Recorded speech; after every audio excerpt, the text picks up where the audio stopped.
9:05. Clerk, please do the roll call. Supervisor Hamburg. Here. Supervisor McCowan. Here. Supervisor Judy. Here. Supervisor Woodhouse. Here. Chair Brown. I'm here. And I would like to invite Vietnam veteran Joe Lewis to lead us in the Pledge of Allegiance.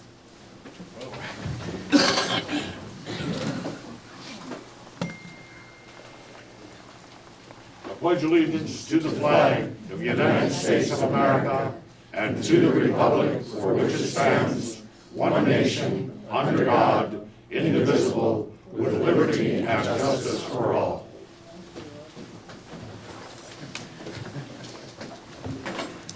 Thank you very much, Joe. Okay, we're going to do item number 2D, adoption of proclamation recognizing Susan Hawley for her contributions in assisting low-income and homeless people in Mendocino County. Supervisor Hamburg is the sponsor. Sir, would you please introduce the item and read the proclamation? Okay, I'd be glad to. Do I need a mic? Yeah. Okay. Susan, are you here? Wonderful. Okay. You can maybe sit there in the front row if you like, is all. Yes, I'm very glad to introduce this proclamation, which came to me from Anna Shaw from the Mendocino Coast Hospitality Center. And I'll then go ahead and read it. This is a proclamation of the Mendocino County Board of Supervisors recognizing Susan Hawley for her contributions to help low-income and homeless people in Mendocino County.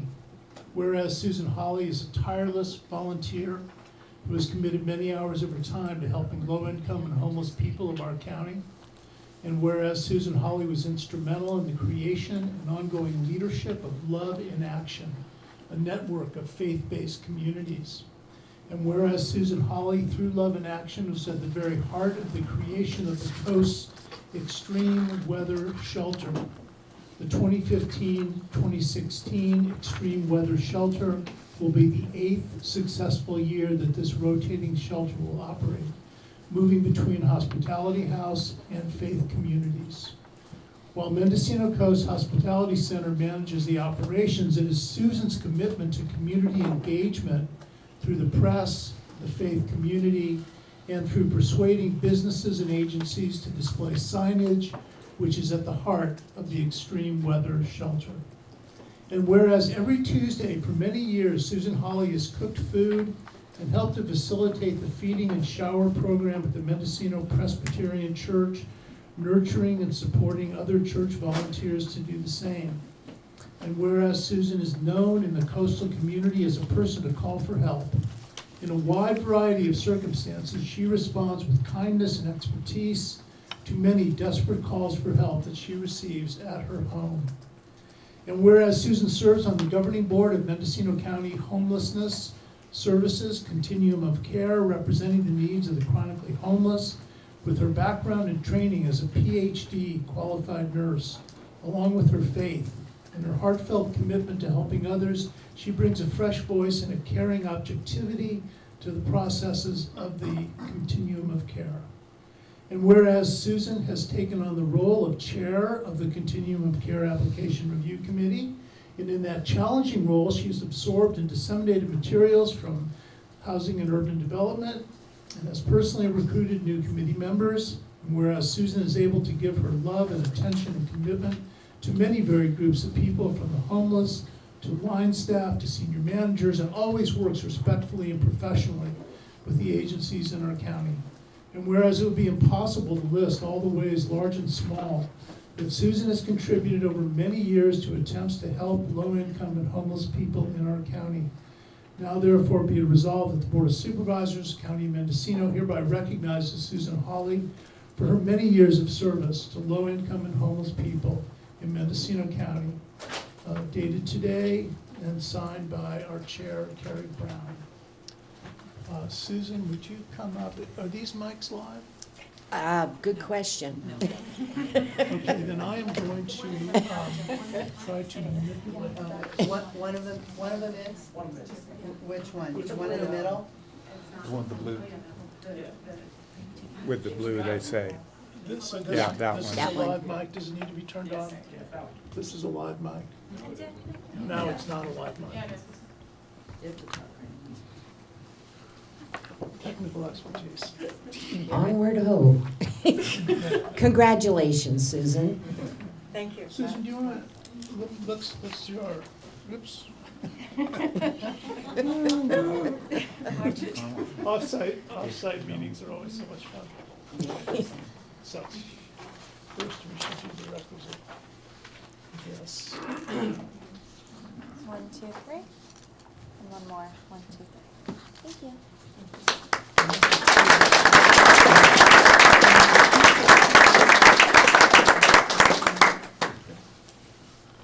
Okay, so you need to speak into this It's all going to be awkward today, so it's mic. okay. Yeah, it's just the beginning. Yeah. I want to say thank you. I hope this picks it up. It's okay. Yeah, it's okay. You can stand up and just speak, as long as you're close to Or you that can mic. hand her this one. Oh, here you go, Here. Susan. Thank you. I want to say thank you to everyone that is here, for those that I've had the opportunity to work with very closely here in this county and beyond, in really looking at the needs of those that are our neighbors and those that come to be among us. We have an amazing county. It's very rural. There are many opportunities to serve. In fact, on the coast, the major form of recreation and entertainment is volunteering. I've been very blessed by being allowed to go alongside others in working for the greater good. It does take each and every one of us. One of the challenges that I've had in dealing with the county-wide kinds of endeavors is communication related to transportation time. I just hope that soon there will be a mechanism for teleconferencing, committee meetings, board meetings, so that people from throughout the county, every corner, can be engaged. It is so important. Others have a lot to say. So, yes, my emphasis has been on those that are low income, homeless, and then that also means those that are mentally ill and dealing with substance abuse. Those are huge concerns in our county. I thank you for the support that I have received from the county and others, and I look forward to continuing to work with you and the rest of the community. Thank you.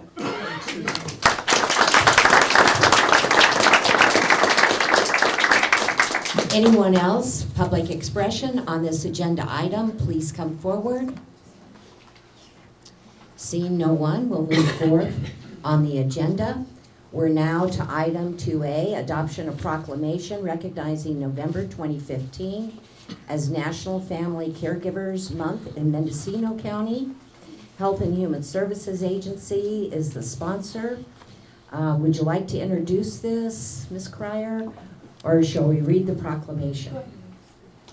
Pardon? Go ahead and read the proclamation. Okay, Supervisor McCowan will read the proclamation.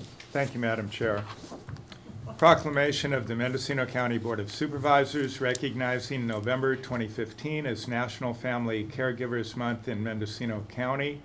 Whereas family members, friends, and professional home care workers devote themselves to providing in-home care to their relatives, loved ones, and clients. And whereas in-home caregivers are a vital pillar of our nation's long-term care system, enabling millions of seniors and people with disabilities to continue living with dignity and self-determination in their own homes. The work of these caregivers requires immense compassion, attentiveness, understanding, and a deep commitment to the well-being of others. And whereas 2 out of every 5 adults are family caregivers caring for loved ones who are sick, disabled, or living with frailties of old age, and whereas Mendocino County in-home supportive services care providers serve approximately 1,739 clients, and whereas in-home caregivers have an immeasurable impact on the lives of those they care for, but their hours are long and their work hard, and whereas we recognize the value of compassionate, quality care of seniors and people living with mental and physical disabilities in the comfort and security of their homes, and whereas National Family Caregivers Month is a time to reflect on the compassion and dedication that in-home caregivers embody every day, now therefore be it resolved that the Board of Supervisors of the County of Mendocino hereby proclaims November 2015 as National Family Caregivers Month in Mendocino County, dated November 3rd, 2015. Carrie Brown, Chair. So I'll present the proclamation. Okay, would staff please come forward? Anyone here for this item to receive the proclamation? We have Becky Emery. She's in charge of our adult We services. have a couple of these, so there you go. You're welcome.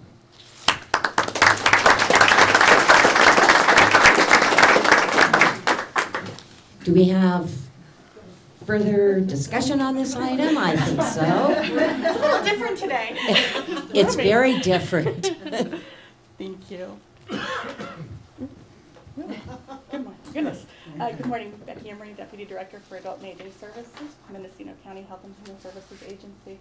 It's my pleasure to accept this proclamation. Thank you very much. We have over 1,350 care providers in the in-home support services program alone. Sorry, I'm missing my thing. And I just wanted you to know that without those supports and those people, we would have over 1,700 people that would be struggling to maintain their lifestyle as it is, and it would be impossible for many of them. And without those supports and the people, and many of them are family members, but there are also people that just are very, very dedicated to this work and to the people in our community, and making sure that they're able to help those people maintain their support and their dignity. So thank you very, very much. Oh, Becky, do you want to come back, Becky? We have the obligatory yes. photo documentation. I don't know what happens to These those are all photos. archived. On the website. You gotta hold up the proclamation, so then.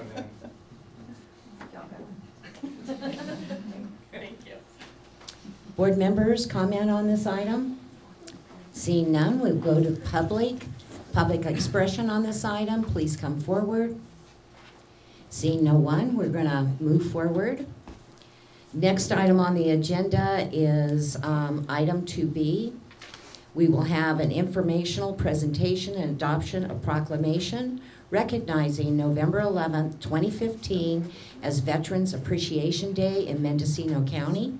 This will be followed by a reception with the board to honor our county veterans. Health and Human Services Agency is the sponsor. I'm not sure where the presentation is going to be. Okay. Okay, and we're gonna, right over here. So, we're gonna have to play Share the Microphone. We can do that.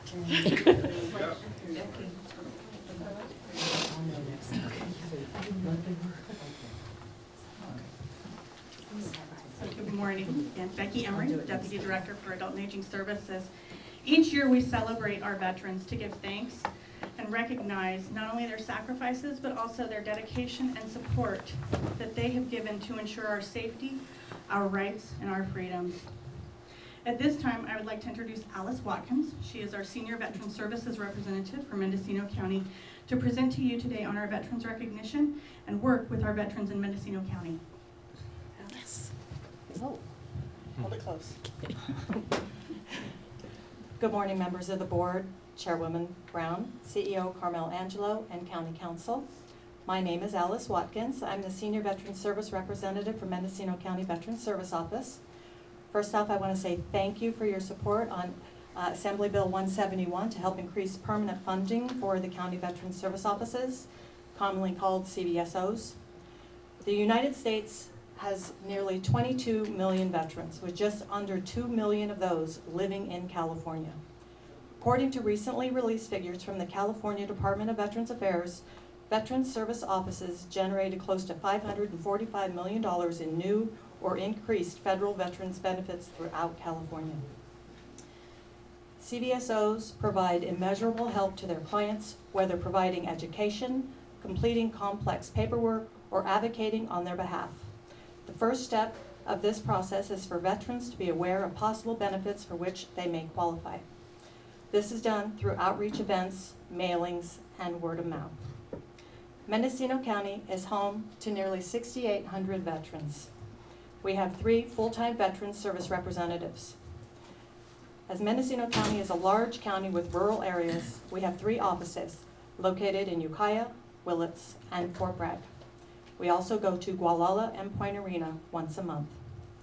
When a veteran comes to our office, one of our veteran service representatives will evaluate their eligibility for benefits, assist in completing and submitting application forms, and follow up with case management. Theodore Roosevelt said, "A man who is good enough to shed his blood for his country is good enough to be given a square deal afterwards. More than that, no man is entitled. Less than that, no man shall have." CVSOs are staffed with trained and accredited personnel who help with the United States Department of Veterans Affairs claims and answer questions about both state and federal benefits. We provide high-quality service to our veterans and remain responsive to their needs. We assist veterans with a variety of supports such as claims, fiduciary services, dependency indemnity compensation, funeral and burial assistance, to name a few. As you can see, we provide an extensive level of services. For a veteran to apply for benefits, they need to show a copy of his or her discharge papers from the service. If the veteran does not have these documents, we can assist in obtaining them from National Personnel Records. We want to ensure that our veterans and their families are accessing services. This includes vocational rehabilitation and employment services to help with job training, employment accommodations, resume development, and job skills coaching. Any dependent of a veteran who has a service-connected disability and meets the income requirements is eligible to receive a California college fee waiver. Any veteran going to college using their GI Bill, and any dependent of a veteran who is 100% service-connected and using their Chapter 35 benefits is eligible for the work-study program. The work-study program allows the veteran and dependent to work in a specified work location during doing work related to veterans. The Veterans Affairs Administration will pay them minimum wage for up to 25 hours per week. This benefit is tax-free. There are 8 state veterans homes throughout California. The mission of the CalVet homes is to provide the state's aged and disabled veterans with rehabilitative, residential, and medical care and services in an in-home environment. This mission acknowledges the tremendous sacrifice California veterans have made and recognizes them for their noble service to our nation. Veterans who are age 55 and older, discharged from active military service under honorable conditions, are eligible to apply for admission. The age requirement is waived for disabled or homeless veterans needing long-term care. We assist the survivor of a veteran to file an application for a lump sum payment for the deceased veteran. We help service-connected veterans apply for disability life insurance, and some veterans that are 100% service-connected are eligible to file for life insurance with a waiver of premiums. All veterans are entitled to a headstone or marker and a burial flag and can be buried in a VA national cemetery free of charge. Survivors are entitled to receive a presidential memorial certificate honoring the veteran. Reimbursement of burial benefits is available for eligible veterans.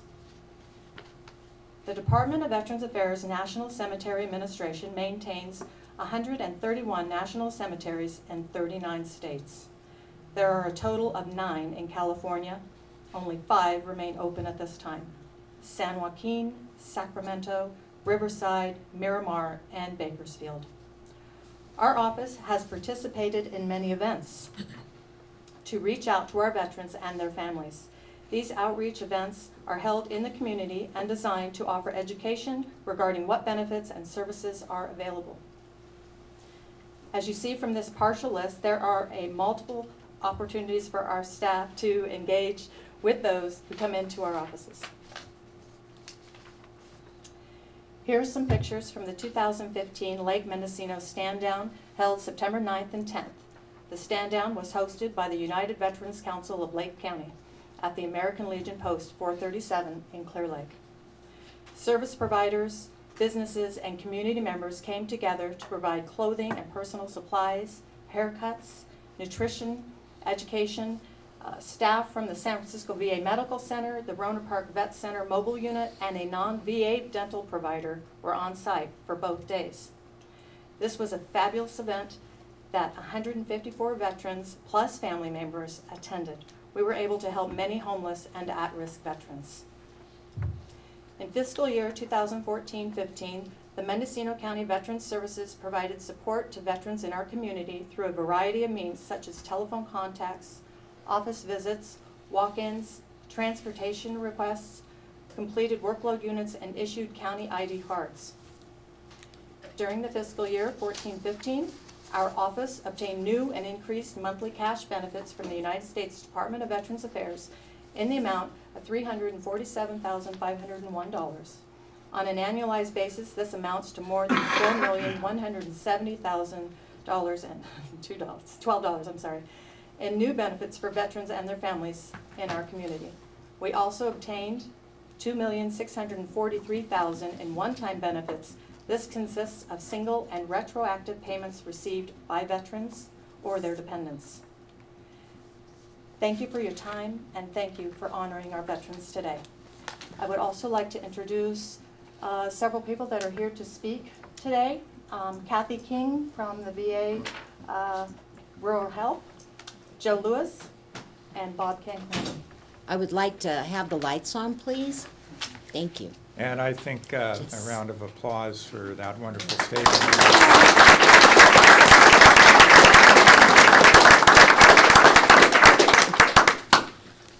So, who's first? It's Kathy King. Certainly, thank you very much. You know, I never miss an opportunity to speak. No. So, thank you very much, and that was excellent, Alice. Thank you. Double done. Thank you. And good morning. Thank you very much for giving me this opportunity, and good morning to all of our folks out here. I'm Kathy King. I'm the Rural Health Coordinator for the San Francisco VA Medical Center, and I also have one of my colleagues here today from our Ukiah Outpatient Clinic, Paul Eller. And I just briefly want to say that the collaboration, the partnership that our VA Medical Center has with the Mendocino County Veterans Service Office is highly valuable because it takes a whole community to serve our veterans. VA does what it does, primarily providing health care, mental health services, and primary and specialty care services to our rural veterans. And Alice has correctly pointed out that Mendocino County is a highly rural area, as you all know. You all live here. So it's the collaboration that means a great deal. So working together really enhances the benefits that are available to our local veterans, as well as strengthens the collaboration so our veterans know that there is a whole community that cares about them and works together to support them and provides the health care and the other services that our veterans have earned as a result of their service to our country. So I'm very honored to be here, and it's always, every day is Veterans Day for me and my colleagues, and I'm very, very honored to be able to provide services to veterans as well as collaborate with the Mendocino County Veterans Service Office, Alice, and all of her staff. So thank you once again, and thank you to our veterans who have served our country.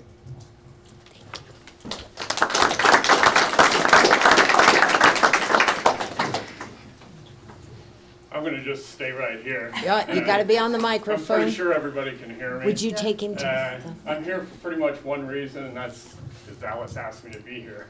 Joe. We've got to have this on TV. Quite a few years ago, I went to Alice into the Veterans Service and needed a little help. As a lot of people here know, there is quite a bit of paperwork involved when you deal with the VA.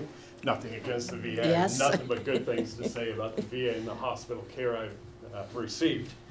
Alice has helped me through all of my paperwork, and I believe she's done above and beyond what I've asked her. She always felt that, or I always felt from her that it wasn't just the paper shuffling, that I got from her. I got her interest, I got her care, and she helped me a lot. I appreciate the Veterans Service Office and everything that's being done here today. Thank you. State your name into the microphone for the record. My name is Joe Lewis. I'm a Vietnam veteran, and the day is the 3rd of November. Thank you very much. Thank you, Joe.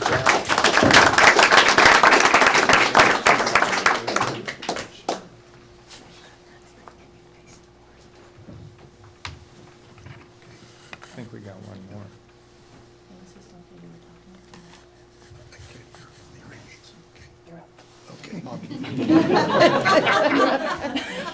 Sir, please state your name for the record.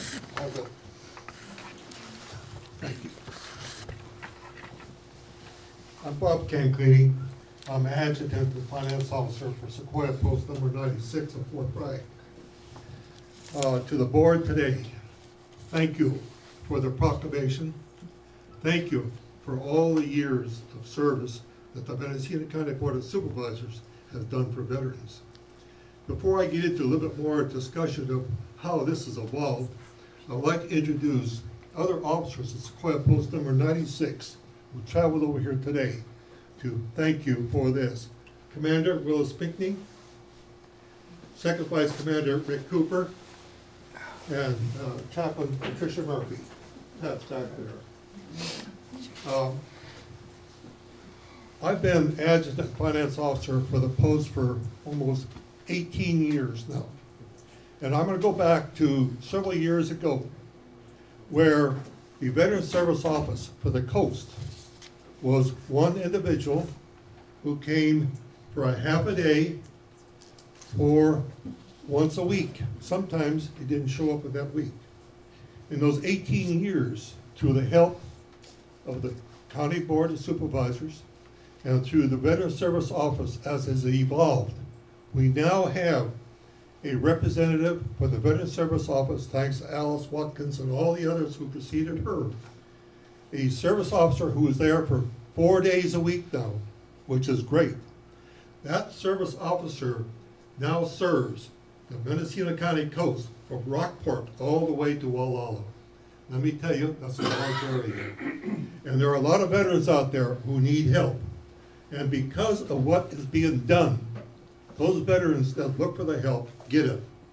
And I think it's because of those who work within that office, those who are here in the board, the chair, Carrie Brown, and all the others supervisors who preceded her and this board. You recognize the help that we need, and it's done, it's worked, it's great. So on behalf of our post, and hopefully the members of the Willis Post will maybe say a few words today also, we thank you, and let's keep up what you're doing, because let me tell you, those of us who have served defending the Constitution of the United States of America and maintaining the freedoms that we enjoy today recognize the help that we need. I say thank you. Thank you.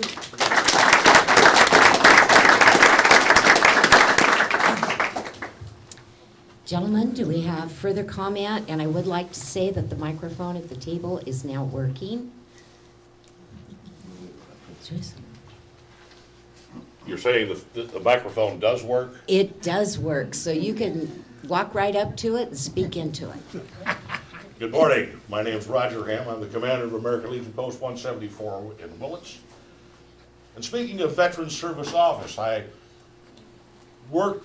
certainly worked with Alice and their representatives in the Veterans Service Office to get an office opened in Willits. And It was a long time in coming. I remember that open house. I think it was fantastic that small town America, little Willits compared to, as I say, Ukiah and whatever, had an office. I think our service officer that was doing this particular area had over 1,000 files that was actively working on. So it just kind of goes to show that, in a population of about a little over 5,000 people here in Willits, there are a lot of veterans, and I'll use the term out there in the woods, that need to come in and take advantage of benefits, and I hate that word entitlement.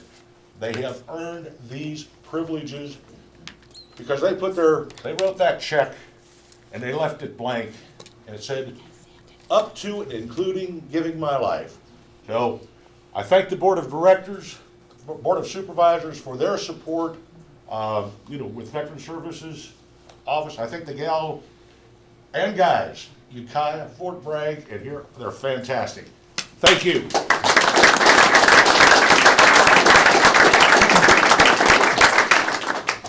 Anyone with further comment, please come forward. State your name for the record. Thank you. Good morning, my name is Claudia Wenning. I prepared a small statement I would like to read in regard to the Mendocino County Veteran Service Office. I want to express my appreciation through this, what they have done for me. In 2007, my husband, a veteran with service-connected disability, was diagnosed with stage 4 cancer, and Mrs. Alice Watkins at the Ukiah office was of greatest help to us to navigate the medical and legal issues, the forms to fill out, the papers to submit, and so forth, to get him into the VA system, and she assisted us by directing us to the appropriate channels. The personal connection with her and her professional services and tremendous kindness was deciding factor for him to have even a minute amount of trust into the system again, which for most of his life was non-existent. It is the personal interaction and the caring professionals who make the difference. I'm speaking here also for several acquaintances and clients of mine and their spouses who have shared with me that if it had not been for the Mendocino County Veterans Service offices and their representatives, they would have not been able to pursue getting help at all, since they could not navigate the internet or even phone calls regarding their situation by themselves or even for their spouses. This should not come as a surprise, since many veterans are dealing with enormous mental issues and severe limitations in those regards. Therefore, these situations need to be addressed in a personal, one-on-one setting in order to get them and their families the appropriate help. In our case, I wish to say that Mrs. Watkins indeed moved legal issues of groundbreaking proportions for me, simply because she deeply cares, and I will be forever grateful to her what she has accomplished. Mrs. Watkins, as a representative of that office, is an inspiration, and she's one of the determining influences in my life to engage myself into projects which will be of service at large as well. Thank you for listening. Thank you.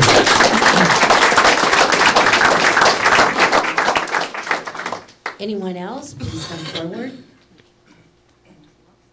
Hi, my name is Stacy Cryer. I'm the Director of Health and Human Services. First and foremost, I'd like to thank all of the veterans, for those in the room and those not in the room with us today, for all their years of service and everything you've done, so thank you for that. Additionally, I just wanted to recognize the entire Veteran Services Office, but especially Alice Watkins. She's shown such leadership in that office. It is an inspiration to a lot of us. She demonstrates that customer service in government is indeed not an urban myth. It can happen, and it does happen, and she's done a great job. Senator McGuire met her at a meeting in Sacramento, I believe, and came over to the office to visit the office and talk with us, and was very inspired as well, I think, about all the things that they've implemented there and the service that they were providing. So I just want to recognize her for that. Thanks. Thank you. Anyone else? We'll go to board comment. Thank you, Madam Chair, and thank you everyone for being here. It's always nice to have people thank us for something that they think has been done well, but any thanks deserving to us really is because of the people that we have working for us who are directly providing the services. So Alice Watkins and our other veteran service officers, and I also see we have a former veteran service officer, and I hope I get your name right, Carl Stenberg. Very good. So, you know, it's really the people that are on the front lines representing us that are making us look good. So we really appreciate all the service that you provide to the veterans of our community. So thank you. Thank you, Supervisor. And I also wish to speak, daughter of a veteran, my husband's a veteran, and both of them received a lot of help from the local office throughout a number of years. And I'm getting a little teary-eyed. I just recently took home my cousin. He career Air Force, Vietnam service, and he has terminal cancer. So where did I call yesterday? I called Alice to get him the help he needs, working with Sonoma vets, also Fort Miley, the VA hospital. And so anyway, I know what that's all about, and I certainly appreciate it very much, and I think you all know I'm a big supporter of the Veterans Services Office and everything they have to offer to all of you. I also am going to take the opportunity, don't know if you've heard about Wreaths Across America, but the 4-H clubs are putting on a local program, and the clubs involved are the Ukiah Shamrock, Redwood Valley Calpella 4-H, Potter Valley 4-H, and Fort Bragg 4-H. And for $15, a check made out to those clubs will bring a wreath at Christmas time here to Mendocino County, and there will be special ceremonies, and trying to think of the day, I don't see it really quickly here, but if, ceremonies on December 12th. So you can buy a wreath for a loved one, a comrade in arms, and the 4-H will place it, or you could be at the ceremonies to place it yourself. You can call 463-4495, and that is the Agricultural Office, Cooperative Extension, and be able to know where to direct your check. But I just had to bring that up. Last year's ceremonies were very lovely. I brought wreaths, one for my father and one for his brother, my uncle, and it's a wonderful thing. And it's Wreaths Across America, and they do it at Arlington and all over communities across the United States. So I would now like to go to Supervisor Woodhouse, who will read the proclamation, and that will be followed by the reception. Thank you, Madam Chair. It's my privilege to read this proclamation of the Mendocino County Board of Supervisors, recognizing November 11th, 2015 as Veterans Appreciation Day in Mendocino County. Whereas tens of millions of Americans have served in the armed forces of the United States during the past century, and whereas hundreds of thousands of Americans have given their lives while serving in the armed forces during the past century, whereas the contributions and sacrifices of the men and women who served in the armed forces have been vital in maintaining the freedoms and way of life enjoyed by Americans, and whereas Veterans Day was established to honor all who had fought in various American wars, and for citizens to observe the day by remembering the sacrifices of all those who fought so courageously to promote an enduring peace. Whereas since 9/11, our armed forces have grown, and many of our young men and women are serving overseas and at home.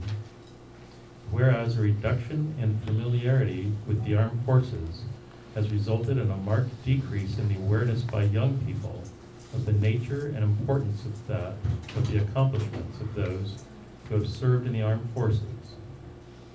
Whereas there are approximately 8,000 veterans in Mendocino County who have served in the armed forces, and whereas the American Legion and the veterans of foreign wars have, since the 1930s, contributed to our communities by supporting youth groups, providing honors at burials of veterans, and teaching our young people about our country. Now therefore, be it resolved that the Board of Supervisors of the County of Mendocino hereby proclaims November 11th, 2015 as Veterans Appreciation Day in Mendocino County. A time dedicated for the people of Mendocino County to show their appreciation and gratitude and respect for veterans and their families. This is dated November 3rd, 2015, and signed by our chair. And I'd be glad to present these at this time. Great, and I would like to ask all of you that would like your photo with the proclamations to please come forward. And after the photo, we will go to the reception.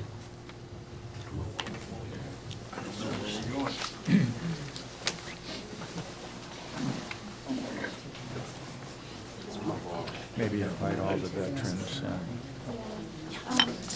Maybe invite all the veterans. It looks like they're Joe? there anyways. Joe, you better get up there. Sister Brown's telling you what to do. She's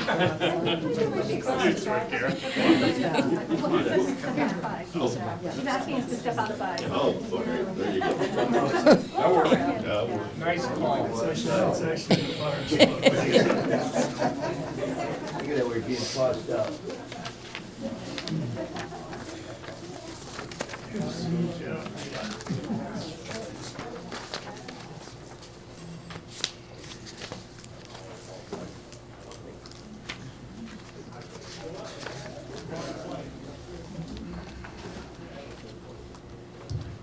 So we'll wait a couple of minutes and then the short party begins.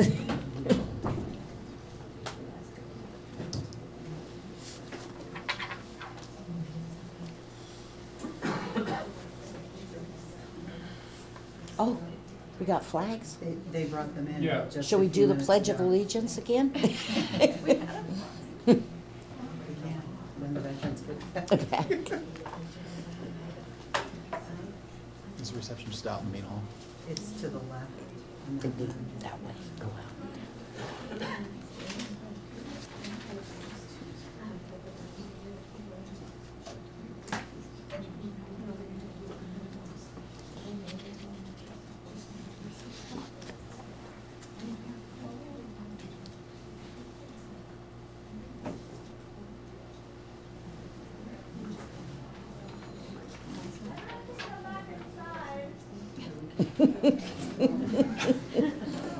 March. 1, 2, 3, 4.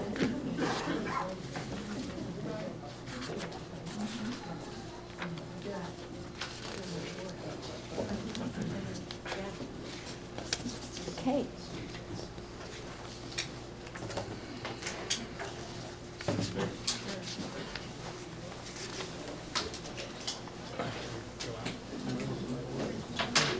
I think we go up to the reception. So we're gonna go to the reception.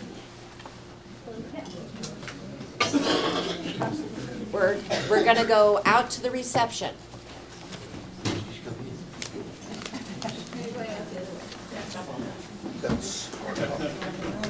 Sorry.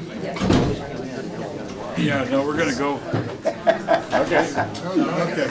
That's fine. Now we can back out.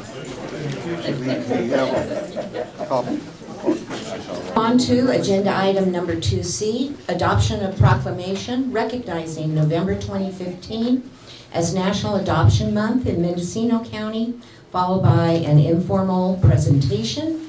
But I think what we'll do is just start off with all the presentation and all the comment, and then we'll read the proclamation as the last item.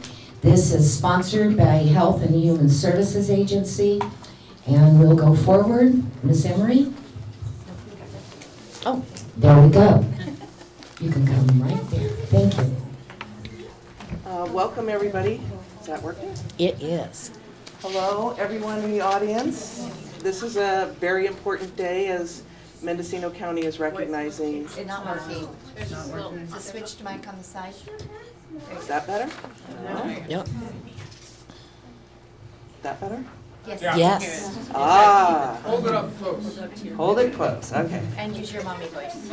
Mommy voice. All right, I got one of those.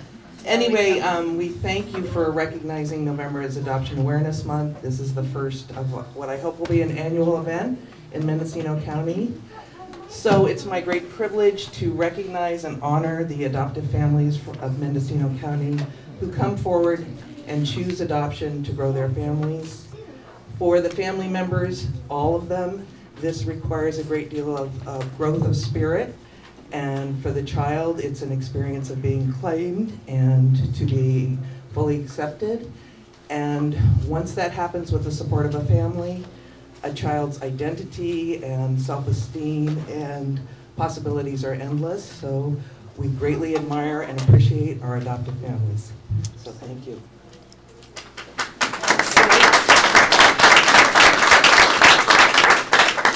Today, I'd especially like to thank Gina Connor, who has been instrumental in bringing this event to fruition. She's worked tirelessly with us all, trying to orchestrate us and keep us in line. So really appreciate Gina, and I'd like to give her a round of applause. Additionally, I'd like to thank Gina and Brian Lowry for allowing our adoption agency to cohabitate. They're very gracious and hospitable, and that allows us to provide early, concurrent, simultaneous adoption and permanency planning services for Mendocino County. So we really appreciate that. Thank you. Now I'd like to introduce Gina Connor. Yes. And Ms. Connor, I'd like to apologize. Your Children's Services, and I was saying Miss Emery of Adult Services. And I want to recognize, this is Sudie Wheeler, who is from State Adoptions. She's our adoption supervisor. So I just wanted to highlight briefly some data from Mendocino County. As of September 1st, we have 235 children in foster care. And the largest group is our 0 to 5 population. And of those children, of the 235, about 50% are in long-term foster care. And that means children whose parents have not been able to reunify. So they're either awaiting for a permanent home or parental rights have been terminated and they're waiting for adoption to be finalized. During the year July 2014 to July 2015, we had 2 safely surrendered babies. Is that okay, Gina? Is that okay, Gina? Yes, thank you. 2 safely surrendered babies, which means moms who within 72 hours of giving birth have anonymously relinquished their child. During the calendar year 2014, we had 21 adoptions finalized. And this year, from January to August, 18 have been finalized, and we're hoping for 10 more by the end of this year. And so next I want to introduce Karen Jason from the Mendocino College Foster and Kinship Education Program. Hi there. And I don't have a slide for me. But I want to tell you, first of all, that I am a foster adopt parent. This is my now 20-year-old son. He was adopted at age 5. Many of you who come to the classes know that. And he has some special needs. When we were in the foster adopt program and beginning this process, we didn't have the benefit of this education program. So we're pretty delighted that we all still have hair, like each other, and smile a lot. So, however, with that being said, that lack of ability to have those supports in place fuel my passion for supporting foster parents, adoptive parents, and relative kin care providers, or those that are in the process of becoming. And it truly, truly is my passion to support them in this journey, because it does take a village to raise our kids, and it takes a village to take care of those of us that are raising these kids. In my program, it is free. All of it is sponsored and paid for by the California Community College's Chancellor's Office, and dollars come down specifically for this. Some of the topics that we cover are understanding and working with the court system, promoting self-esteem, cultural diversity and sensitivity, child development, infancy through adolescence, accessing the resources that are available in our communities for the foster kids, strengthening family relationships, that means with biological families, positive discipline, life books, attachment, separation, and loss, and the impact that has on a developing human being, as well as specialized topics such as ADHD, attachment, learning disabilities, trauma, fetal alcohol spectrum disorder, and psychotropic medications, and just whatever should additionally be needed. So that's what I do, and I am available to any of you to answer questions at any time. Thank you. And now I will turn you over to Jeff Killebrew with TLC. Good morning. I'm Jeff Killebrew. I'm the Director of Foster Care and Adoptions in the Ukiah office of TLC Child and Family Services. I really want to thank the Board of Supervisors for recognizing National Adoption Day and for providing acknowledgement of our many local families that have provided permanent adoptive homes for our children. When all of the requirements and challenges of the system have been faced, what remains is the central goodness of life, and that is family. TLC is a nationally accredited agency that has been working with children since 1975. We opened our Ukiah office in 1994 to serve Mendocino and Lake counties. And the Ukiah office provides emergency shelter care, foster care, and adoption services. TLC became a licensed adoption agency in 1998, and we assist families with all aspects of the adoption process. This involves preparation for certification, including the home study, the adoption home study, and training. Our agencies focus on careful matching between children and families, the foster care placement, and ultimately the finalization of adoption in court. Our offices in Ukiah and Sebastopol finalize nearly an adoption each week. Adoption is a life-changing commitment to becoming a forever family, and it substantially contributes to the betterment of our community. It's been my personal privilege to work with adoptive and foster families in Mendocino County for over 30 years. And I thank so many of you in the room today for all the beautiful work you do for our kids.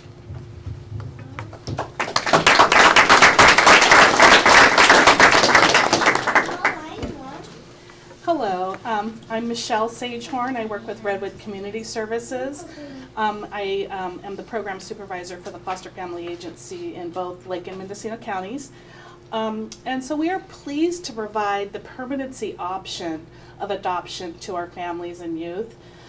Providing this option to the families allows them to adopt from local foster care, and we also get to see children connect with families and find safe, nurturing, loving, and permanent homes, which is a wonderful thing. Our programs are all an integrated system, and this offers a continuum of care for our foster, adoptive, and community children also and families. The goal of this integrated system is to best support our youth as children and youth as they deal and grow from their trauma to recognizing their own potential. And we're also hopeful that these services can help them access additional services before behaviors can become a barrier to healthy homes, and also to help support them through tough times that come up, whether it's a major crisis or just little hiccups that come along the way, to help them get through that or prevent that so that they can remain in the homes forever. Thank you. Good morning. I'm Donna Ibbotson, the Director of Post-Adoption Services at Lilliput Children's Services, and we're a nonprofit agency that's in the large part of Northern California, and we provide permanency services for children both in foster care and living with relatives. So we've been around since 1980, and this year we just finalized 710 adoptions. So a majority of our work is creating those permanent homes for children. And our role here in Mendocino County is to provide post-adoption services. So once the adoption's finalized, the journey isn't over. Sometimes it's just beginning for the families and children. Some of the issues that come up, maybe 5-10 years after the adoption's finalized. So we're here to provide post-adoption support through monthly support groups, which have been going in Ukiah. We're gearing up to start one here in Willits for families. So those are really educational, supportive groups led by adoptive family members and our social workers. We have a warm line where families can call Monday through Friday just to talk to a live person if they're struggling in the moment or if they're looking for information, resources, and referrals. We do crisis intervention and therapeutic support with families, so we can actually go out into the home, provide direct support to families that are struggling with adoption issues. Linkage to local resources for families. We provide workshops and trainings for families and professionals on the issues that adoption brings to them. We have a resource library where families can come and take books and videos and learn from that. And then we provide networking activities for families where they can come and do activities together like skating or bowling, barbecues, to meet other families and children who've been adopted. And then also we do trainings and other events. So thank you. Thank you. And bring you back to Thank you. And we have provided contact information for anyone that wishes to get further information from the agencies. And so now I would like to introduce our first family that will be speaking, Sabrina and Martine Rodriguez and their daughter, Kara.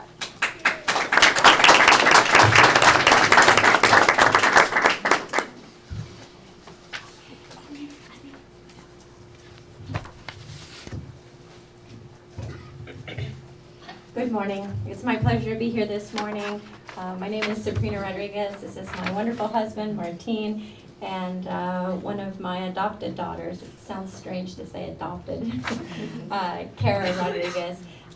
Kara came to live with us about 4 years ago. And as you can see, she has blossomed into a beautiful young lady. My husband and I originally had 3 biological sons, and about 20 years ago, we had considered doing foster care. We approached TLC, and for the first time met Jeff Killebrew. Had a good experience, but shortly thereafter found out I was pregnant with my 3rd one, so we decided to put that on hold for a bit.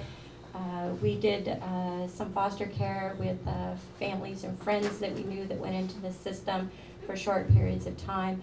But approximately 7 years ago, we decided that we were ready to take the next step and we wanted to adopt. Initially, we were going to adopt 1. And then we found out that there's a great need in our communities for children that are in 2s, 3s in a family that need homes. And so we ended up adopting initially a 4 and a 6-year-old little girl and a little boy. And approximately 8 months after that, we had a family member that went into crisis and lost both parents. And so we took on a 3rd child. And about 4 months later, social services contacted us and said, hey, we have a young lady who needs a home. And my husband and I quite honestly looked at each other and went, oh, wow, how are we going to do this? But we did it, and it's been a long, hard journey, and we're very grateful for the support that we've had. TLC has been wonderful in providing us with the support services that we needed. The classes that we took through the Mendocino Community College, the partnership, many of those classes helped us prepare for some of the issues that we would face. Unfortunately, there have been other challenges that you can't fully be prepared for. Many of the children that come into your home have issues that are yet unknown to you. So from health issues to mental health issues. physical to mental health issues. There are many, and they don't end on their 18th birthday. They're adopted and they're long-lasting, and our oldest adopted is 19, and we are still dealing with many issues. I saw up on the board a program for the stepping stones, and one of the challenges I'm facing right now is that there are not enough beds in that stepping stones program, and I would highly encourage you to think more about how we could provide more services for the stepping stones program so we can get young people in there. And I think that that's it.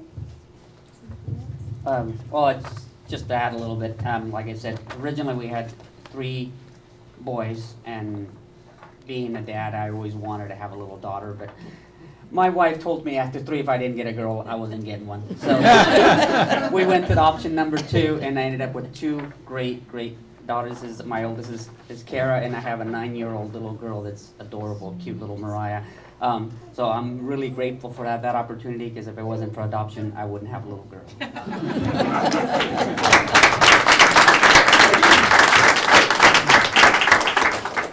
Thank you very much. Okay, and next we have Leah and Brian Scher. And we'll pull this out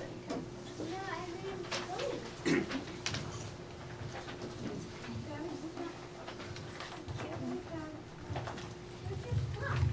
Good morning, all. Thank you for having us here. This is very exciting for us. As adoptive parents, we get a lot of curious people who ask us a lot of questions because not all of us are the same in our house. We have different hair coloring, eye coloring, and skin coloring. So I'd like to read this little statement to you, and I'm just going to leave it there for a minute, and I'm going to come back to it. I didn't give you the gift of life, but life gave me the gift of you.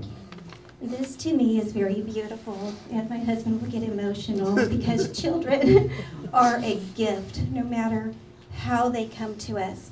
So I had a little presentation, but we didn't have room, so I'm going to try to create an image in your mind.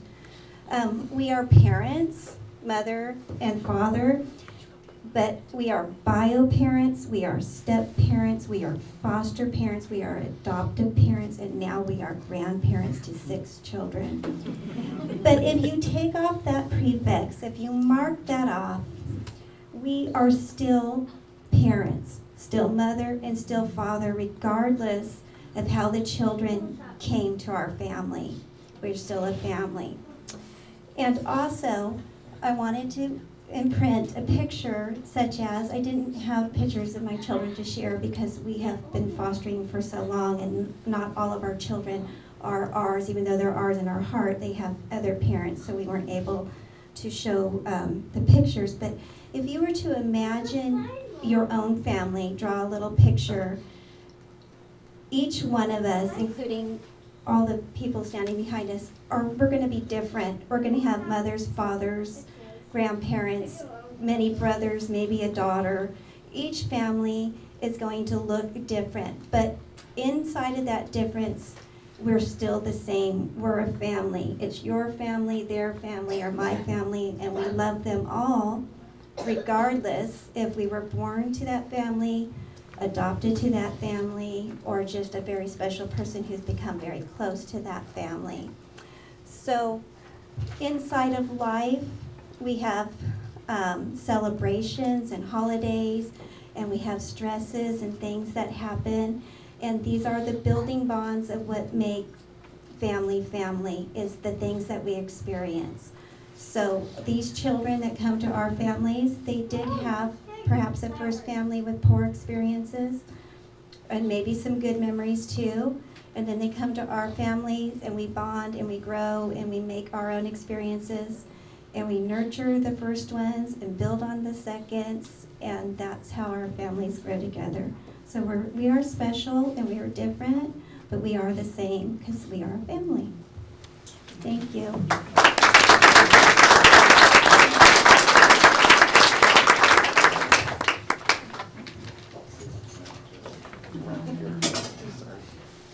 okay, and next I will introduce Mary McClanahan. they got me choked up. Now it's my turn. I think as many of you know, we have one biological son who's in college, and we went into this adventure planning to adopt one. And as a lot of us know, things get very complex. We've ended up adopting 3 children, and we also actually have a foreign exchange student living with us this year also. That's for the 3rd time also. We got all of them when they were quite young. 2 are in high school now, 1 is in middle school. And I'm so happy that you are here thinking about this issue, giving it some consideration. It's something that I think, as you could see from the numbers earlier, it's so many families are in need, so many kids are in need, and adoptive parents are as well. And it's just something that I think there's still a stigmatization around about, well, what does that mean? And oftentimes when a child says, tells a friend, I was adopted, rather than saying, wow, that's great, you have a family that wants you and cares about you, the attitude is, oh, I'm sorry, that's so sad.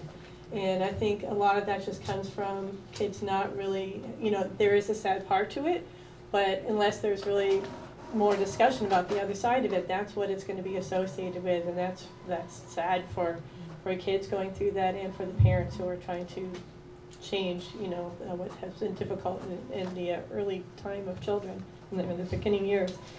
So I just would say adoption is amazing, it's important, it's very challenging. My family was given wonderful support. We worked also with Jeff through TLC, and we had just going through that entire process with Jeff and Randall. Really wonderful support, walking us step by step all the way through being at the court, being at the courtroom with us for our adoption day.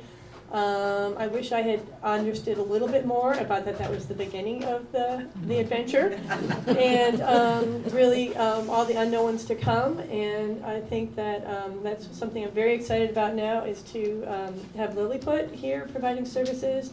I've known about them now for about 6 months, and they already have made a really big difference in all kinds of different opportunities that they've been able to provide to me and to my children. And we need a lot more of that. I mean, we have a couple other really good adoption agencies, but I don't think we have enough. All the agencies aren't set up really to understand the lifelong nature of issues related to adoption. That they may not need to. They may need a different set of criteria to be able to access services than some other children. Like for instance, not having to be suspended from school for a certain number of days before you can. As one of the requirements to getting services through agencies, and also more workers who actually have experience in adoption issues and the special needs that represents. And I think that was most of what I wanted to say.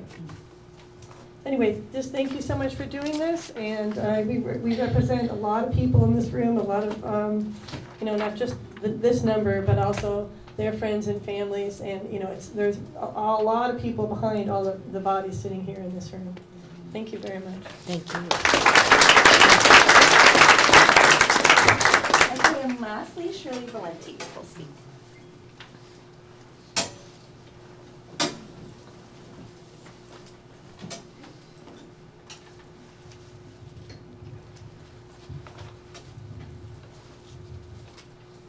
Last night, my 38-year-old adopted son got a letter from his mother, his first letter. He was shaken to the core. He had never looked for her, believing that in his life with us, he had everything that he needed. But he saw in her pictures himself, his curly hair, and the crow's feet in her smile. And he said, when knowing begins, you can't unknow.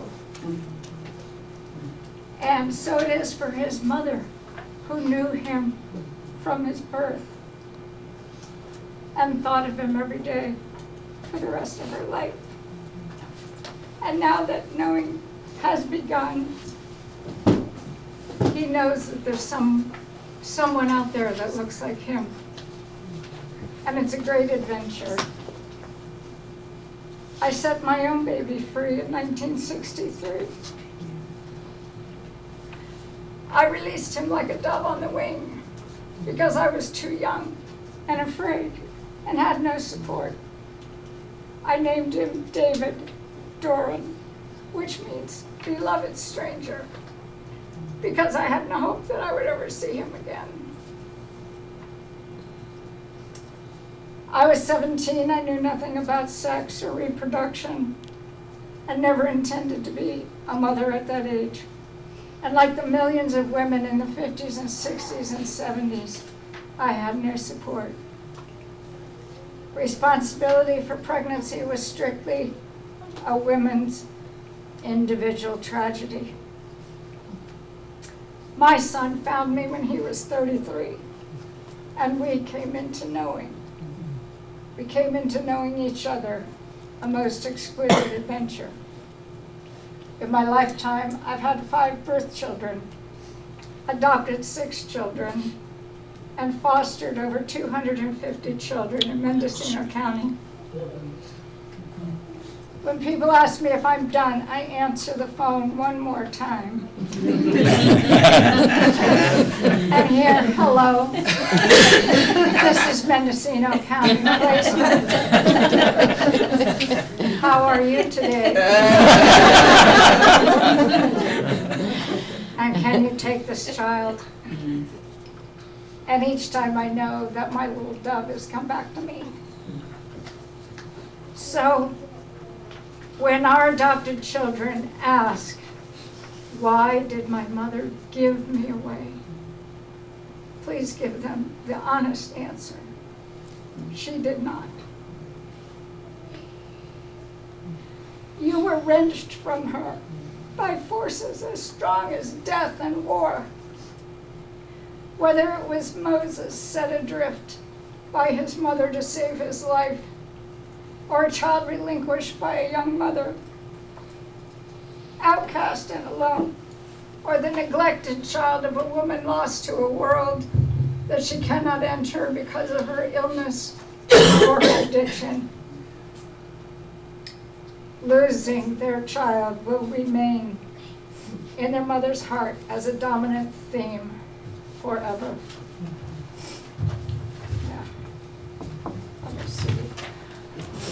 Adopted children are a sacred gift entrusted to us to cherish for a lifetime. We have a sacred pact with their mother.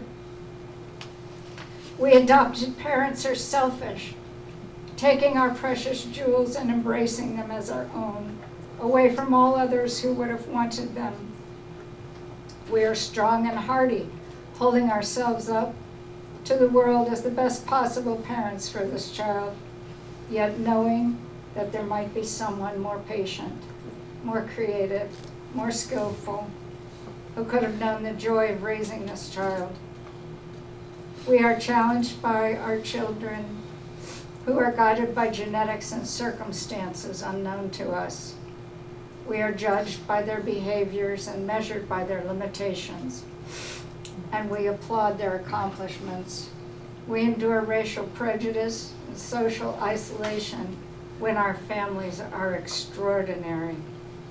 We spend out endless hours molding our children in education and therapies so they might find within themselves the greatness we believe is there. It's not an act of kindness or charity, but a selfish love.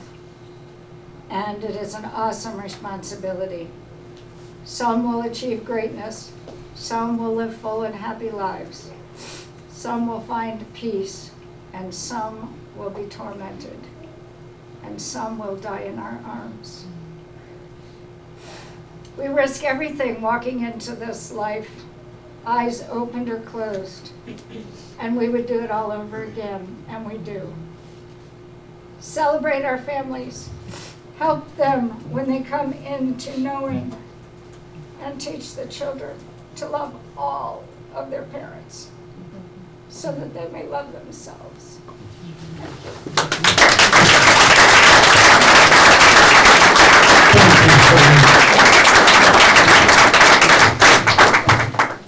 So just idea of the incredible families that are serving Mendocino County. If all of you who have adopted could hold up your sign to let us know how many wonderful and incredible adopted families we see or see.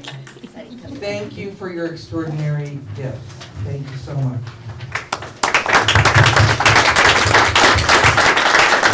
And that concludes our presentation. Okay. And thank you for taking the time.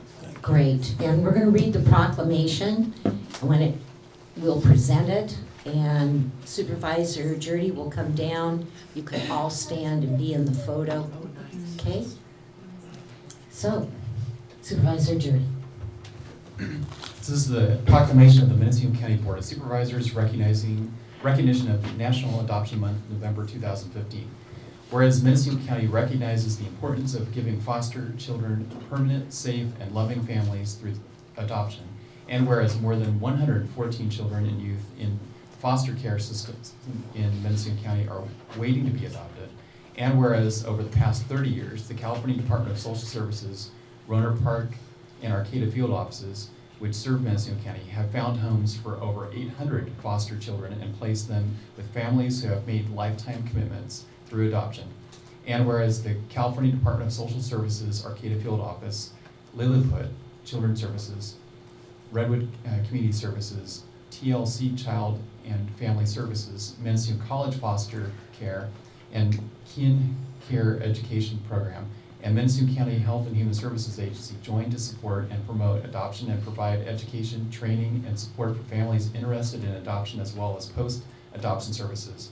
And whereas throughout November, we recognize the parents and children who have expanded their families to welcome a new child or sibling, as well as the professionals who offer guidance, resources, and support to those adopted families. Now therefore be resolved that the Board of Supervisors of the County of Mendocino hereby proclaims November 2015 as National Adoption Month.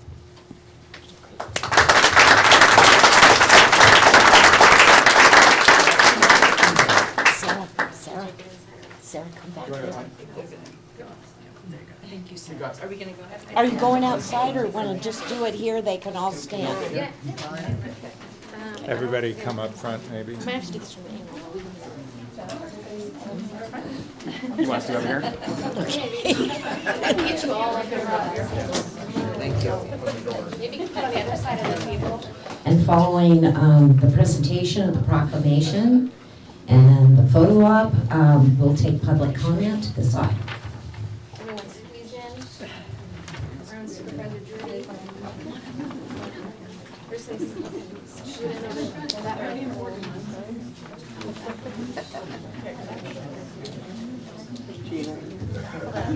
Oh, we're still coming. Together. We got a lot of people. But that's You can probably push that table forward a little to make more room. Yep. Watch out, there's a cord below you. Squeeze closer, okay. Okay, everyone smile. Well, we don't have everyone We quite have, in the we gotta picture. get that little sweetheart up There we front. go. There we That's it. go. 2, 3. Thank you so much.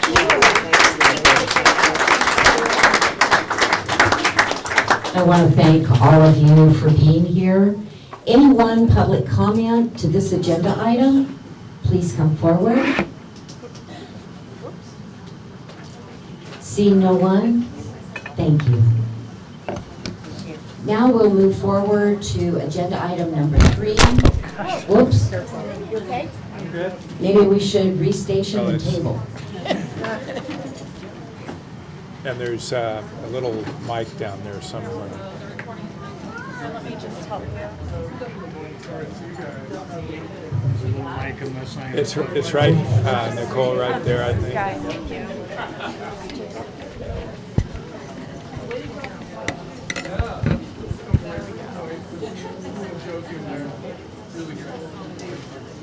So anyone for public expression for items not on the agenda, please come forward. Susan? You want to come back? I do. Great. So pick up the microphone and state your name for the record. Yes. Right back on. My name is Susan Holly, and I'm here to address you in relation to some of the needs that I see within the county, and indeed how the county is coming forward to address them. Personally, I'm involved in the issues on the coast as well as countywide, and do serve also on the Emergency Food and Shelter Local Board, which provides support to multiple agencies across the county. Also with the Continuum of Care, and focusing in primarily with the application review for applications that go to HUD. And also I've been very involved with the Homeless Point in Time Count and supervising those activities on the coast. Within Fort Bragg, there has been the group called the CAG, that's the Coast Action Group, and that looks at needs of both homeless and mentally ill.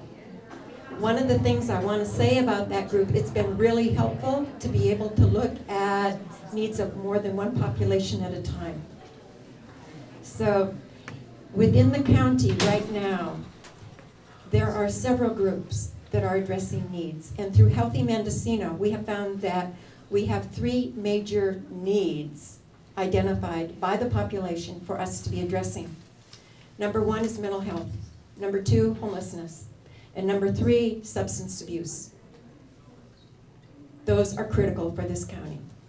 They are identified by different groups, different stakeholders. I am asking and hopeful that we can bring those groups together to come up with a general plan so that we don't have 3 silos going forward, that we can come up with something that really can benefit our community, our entire county, to reach out to all sectors of the geography. Each sector has its own issues. We do have some commonalities, but each community is separate, distinct, and beautiful.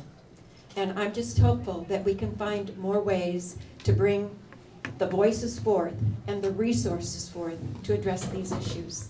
So I say, I need your help, and I'll be there to help you too. So thank you. Thank you. Anyone else, public expression for items not on the agenda, please come forward, pick up the mic, and state your name for the record. Good morning. My name is Tina Tyler O'Shea. I am a Health and Human Services Agency employee in Public Health Prevention and Planning Unit for 14 years now in February. And I tell you that adoption presentation really got me feeling a little emotional. I have a personal story, but that's not what I'm here to share today. I am here to share some of the work that I'm doing, some of which is new, and some of which I've been doing for a very long time. I work here in Willits full-time. I've returned to be back in Willits full-time in the last 3 weeks, and I'm very happy about that, because this is my community. I work with a group of young people from Willits High School and Bechtel Grove Middle School, known as Youth Advocates, and they are learning about how to identify and address community issues and create change. These young people are learning about becoming leaders in their community, and I'm very proud of them.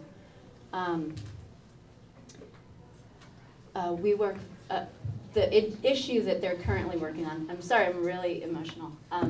Not emotional, but moved. The issue that my students have identified in our community that they want to work toward is drugs and alcohol. And they are very passionate about that topic and learning about how to create change. We work very closely with the Drug-Free Communities grantees throughout the county on a collaborative with Laytonville Healthy Start, Action Network out of Point Arena and Walala, the Arbor DFC Coalition in Ukiah, and the Coalition for Gang Awareness and Prevention in Fort Bragg. We're working together to collaborate on the issue of drug and alcohol issues in all of our communities countywide. Another project that I'm working on, there's 3 parts, is increasing environmental education and action in the community of Willits and countywide as well through through adding environmental education in the after-school programs and getting young people more connected with their natural environment. We live in a beautiful, beautiful area, and many of our children are exposed to more advertisements for negative things. They can identify more logos than they can trees in our area. So increasing their awareness will help to carry on through the future. Also, part of the environmental action is to create opportunities for workshops and training and activities regarding, okay, I'm gonna wrap it up now. Rain catchment workshops, gray water design, and lawn conversions. So I have a lot of things that I'm gonna be working on. And there's more, but I ran out of time. Thank you. Thank you. Thank you.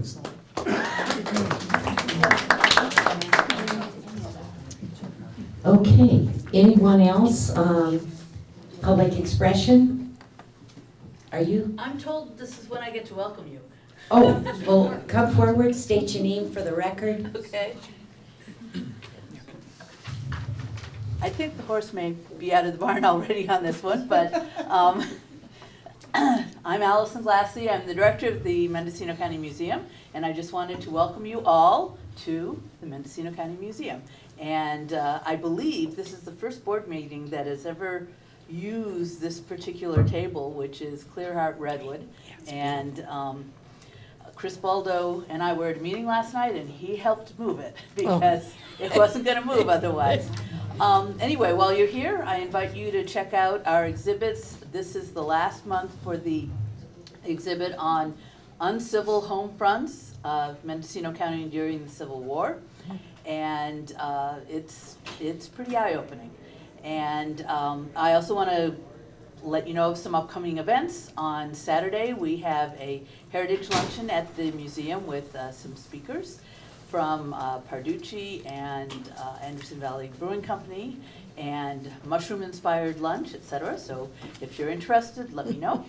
And the following Wednesday, on Veterans Day, we will be dedicating the Vietnam Veterans Memorial, which is an amazing project that came forth from a private citizen, retired major in the Army, who had this, I have to say it's a passion that the people who died in Vietnam not be forgotten.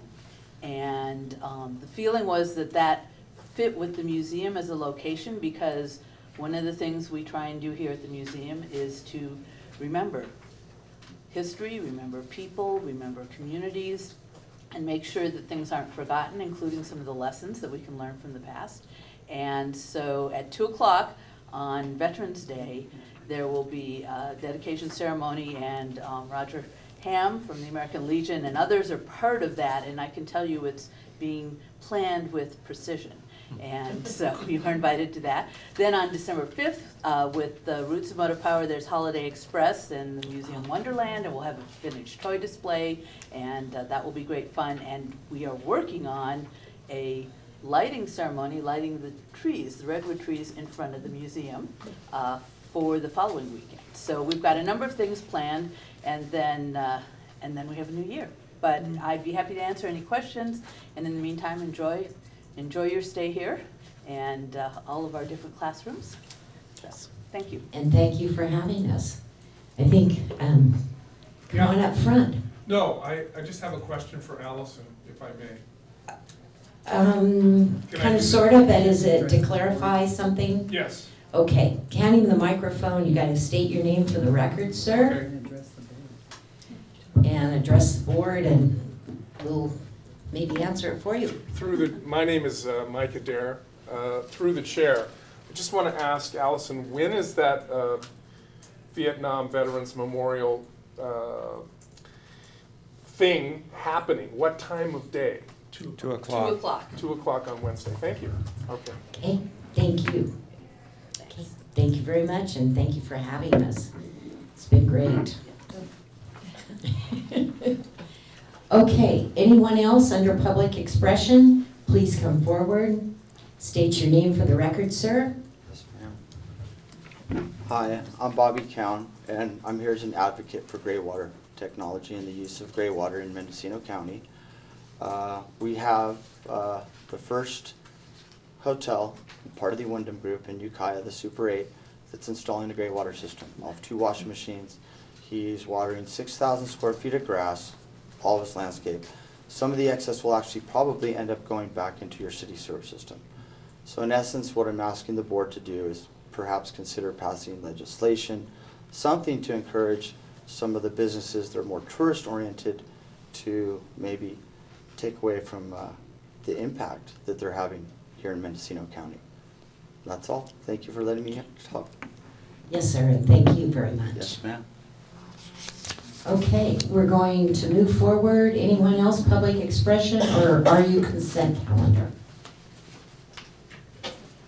Here, I made a mistake, public expression. Okay, I'm sorry, it says consent That's calendar. my error. here. Oh, My right. error. I didn't think know- that the microphone might be turned off. I don't know where I was supposed to put myself, so that was my best guess. This Thank you. looks good, right where you are. Good. Good morning, Board of Supervisors, staff. Julia Carrera, Small Farmers Association, and Julia Carrera and Associates. I'm here today to talk to you about what I always talk to you about, medical marijuana. The Small Farmers Association wants to thank the board for doing such a good job with Paul Smith the other day. Last Monday, it was an instrumental shift in Mendocino County from our perspective. We'd also like to offer as an educational organization all of our data to help you revise the existing 9.31 ordinance to come into compliance with the state regulation. And we'd also like to work with you and provide you with what we're calling our small farmer incentive package to be included into that ordinance that basically is the 9.31 program modified. And so I look forward to working with you. I hope you will take advantage of what we have to offer you, all the knowledge that we've collected over the last 5 years, the data, and what we believe is a small farmer incentive package that Mendocino will be proud of and will be a model for the state. Thank you. Thank you. Anyone else, public expression? Seeing no one come forward, we're going to move on to agenda item number 4. This is our consent calendar. Clerk, have we established proper notice? Yes, proper notice has been established. Okay. Supervisors, are there any items to be pulled for separate consideration? Supervisor McCallum. Thank you, Madam Chair. I would like to pull item 4G for discussion. Okay, item 4G. Anyone else? Seeing no one else, Supervisor McCallum. Thank you, Madam Chair. I'll move approval of the consent calendar with the exception of item 4G. We have a motion. Do we have a second? I'll second the motion. Thank you, Supervisor Jurdy. I'll second the motion. I'm not used to this. And there is a another one down here, Supervisor McCown. Okay, so I guess we don't vote by the button. Do we raise our hands now? Roll call, please. Roll call, please.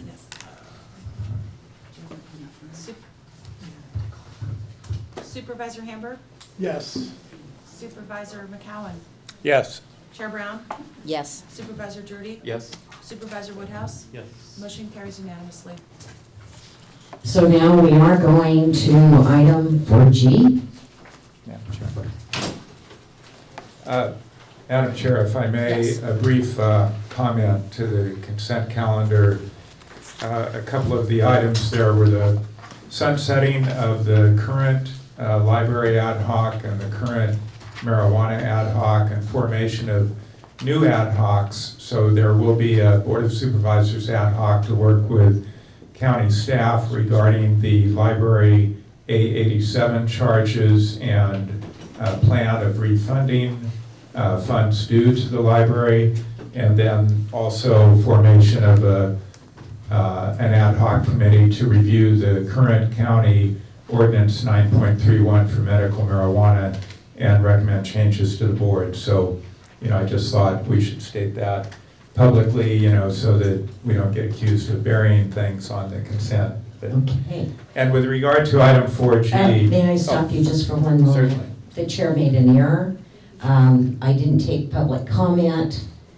Anyone that wanted to comment on something that's already been voted upon, but we would entertain your comment. Seeing none, yes, we will go to items pulled for separate consideration. 4G, Supervisor McCown. Thank you, Madam Chair. And this would be approval of an amendment to an existing agreement with Dahl and Associates in increasing their contract from $50,000 to $100,000 for preparation, presentation, and submittal of a finalized draft Mendocino Town Local Coastal Program amendment to the California Coastal Commission. And I thought the original contract of $50,000 was questionable. The extension of the contract with an additional $50,000 is doubly questionable. The only thing really lacking with the town plan that was presented to the board, I believe, was a Coastal Commission consistency analysis. And that is the reason that the executive office determined it was appropriate to hire an outside consultant. And instead of providing and there's very little specificity in the original contract or this one. There's no payment schedule other than $15,000 a month in the original contract, no hourly rate, and really and no finish line in sight. So the consultant is being paid these funds through a particular day, whether a successful product is really ever delivered or not. And so instead of providing, and I'll wrap this up quickly, but instead of providing a Coastal Commission consistency analysis, which would have been a separate document from the Mendocino Town Plan that would have highlighted how it complied and was consistent with the Coastal Act, the consultant, with or without county supervision, rewrote the town plan to such a degree that it created quite a bit of public concern, quite a bit of confusion. And so, in my view, the consultant is now being paid, hopefully, to fix some of the confusion that he created. And the product that was presented originally for the board was substandard in numerous respects. I won't bother citing them all. We will either approve this or not. I expect we'll approve it. I simply can't support it. I think it's in the realm of being unconscionable. Thank you. Okay, supervisors, any comment on that? Go ahead, Supervisor. Yes, Madam Chair, I see Chris Shaver is here, and Chris actually wrote up this extension of the contract. I think the board remembers that at the last meeting, we were hopeful that we could bring this back to the board on the 17th of December, and it was the board's decision, and I believe Supervisor McCowan was one of the ones pushing for that, to move it back an additional month. So, I deal with the dolls on a rather frequent basis. I think they're working very hard. I think they're working with people in the town who continue to have issues with the plan and the way it's written. This is where we ended up after 3 or 4 years, and maybe if we had started all over from scratch, we would have done it differently. But now, we are paying the piper to get this thing through the Coastal Commission. And I have to say that I think both the chair and I have dealt with these consultants regularly, as have a lot of the people in the town that I know well and who are very concerned about this plan. And I don't agree with the characterization that, that they aren't moving the ball forward. I think we, as I said at the last meeting, we were trying to wrap this thing up. By the next Board of Supervisors meeting, the board felt that was impossible to do, so we've moved it to the middle of December. And every time we move it, we extend the amount of time and effort that the dolls are going to be involved. And I don't really think we had a choice but to extend this contract. But I would like to hear from Mr. Shaver, who actually wrote this extension. Okay. Mr. Shaver. Christopher Shaver, Deputy CEO, Executive Office, County of Mendocino. Yes, this extension of the contract was necessary as our contract expires at the end of November with the dolls.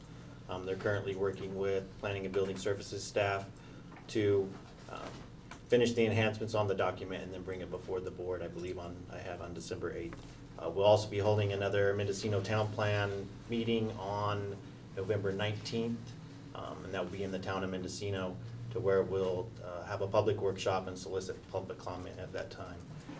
So in order to, for the dolls and so forth to respond to any Coastal Commission responses and questions as this contract expires and we renew this one, we'll also need their services in responding to a lot of their questions and also other public comment as they may come up.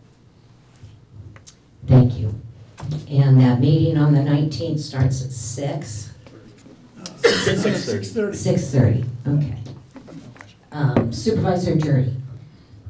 So I have a question for county planning staff. Maybe Andy Gustis can answer this, but it seems to me that the dolls are among the experts in California on the Coastal Commission and the Coastal Plan for the state of California. And I guess I would hope that that through working with them closely on this one project, that this would also be an educational experience for county planning staff, because there will be other amendments to the coastal plan up and down the Mendocino coast that county staff will have to navigate. So I guess I'd like to know if you see this as an opportunity to gain some insight from them for the rest of the staff.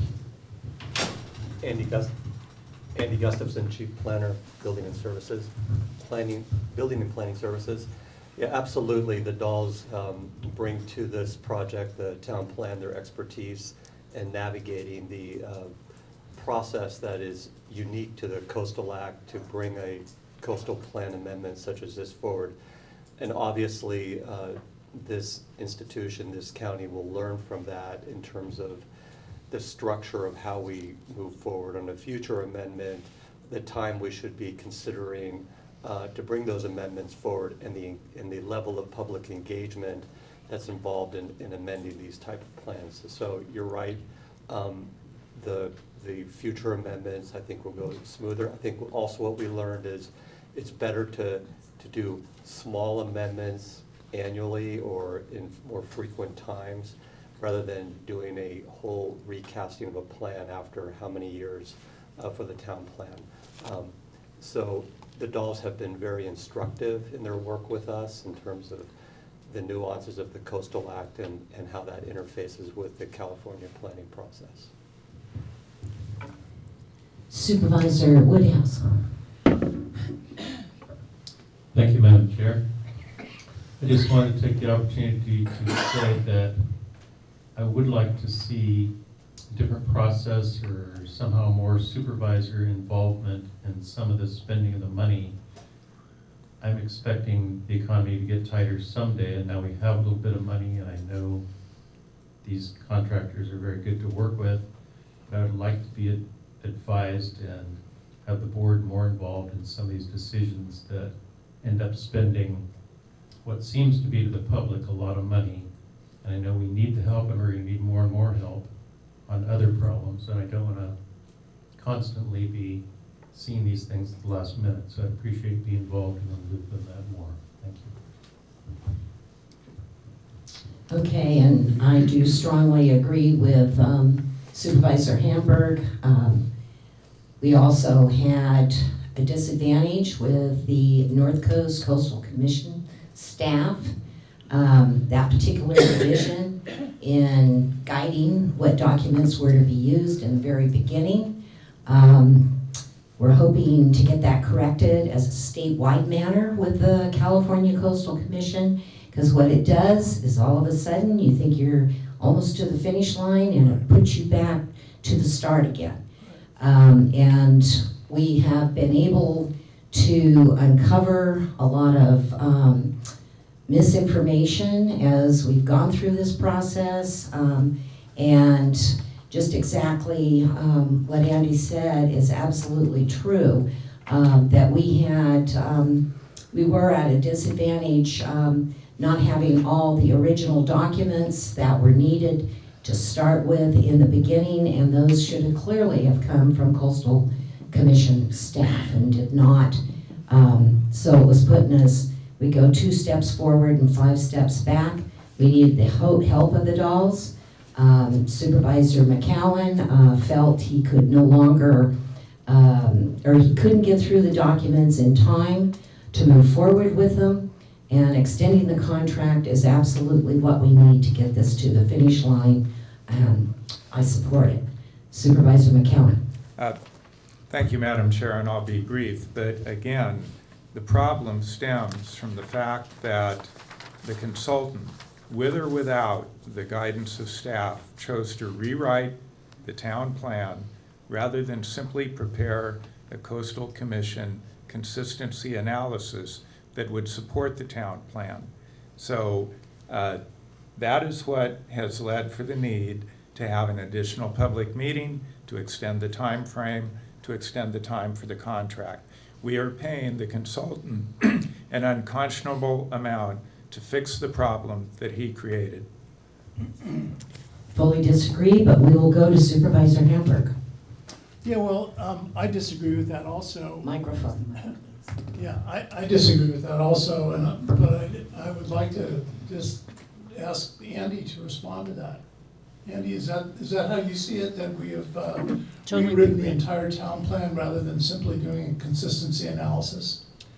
I just want the record to be somewhat clear on this, because I think what Supervisor McCowan is saying is that, we're basically, this has been a waste of money and we should have done this a different way. And, these have not been easy decisions, either the first contract or this addendum, but I have felt that this is the way to get this plan finished finally. But Andy, I would like to just hear your analysis of that. The way, Andy Gustafson, Chief Planner, the way I would characterize the contribution of the dolls is that they have most certainly brought their expertise about the Coastal Act and how coastal plans need to conform to the provision of the Coastal Act.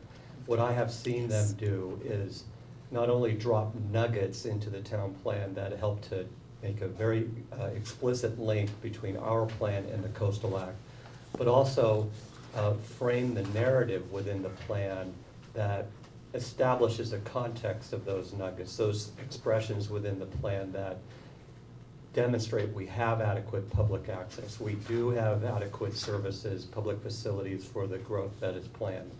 And that did result in much of sections 1 and 2 to be amended from what the board saw in July to set the stage for those nuggets.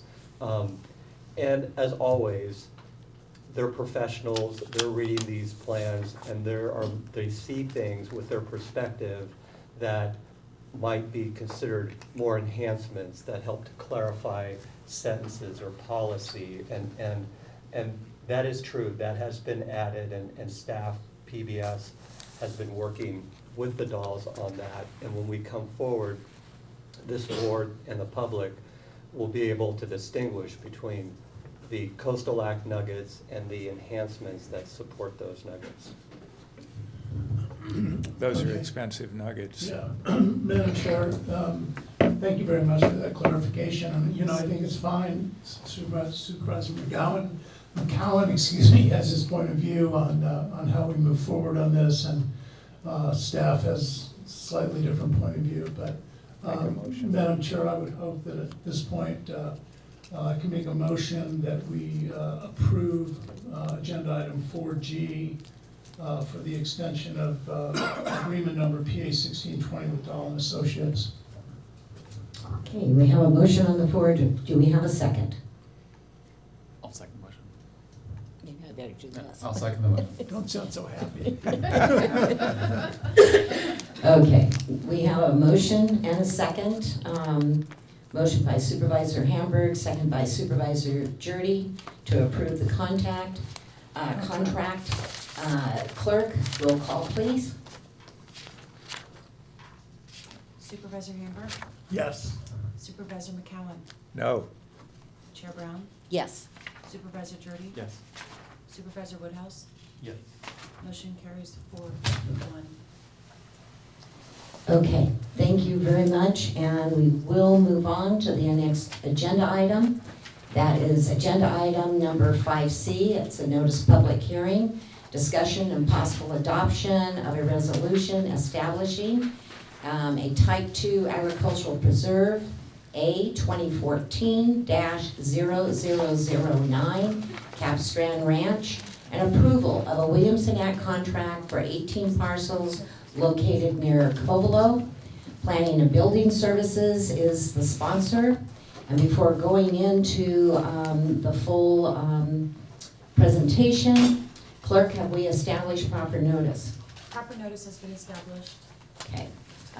As chair, I will open the public hearing. We will have staff verify any correspondence and telephone calls received, and I'll ask that question. Do we have all the information to this agenda item? You do, no correspondence has been received. Okay. So first we'll hear the staff presentation, then we will move on to public input, public comment, and individuals here to speak to this item may come up and address it at that time. Staff will present final remarks. Board of Supervisors will present questions to both staff or the public, and then the public hearing will be closed and the matter will be before the board. So let us go forward. You're going to do the opening presentation. Thank you. Again, Andy Gustafson, Chief Planner, Planning and Building Services. This is a agricultural preserve that was heard by the Planning Commission on July 16th of this year, and they recommended that the board approve this request to establish or place approximately 4,100 acres, including 18 contiguous parcels, into a Type 2 preserve. It is located northeast of Round Valley in Covelo. The applicant was able to demonstrate that they qualified under the current ag preserve income criteria, and thus is eligible for ag preserve contract. If there are any additional questions, I can answer those. Okay. We will move on then to public input, public comment on this item. Anyone wishing to address it, please come forward, state your name for the record, and know you'll have 3 minutes. Seeing no one come forward, it is back to the board. Final remarks? None. Oh, hang on. Supervisor Woodhouse. I'm prepared to make a motion when you're ready, Madam Chair. Thank you very much, sir. Okay. No additional comments. Okay. No additional questions of staff, seeing none. I will now close the public hearing, and the matter is before the Board of Supervisors. Supervisor Woodhouse. Thank you, Madam Chair. I will move the recommended motion to adopt the resolution approving the placement of 18 parcels into a new agricultural preserve and Williamson Act contract, finding the request to be consistent with the general plan and Mendocino County Code Section 22.08.020, and authorize the chair to sign the same. Second. We have a motion by Supervisor Woodhouse, a second by Supervisor McCowan. Any questions to the motion? Seeing none, clerk, roll call, please. Supervisor Hamburg, Yes. Supervisor McCowan, Yes. Chair Brown, Yes. Supervisor Jordy, Yes. Supervisor Woodhouse. Motion carries unanimously. Thank you. Thank you, Mr. Barrett. Mr. Howard, thank you. Oh, you're here for something else, okay. Just support. Oh, okay. Thank you. Now we'll move on to agenda item number 5E. This is an informational update on the status of the Mendocino Town Local Coastal Plan Amendment, LCPA, and possible direction or consideration of Coastal Commission comments regarding the submitted Mendocino Town LCPA. Planning and Building Services, and I should say this is a standing agenda item until we get this through. Planning and Building Services is a sponsor. Mr. Gustafson, would you like to bring this item forward? Thank you. Again, Andy Gustafson, Chief Planner, Building and Planning Services. The BBS staff and the Executive Office continue to work with Dahl and Associates in preparation of the town plan and zoning code. We are slated to have a public workshop, as was earlier mentioned, on November 19th, starting at 6:30 p.m. at the Mendocino Community Center. That meeting will be reviewing the public draft document, and we'll be able to receive comments and respond to those for the board's meeting, which is scheduled for the 8th of December. The ad hoc committee's been participating in this review. That concludes my report. Okay, thank you, sir. Any questions of staff? Seeing none, we'll go to public comment on this item. Anyone having public comment, please come forward. Yes, please come forward, state your name for the record, and know you have 3 minutes. Hello, my name is Mike Adair. I don't really have a comment, but I do have a question. I'd like to know, how long has this process been going on, and how much money has the county spent on it? I'd like to know that. Thanks. Okay, it's been going on quite a while, but Supervisor Hamburg, do you recall how long? It's before you've been on the board, the second time on the board. During his first term. Yeah, this process actually began, I believe, in the spring of 2011. Is that correct? Yep. With a series of public meetings that we held in the town of Mendocino. So ever since that time, we've I think the majority of the money that's been spent has been the time that the staff has spent. And, perhaps the planning department could give you an idea of how much expenditure there's been in terms of staff time. It's only been in this very last stage that we contracted for consulting services, first $50,000, and then that was extended today because we continued to have problems getting across the finish line. So, I can't really tell you, Mike, but I think it would be, you take the Dahl contract plus the amount of staff time that's gone into this, we're looking at a lot of money, The other side of the coin, is that the town of Mendocino generates a lot of money for the county of Mendocino. And also, we're required by law to have an updated LCP and an updated town plan. It's been 20 years since we updated the Mendocino town plan. So it does seem like an awful lot of expenditure, considering that this plan is what I would call basically a status quo document in terms of development. We're not trying to turn town of Mendocino into a little Disneyland, so it's not like we're trying to develop it in any great amount, but it has taken an incredible amount of effort. I think some of the responsibility for that goes on the Eureka office of the California Coastal Commission, which has not always been a totally willing partner with us, but we're just hopeful that we're almost at the end of the process. And I would just like to add to Supervisor Hamburg's comment, we're probably not anywhere close to what it costs for Ukiah Valley Area Plan. Okay? That makes you feel better. All right? That does. Now, if we want to count peanuts, And we're on a fast-track timeline compared to the Ukiah Valley area. yeah, Ukiah Valley Area Plan started and lasted for a very long time. Last century. Yes. I just had to add that in. Anytime you get into these efforts and endeavors and rewrites and amendments, yeah, it's very costly to the county and to the citizens. So, Madam Chair, yes, I have to say, because I'm the old guy on this board, back in the 80s when we had so much problem with the general plan and we had the moratorium, and we formed citizens advisory committees through the county, and Lee Howard is back there, and he was in the middle of it too.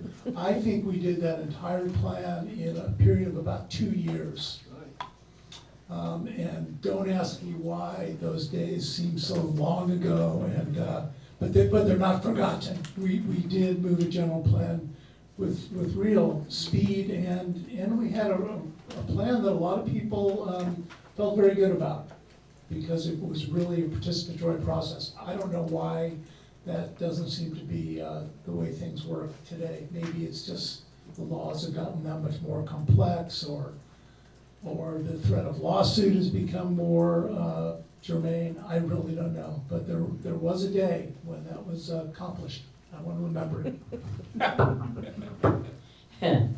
I remember those days, although I didn't sit through it all. I didn't get issued a building permit. Well, we had a moratorium. Yes, The a moratorium was forward. Move us forward. That is exactly right. Now, this item, I do not, will just accept it, the report, and also the updates and the comments that we've had. I want to thank you and look forward to the next meeting. All righty. So we'll go forward to agenda item 5B. This is the introduction and waiving the first reading of ordinance amending Mendocino County Code, Chapter 8.69, County Commission on Medical Care, Sections 8.69.030 and 8.69.040. Health and Human Services Agency is the sponsor, and can you please come forward to introduce the item?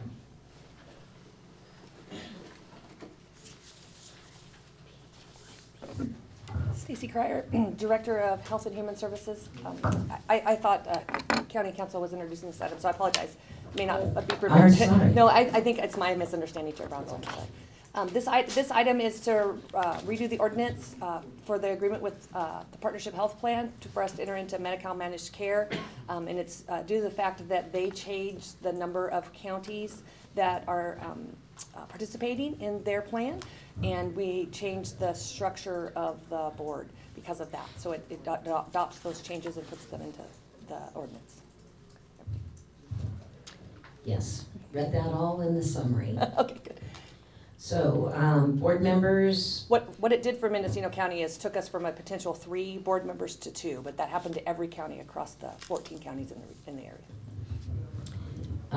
Supervisor McCowan. Well, so in short, it's simply updating the ordinance to bring us into compliance with current regulations. Correct. And I will move approval of the recommended action. I'll second that. Okay, we have a motion by Supervisor McCowan, a second by Supervisor Woodhouse. Board members, any more questions or comment? I'd like to invite public comment on this item. Anyone that would like to speak to it, please come forward. Seeing no one, item is back before the board. Clerk, roll call, please. Supervisor Hamburg, Yes. Supervisor McCowan, Yes. Chair Brown, Yes. Supervisor Jordy, Yes. Supervisor Woodhouse, Yes. motion carries unanimously. Thank you very much. Now we're on to agenda item number 5A. Presentation, discussion, and possible adoption of resolution establishing a policy for the inspection of construction of county buildings on county property. The Executive Office is the sponsor. Mr. Shaver, will you please introduce the item further? Christopher Shaver, Deputy CEO, Executive Office, County of Mendocino. The item I bring before you, Madam Chair and board members, is a policy in the form of a resolution establishing facility modifications and new construction, requiring the county to follow the same process and procedure as regular contractors and citizens. So it will require permitting, plan check, and inspections. Currently, there's only a verbal policy in place, and that verbal policy only pertains to projects that are 250,000 over. So this will establish a policy to where we work with Planning and Building Services as part of the Executive Office, Facilities and Fleet Division to ensure that our projects conform to current building code, are inspected, do have plan checks, and are permitted. Okay, board members, do you have questions of staff? Seeing none, we'll go to public comment on this item. Mr. Howard, I know I can't see if you're coming up, but I know you would.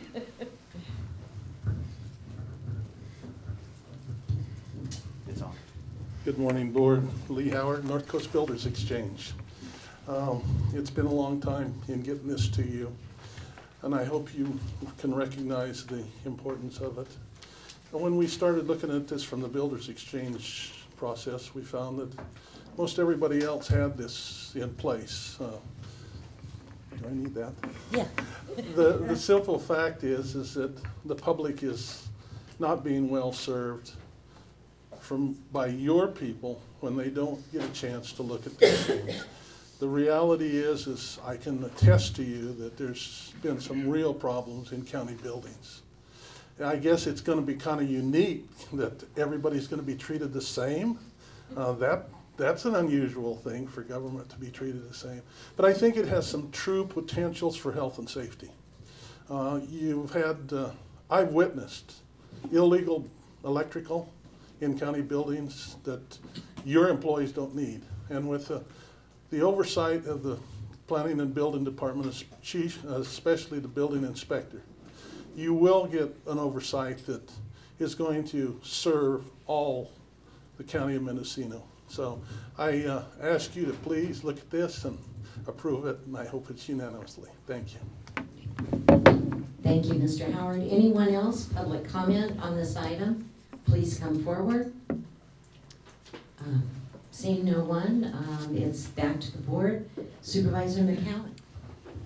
Thank you, Madam Chair. Well, I fully support this action, and I believe there's a number of us on the board that have been aware of the issue for some time. Mr. Howard is not particularly shy in stating his point of view on various issues.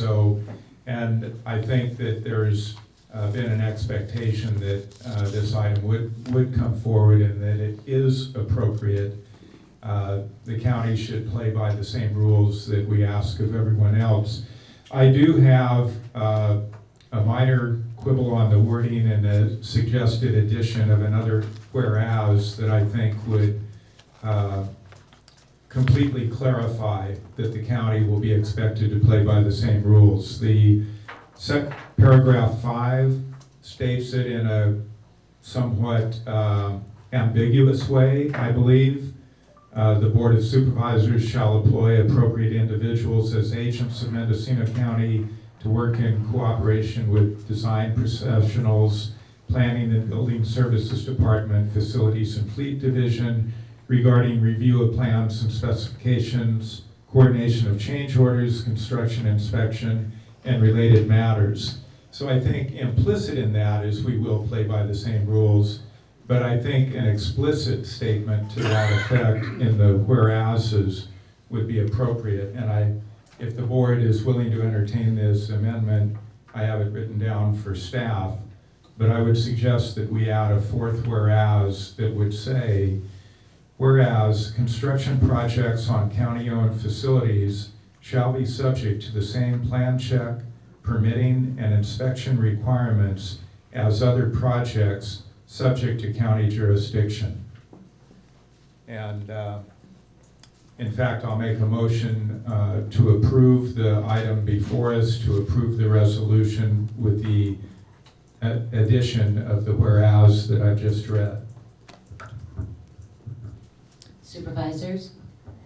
Just for clarification, so I picked up on that subject to county jurisdiction, and I'm assuming that's because the state architect's office will supervise, say, hospitals or schools, and they may have different standards than everybody else deals with. Is that the purpose of that? Well, yes, and within the cities as well. Okay. I heard, let us speak to a first, but did not receive a second, so unless I receive a second. I'll second the motion. I'll second the motion. I just wanted clarification on that. Okay. So we do have a motion with an amendment by Supervisor McCowan, a second by Supervisor Jurdy. Does everyone understand the amendment? Can you repeat the amendment, please? Oh, I have it, thank you. Okay. Public comment. Any other public comment to the amendment? Okay, none. Okay, let's roll call for the vote. Supervisor Hamburg. Yes. Supervisor McCowan. Yes. Chair Brown. Yes. Supervisor Jurdy. Yes. Supervisor Woodhouse. Yes. Motion carries unanimously. Okay, thank you. Now we're on to agenda item 5G, and that's Department of Transportation. It is the director's report. Transportation is the sponsor. I don't believe anyone had an issue with or questions of the director's report, so Mr. DeShiel is not here. Any other comment? Seeing none, we'll accept the report. Unless public comment, anyone with public comment? Seeing no one, we'll accept the report. Now, the board is going into closed session. Supervisor, or CEO, Angela? Madam Chair, yes, the next item is closed session. And we were Okay. anticipating that this would be working lunch. We're a little early, so that's good. Gee, we might get a break at lunchtime. A short. Instead of a working, yes. So we are going to adjourn to closed session. We have 3 items pursuant to Government Code Section 549, 57.6, conference with labor negotiator, agency negotiators. Pursuant to Government Code Section 549, 56.9A, conference with legal counsel, existing litigation, Friends of Outlet Creek versus Mendocino County Air Quality Management District et al. It is a Mendocino County Superior Court case number SCUK-CBPT-15-66445, pursuant to Government Code Section 54956.9D2, conference with legal counsel, anticipated litigation, significant exposure to litigation, and that is 1 case. We will have a closed session working lunch, and then we will have a break during that time, and then we will reconvene approximately 1:30. Ms. Angelo? Madam Chair, could we take a very brief 5-minute break before closed session? Okay, Thank you. that sounds good. 5 minutes always, as Supervisor McCowan says, turns into 10. 5 will get you 10. Thank you very much. Okay. And I'm not sure how to turn this off.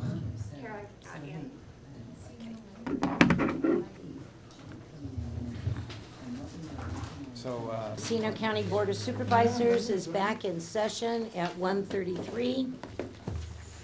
We have a 1:30 timed item. Well, first I have to report out of closed session.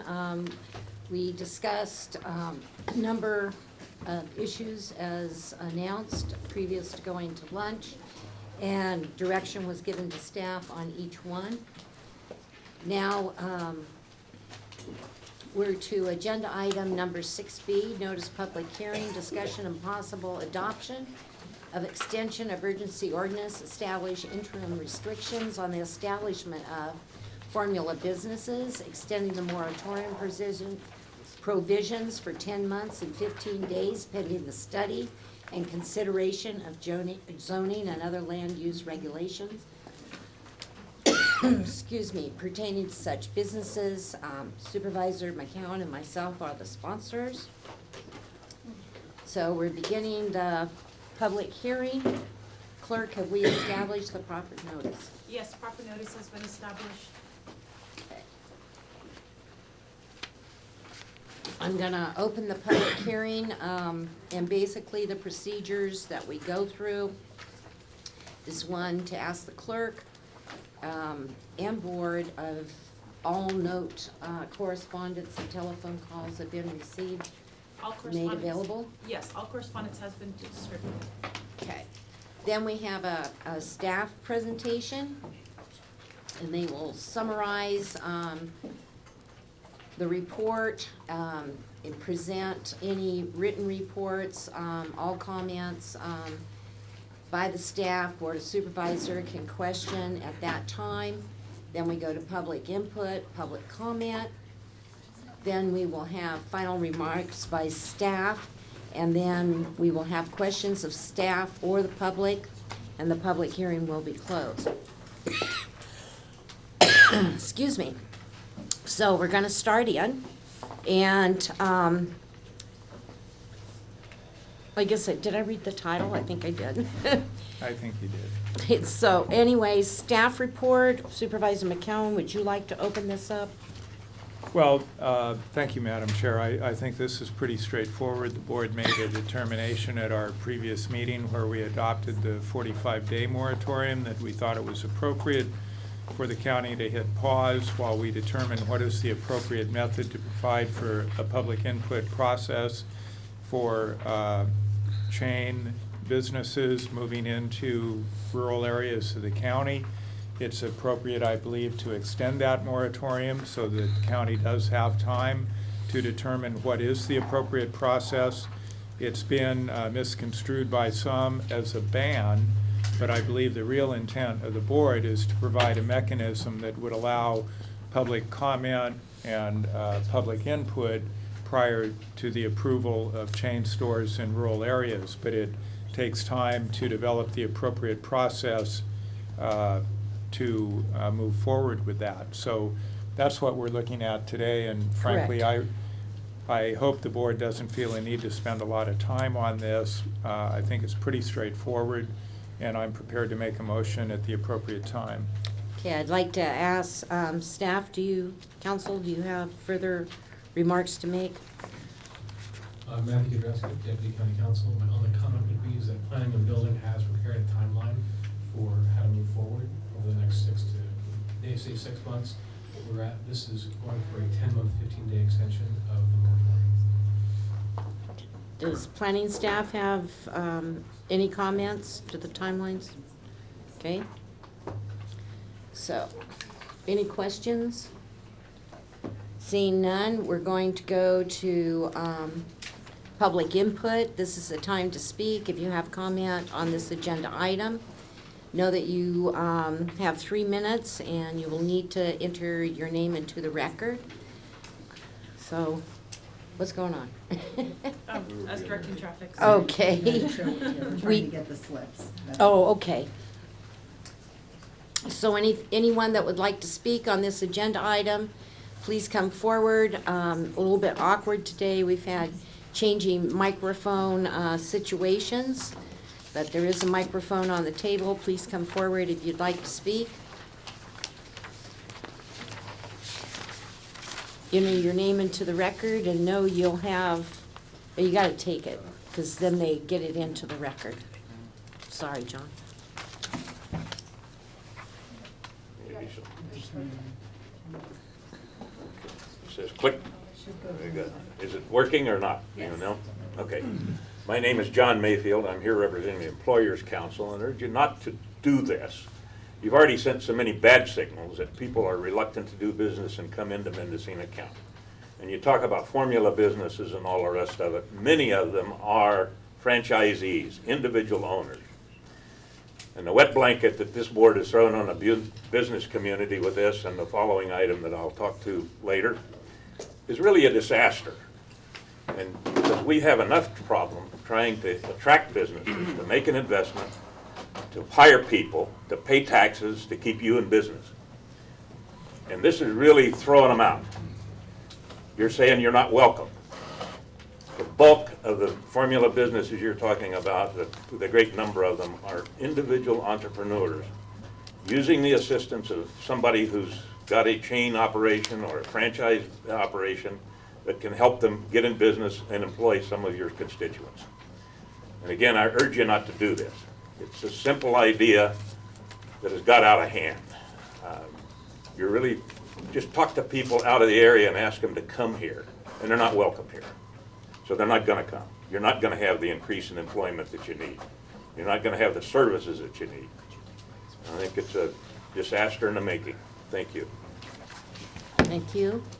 Anyone else that would like to speak on this agenda item, please come forward. Eric. Well, That was John. that was John. Oh, okay. Sorry, didn't read it. Did you want to speak on the item? Please come forward. Oh, we have a lady right here. Are you want to speak on this item? Yes, the Dollar General. Okay. Oh, no, this is not Dollar General. This is on a more urgency ordinance establishing interim restrictions on the establishment of formula businesses, blah, Yes, blah, I did blah. see that one too. I'm sitting on the outside. Please because pick there's up the microphone. There's a number of us that are here that are trying to attend the meeting. They're outside your door and we can hear nothing. Is there something to be done about that, please? Madam Chair, we cannot do any more with the sound system than we're currently doing, unfortunately. Okay. I could ask. Sorry. Sir, please come forward. Is it this item? I changed my mind. Okay. Please come forward. And again, this is to extend the urgency ordinance. This is not related to the appeal. My name is Sheila Rogers, and I will just simply say that my experience with people moving to this county on purpose to start businesses is extensive. They come here because it's a great place to live and do business. They seek out a place to create their own business. So it's not just formula stores or franchises that are going to give us the means to do our own economic development. Thank you. Thank you. Anyone else? Please come forward. Madam Chair, Yes. the microphone was not on when Ms. Rogers spoke, so I think. Staff, please if we get could up just there and turn the check that. microphone on and just leave it on, and then we don't have to deal with it. Thank you, Nicole. Thank you. Hello, my name is Andrew Nickel, and I also am opposed to this moratorium, as I've also mentioned earlier, but I don't really feel that the county has made the case that there is a threat to the health and welfare and safety of this community, which this ordinance section that you're using to enact this urgency ordinance requires. This section also requires that you submit a letter prior to extending it past the 45-day period that explains what you have done to date to try to alleviate this threat to the health and safety and welfare of our community. I don't see that in the notes. Be that as it may, this does send a terrible message about Mendocino County, and I think the county spent years updating their general plan and the Ukiah Valley area plan. I think the Ukiah Valley area plan took at least 10 years to approve. There was no mention of this in it. This ban on formula businesses didn't make it into that plan. And now that you have one application for a formula business, you're ready to throw all this stuff out the window, all the public input, all the staging meetings, all the stakeholders meetings, everything's out the door. This moratorium assumes that all formula businesses are bad and contends that it takes money out of the community. I contend that if somebody brings $1 million into this community, builds a new business, brings in inventory, hires personnel, pays higher property taxes, pays sales taxes, that they are contributing to this community better than a vacant lot does or no business at all. So I feel that you're on the wrong track with this. If Redwood Valley has a problem, and I saw it mentioned in your staff report that they have a little community area they talked about in the Ukiah Valley Area Plan, place a moratorium on that. Come up with a Redwood Valley plan similar to what Mendocino did, go through the process and pass it. But a moratorium on the whole county will start as a 45-day plan, a 1-year extension, a 2-year extension, and then it'll be stamped into law. Thank you. Thank you. Anyone else to talk to this item? Hi. Please state your name for the record. I'm Daniel Sanchez, North Bay Association of Realtors. We did submit a letter on it as well. Yes. Our organization doesn't take a position on the Dollar General itself, and I know this isn't about Dollar General necessarily, but this is about a moratorium, the urgency ordinance, ban on formula businesses that we think is the wrong-sided approach. Using a urgency ordinance to make land use decisions is not the appropriate way of making land use decisions. We think the general plan, the zoning code, that's the correct way of deciding what type of businesses should go where and what's appropriate for the community. That's why you have a general plan, that's why you have zoning. And to put in an emergency ordinance like this, as some of the speakers mentioned, sends the wrong message, because it sends the message that a business maybe can't be sure of what the business climate is going to be in a community before it opens up. So we're concerned could send a chill through business community. Additionally, not every, as some of the previous speakers mentioned, some of the businesses that have these formula stores, they are locally owned, operated. A Rooter or a H&R Block, those are typically locally owned and operated. They're franchises. Are we then going to be banning a new real estate office potentially from coming into the unincorporated county because it's a Coldwell Banker, for instance? That would count as a formula business. There are a lot of other formula businesses beyond Dollar General that would be impacted.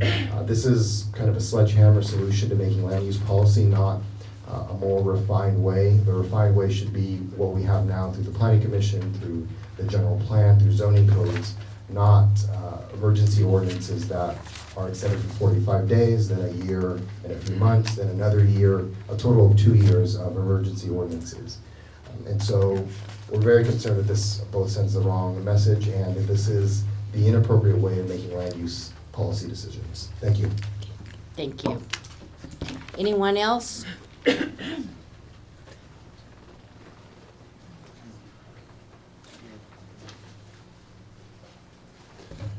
I take it this is the issue before the Dollar General. This is the moratorium issue? Yes, please state your name for the record, sir. William Taylor, Redwood Valley. I believe that businesses that employ locally, pay livable wages, provide products that are needed, not over-consumerism products, are the kind of businesses we want to be encouraging here. And that a civilized nation needs to do planning and regulating and not just allow a free-for-all of anything goes. And so I'm generally in favor of the moratorium. I know the last speaker spoke about some possible exceptions where business might be exemplary and could still be considered formula, so maybe clarifying the definitions would be helpful, but I am in support of a moratorium while we decide what, how we want to more accurately define what we do and don't want. And I think maybe even a redoing of the general plan, given global warming, given current information that we didn't have as widely in the early 2000s and in the last century, would be useful so that we can really make a difference. Every community on the planet has to make a difference for the continuation of our species, and this is a great step to localize our businesses more. And unfortunately, if we don't regulate, we're going to go extinct. So that's my statement. Thank you. Please come forward, state your name for the record.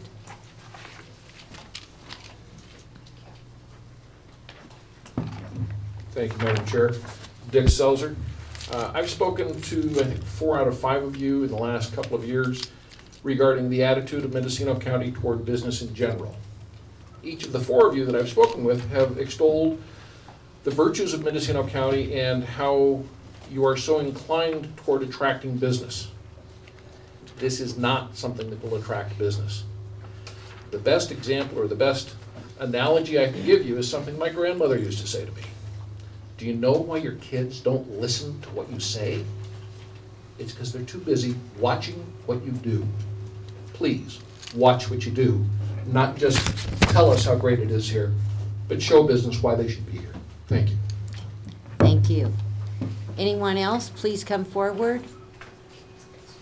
Seeing no one, it is back to the board. Board members. Supervisor McCowan. Thank you, Madam Chair. I just want to clarify again, this is not a ban, it's a moratorium. It's not an endless process. The staff has laid out a suggested timeline, and it's not all encompassing. The only businesses that would be subject to the moratorium are formula restaurants and formula retail as defined. So it's not going to apply to Roto-Rooter or an insurance company or even a real estate office. So it is limited in its scope, and it's intended to give the county time to come up with a reasonable process to allow for public input before these particular types of businesses are approved. And with that, I will make the recommended motion to adopt an extension of the urgency ordinance. Okay, Supervisor, I need to, those were your final remarks, but we need to close the public hearing before we have any motion. Well, that's I one believe. theory. Is that? Okay. County Council says correct. Okay, so you presented the final remarks. Do we have any questions, final questions, presenters or staff? Seeing none, the public hearing is closed. Supervisor McCowan. Thank you, Madam Chair. I move adoption of an extension of the urgency ordinance. Okay, we have a motion. Do we have a second? I will second, but one thing I do want to say is that we have a timeline that's on our staff report. That timeline calls for this ordinance to be voted on in May of next year. I really am counting on our staff and the board to not let that drag on, because while I think it's necessary to have this kind of a moratorium in effect, because of the situation we have right now in Redwood Valley. And my district is rural community after rural community after rural community. And I frankly do not want to go through the same thing in Philo that we're now going through in Redwood Valley. I don't want to go through the same thing in Little River or Manchester or Point Arena. I think it's really divisive. I think it really challenges what the county means when it says that it's in favor of business. And I know I'm one of those people that Dick Seltzer referred to as saying that I want to see new businesses in this county, and I very much do want to see new businesses in this county. But I do not want to see stores like Dollar General, and I'll name them, disrupt a local business community and local business efforts. The big effort that's going on in my district right now is called Go Local. And every town along the Mendocino coast has a Go Local movement. And too often these chains, these franchises, whatever they are, their main emphasis is not being local. It's not buying local, it's not contributing local. I realize there is more value maybe to having any business than vacant lots. I think that's debatable. But what I want to see is I want to see this timeline adhered to, because I don't want to see this moratorium go on longer than between now and the month of May. So that's my comment. Thank you, Supervisor. Anyone else? Supervisor Woodhouse. Is this on or? Is this on, yes. That's on. I really don't enjoy this job some days, and this is one of them. I like to look at both sides of the argument, and I feel very strongly against franchises. I just don't like the look of it and the boring way our country's turned into all looking the same. I like unique things. I want to be supportive of the board, and you can't always just vote. I have no idea how the vote will go, but I just, after being in real estate for 40 years, you have to have some rules. And I said when I first supported this, that was to go along with the board. I don't mind taking a lot of heat from people on whatever side of the issue is. I really want to support this board, but I don't think just quietly being unanimous or voting against what you believe in is the right thing.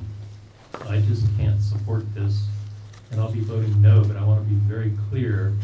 The reason is I just think it'll take us so long to go through the process and make any progress on this that it's going to drag on and on and on. So I don't vote no with any anger. I vote no saying that if this passes, I'd really like to be on this ad hoc or in the work group and make this happen as quickly as we can and get a template for these towns so that they can have the right to have input on their communities. They deserve that. But I just cannot support this. I'm sorry to have feelings on both sides, but I would be voting no. Thank you for your comment. Anyone else? Okay, we do have a motion. Clerk, you have a motion and a second. Do you want to do roll call on the motion? I shall. I get to vote first every time. She can start the other way. Supervisor Woodhouse? No. Supervisor Jordy? Yes. Chair Brown? Yes. Supervisor McCowan? Yes. Supervisor Hamburg? Yes. Motion carries 4-1 with Supervisor Woodhouse dissenting. Okay. So now we move forward, and the next item on the agenda, a little bit late, is agenda item number 5F, discussion and possible adoption of resolution approving the appeal of the Planning Commission's July 16, 2015 denial of AA-2015-0002 and overturning the zoning clearance granted to building permit BU-2015-0104 cross development by Planning and Building Services. Okay, this item is sponsored by Planning and Building Services. Do you want to go further?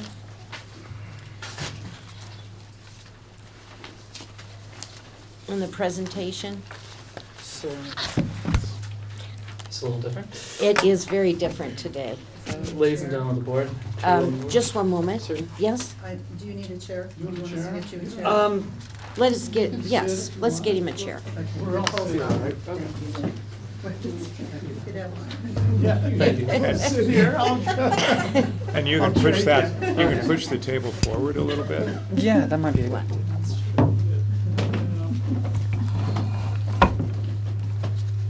Is that better? Okay. Ladies and gentlemen of the board, and anyone else that's here, my name is Graham Hannaford, County Planner. Just to go over the base facts of the case. 1 second. On February 18th, I believe, Cross Development submitted a building permit for a commercial structure on, sorry. It's all right. Thank you. Like I said, it's a little bit unusual being away from where we're used to. Okay, on February 24th, building permit BU 2015-0104 was submitted to Planning and Building Services as a building permit for a commercial structure by Cross Development. It was granted a zoning clearance by the zoning department, by the Planning and Building Services, should be clear, as it met setback and height requirements. This zoning clearance was appealed to the Planning Commission by the Chihadas.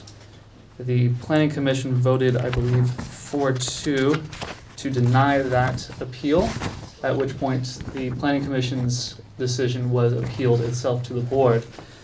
On the October 6th meeting, October 6th was when it was continued to. I'm terribly sorry. Give me one moment, please. On July 16th, by a 4-2 vote, the Planning Commission denied the appeal, at which point their decision was appealed to the Board of Supervisors on October 6th. On October 6th, the board heard all sides of the case and tentatively agreed to approve of the appeal based on a finding of facts to be prepared. And that was to be heard on 2 weeks ago, the 20th of October, at which point the hearing was continued to today. I'd be more than happy to answer any questions the board has about this. To my knowledge, there hasn't been any additional information submitted, really. And a resolution But is in. The resolution Is is in front of you, us. correct. Yeah. And we did receive a letter that I think was distributed to all board members from Remy Moose and Manley, and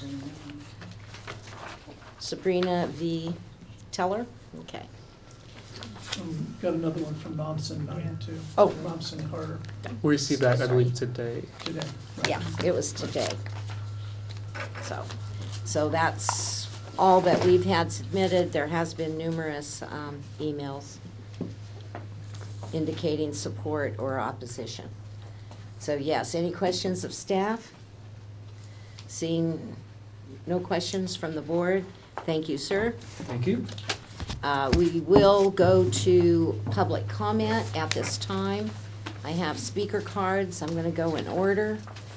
Charlie Seltzer, please come forward, restate your name for the record, and know you have 3 minutes.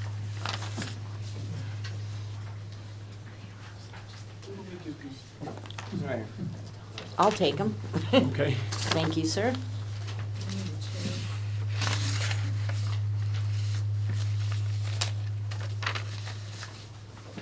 This is the microphone?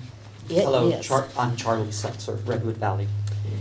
I'm against Dollar General Store coming to Redwood Valley. You've probably heard lots of arguments around land use, size of the building. I have a different take on this. If you are an employee, an LGBT employee of Dollar General, then you have health insurance, but your domestic partner or your legally married spouse or your children do not. This is in spite of Dollar General Store having in their corporate policies non-discrimination policies that include sexual orientation and gender identity. So in spite of that, their actual practices don't extend the benefits that are extended to heterosexual employees to their LGBT employees. So in my mind, when you treat one class of employees different than you treat another class of employees, that's discrimination. So by inviting Dollar General into our community, we are inviting a corporation that discriminates against its employees. I don't want that in Redwood Valley. I don't want that in Mendocino County. I don't want that in California. Thank you. Thank you. Mary Beth Kelly. Next. Mary Beth. Yep. Sorry. Please restate your name for the record and know you have 3 minutes, Mary Beth. Okay. Good afternoon. My name's Mary Beth Kelly, and I'm a 23-year resident of Redwood Valley this Thanksgiving. So I was at Redwood Valley Shopping Center yesterday dropping off some flyers for our upcoming community meeting, and I ran into an old friend, Jean Neer. Well, she's a recent friend. I've only known her for the last few years, but she is very old. As you may know, she turned 100 last December. She immediately started talking about the Ukiah Daily Journal Sunday article regarding Dollar General, in particular, the tone of the comments quoted by a particular businessman, and how she remembered being his high school teacher. When I told her about how our citizen group was compared to a mob with pitchforks and torches in the last meeting, her mind started drifting off. And she told me the story of how when she was living in Potter Valley in the 40s, the Japanese immigrants started arriving to work the pear fields. Some of the Japanese men started making moves on the Potter Valley women, which the Potter Valley menfolk did not take kindly to. So they gathered together one day, pitchforks in hand, to prevent the Japanese workers from entering the valley. So though it is clearly possible, I am not an angry citizen with a pitchfork, though I was tempted mightily to bring mine today. I'm just a citizen, a resident of the community I love enough to take action, when I see it changing for the worst. What started as a lark, maybe I'll enter my tractor in this year's parade, make a political statement about how I feel about Dollar General invading our town, and hand out some flyers. What has sprung forth from that hot day in June has been nothing short of amazing. I've watched as our community has activated itself, starting with a simple phone call from a son in Santa Rosa to his mother in Redwood Valley, alerting her to the incoming Dollar General store, then with the social media, then with the community meeting involving the newly brought to life Redwood Valley Grange, along with countless planning meetings and group emails. I've had the privilege of being at the center of a community awakening to itself. I've watched and been part of democracy in action. I've heard it said democracy is never easy and it's always messy. I've found that to be true, but at the core it is about the people governing themselves, of the people, by the people, and for the people. Well, the people of Redwood Valley have spoken, 1,700 strong. Democracy seems to be an endangered species these days, in days of corporate influence and lawyers. What I've learned is that it always comes from a grassroots effort, springing from the least likely of places. Please do the right thing and vote with the people on this issue. Don't listen to the fearmongers among us. The citizens of Redwood Valley are moving forward with our vision of what we want our community to be, and we're excited to have you alongside of us, pitchforks or not. Thank you. Do you Ellen? want copies of it? Sure. Turn it in to the clerk over this side. Ellen Faulkner, and Ellen will be followed by Lou Brooks. I thank Supervisor McCowan for suggesting we call up the next speaker. So please be ready to come up or start your way up at this time. Good afternoon. Is this on? Yes. It is. Okay, I'm Ellen Faulkner. I'm from Redwood Valley. I've lived there at least 30 years. Gotta put it up to your mouth. Get it close to your mouth, Ellen. Oh, okay. You can hear me now? Yes. Okay, I've lived in Redwood Valley for at least 30 years. My name is Ellen Faulkner, and I really love my town. And I think that you good folk are about to do something right, and I'm really very pleased. I think I can see it coming because of the last vote that you did. We don't need to face this every time some small town gets threatened by a giant corporation. And I see that you're looking for a way out of that possibility. Mendocino County can still be saved, even though the wetlands may be destroyed, the forest is getting destroyed. We still can save this place from giant corporations. And thank you very much for your previous adoption of the moratorium. Thank you. Lou Brooks, and Lou Brooks will be followed by William Taylor.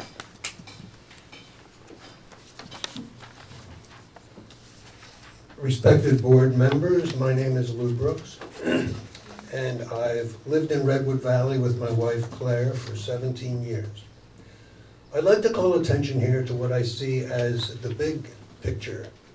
On the one hand, we have 1,700 residents of Redwood Valley opposed to Dollar General's presence, a small group of angry constituents, according to Dollar General's legal counsel.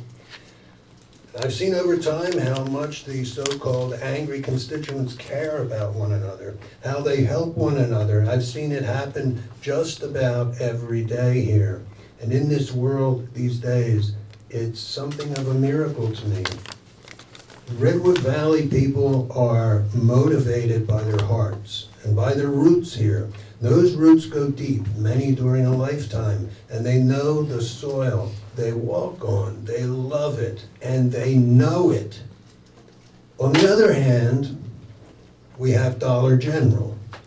What are they motivated by? Well, they're on the march. Money is what motivates them. No roots, no living here. It's all about money, and that's how success is measured these days, in stacks. Well, you know what? The way the world is now, we really don't need more successful people. We've got tons of them.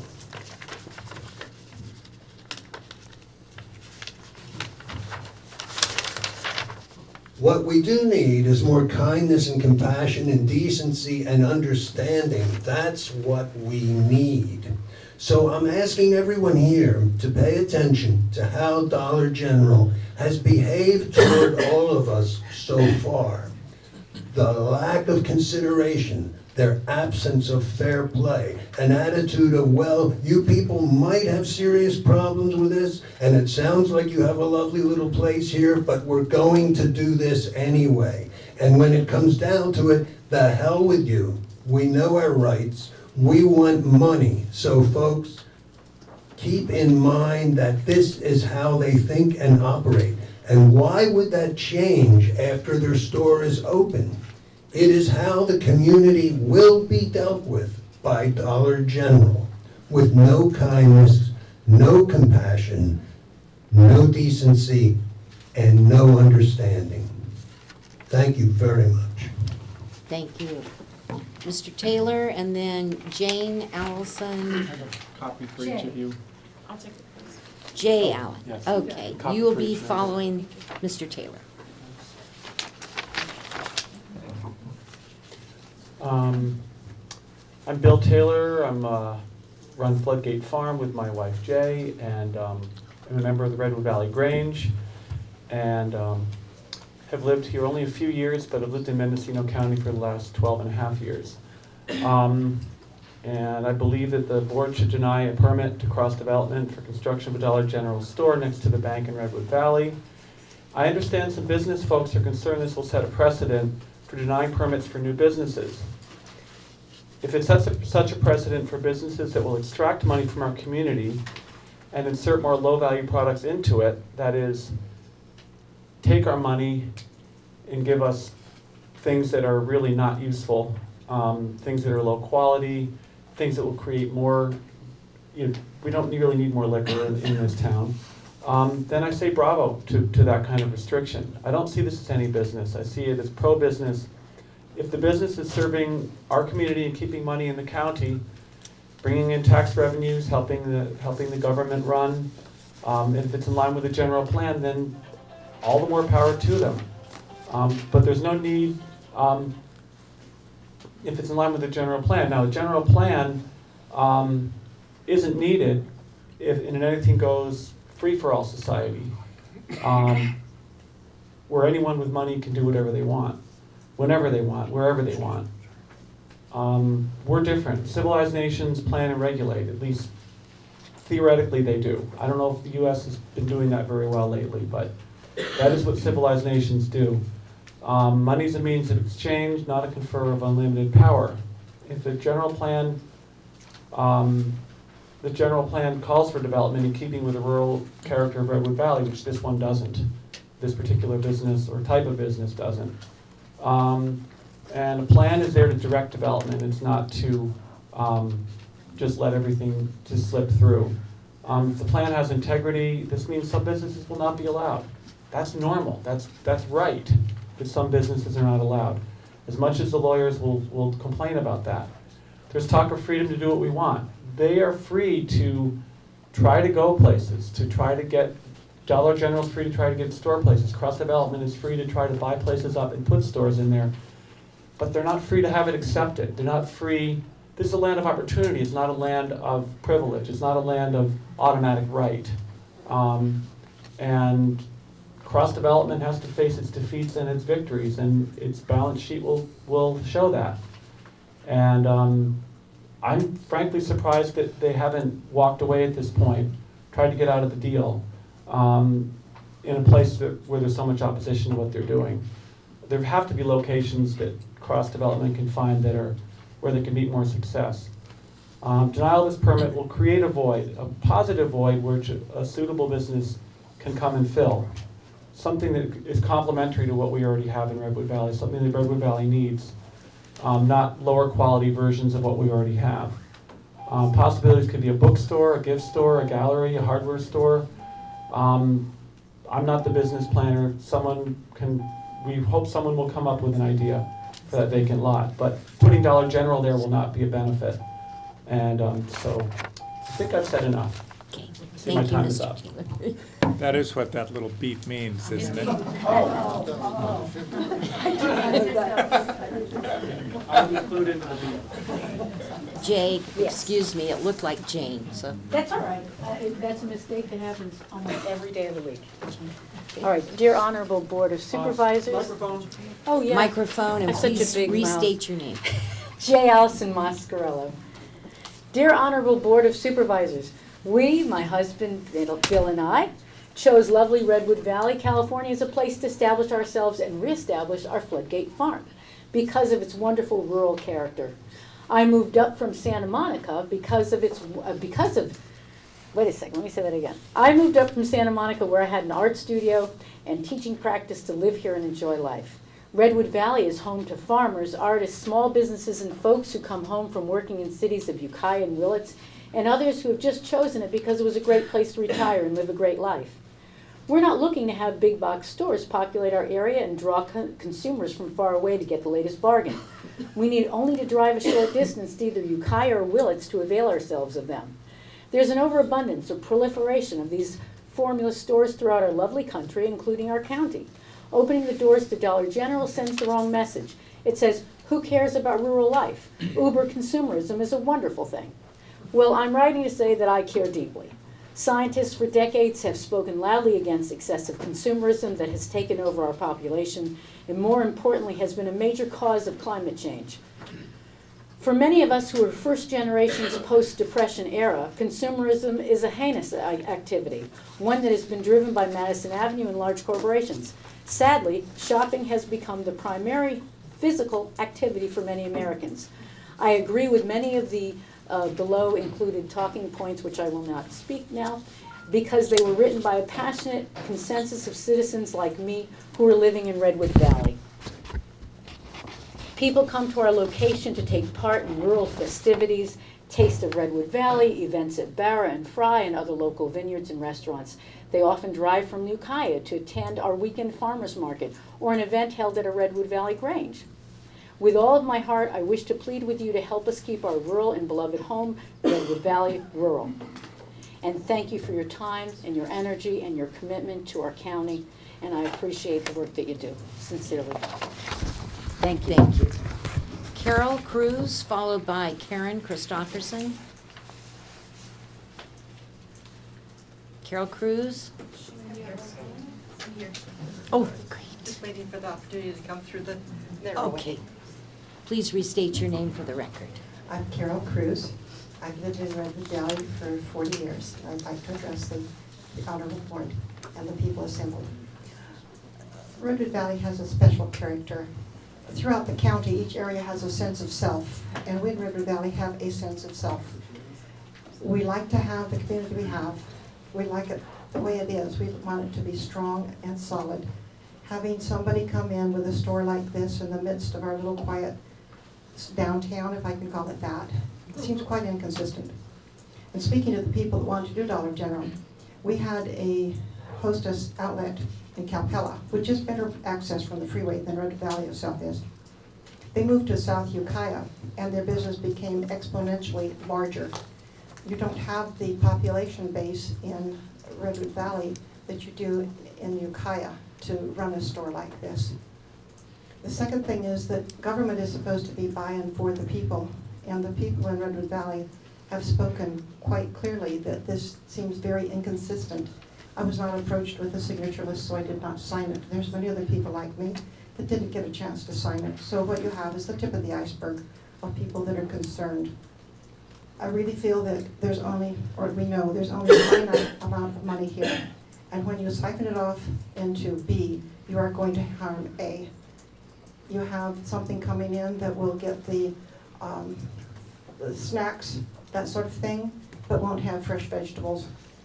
The little market we have there, if you've ever gone into it, is remarkable for the size of it and what they've got, the freshness of their stuff. It's a nice place to be. And my own personal observation is that it will be very difficult for them to continue when they have somebody competing for the stuff that has the good shelf life. You're really betting on something when you buy that. But this other place will have the stuff that gets the profit in more easily and can kill off something good. So please listen to those of us that are involved there, that would like to see the character of our place stay the same, and to the people who are thinking of investing there, in my observation, you'll do a better job investing your money a few miles south than you would in Redwood Valley. So please remember those of us who live there and love our place. Thank you, all of you. Thank you. Karen Christopherson, followed by Keith Woods. Good afternoon. It's a pleasure to come and speak before all of you, and I'll make this quick because State your name, please. My name is Karen Christopherson. I live in Redwood Valley. I've lived there for 15 years. And a couple years ago, I had the pleasure, before going before the City Council, to speak in favor of Costco. And I am in favor of Costco, and the reason is because I think it is being placed in a very appropriate place in our county. I voted for smart growth, and I believe that where Costco is going is exactly what we had in mind when we spoke about smart growth. When we look at Dollar General and where they want to place it, it does not resonate with me with the spirit of which we went forth when we voted for smart growth. So just very quickly, I'd like to say, please adhere to all the words that the residents from Redwood Valley have spoken today. It's not a good fit for our community.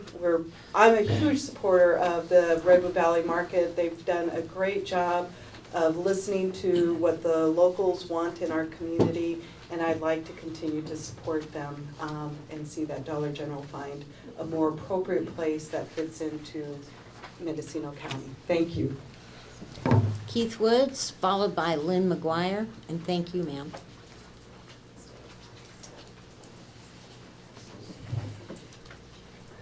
Madam Chair, members of the board, I guess I have the honor of being the first one that's going to be booed today.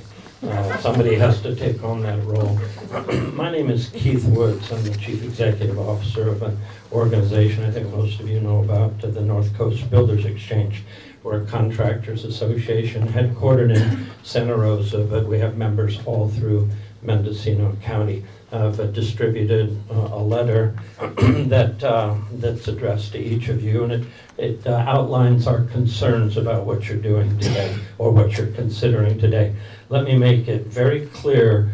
Our Builders Exchange, made up of about a little under 1,100 various members associated with construction, we don't support or oppose any project. It's been our policy for a very long time that that's up to government to determine whether a business can get a permit or not get a permit. We don't support or oppose a project because often we have members who are on both sides of a development or a piece of property. We stay out of that. It's your process and what you're considering doing that concerns us most. As you'll see in the letter that we sent, you received letters from North Bay Association of Realtors and Wind Coastal Planning. We're in complete agreement with their concerns. And I have a fear, I guess, nothing against or for Dollar General. That's if the locals don't like it, that's their right. It's the process and what you might be doing to discourage others from considering Mendocino County as a place to do business that concerns our organization. I guess it's the law of unintended consequences that I want to remind you about. You may make the constituents happy, you may feel you're doing the right thing, but wow, the message you'll send to much of the business world, not only locally, but throughout the Bay Area, is that you can try to do business in Mendocino County, you can get your permit, and your work is still not done. It's no done deal. And it's a kind of an accidental, I hope accidental, bait and switch to me in what you're doing to this particular business. And again, we don't support or oppose Dollar General. It's the principle at stake here that bothers us most. And I have great concern in the business community. You'd be surprised at how quickly word spreads. I was the CEO at the Santa Rosa Chamber of Commerce for years, and Santa Rosa developed a horrendous reputation for being the Bermuda Triangle for business and development. You would go into their planning department and never be seen again. And that kind of reputation spreads throughout the Bay Area, and even this will throughout Mendocino. I'm just here to caution you on behalf of our members that you might think twice while sending a message against Dollar General, you're sending another message that you may not want to send out there about the integrity of county government and doing business with it. Thank you for your attention, and normally I don't suggest you listen to anybody from Sonoma County, but I ask for your indulgence in this case. Thank you very much. Thank you. Lynn McGuire, Thank you. No followed by Charlie Vaughn. Hi, I'm Lynn McGuire, and I appreciate your support of our community with your initial vote, your tentative vote. It is in our general plan to have smart growth in Redwood Valley. I know it's not as specific as some would like, but it is in there, and it does have merit, and it is valid. I know some members of the Mendocino County employers have portrayed the appeal as being devastated to the county economy. This is not true. Our county will be fine. And I think what Mr. Woods was saying about it sends a message to other people coming in that this is not a good place to do business, but at the same time, it sends a really strong message to other kinds of businesses that this is a good place to do business if you're a small local business that wants to be part of a community. And those people are out there too, and we would really like to support them.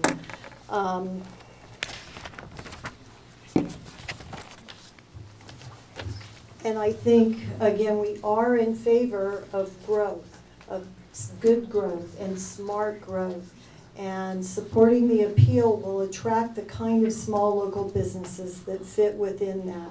We will be stronger as a community and a county if you confirm your tentative vote in support of Redwood Valley's general plan for growth, smart growth, and not for Dollar General. And thank you. Thank you. Charlie Vaughn, followed by, oh boy, Karen Hank.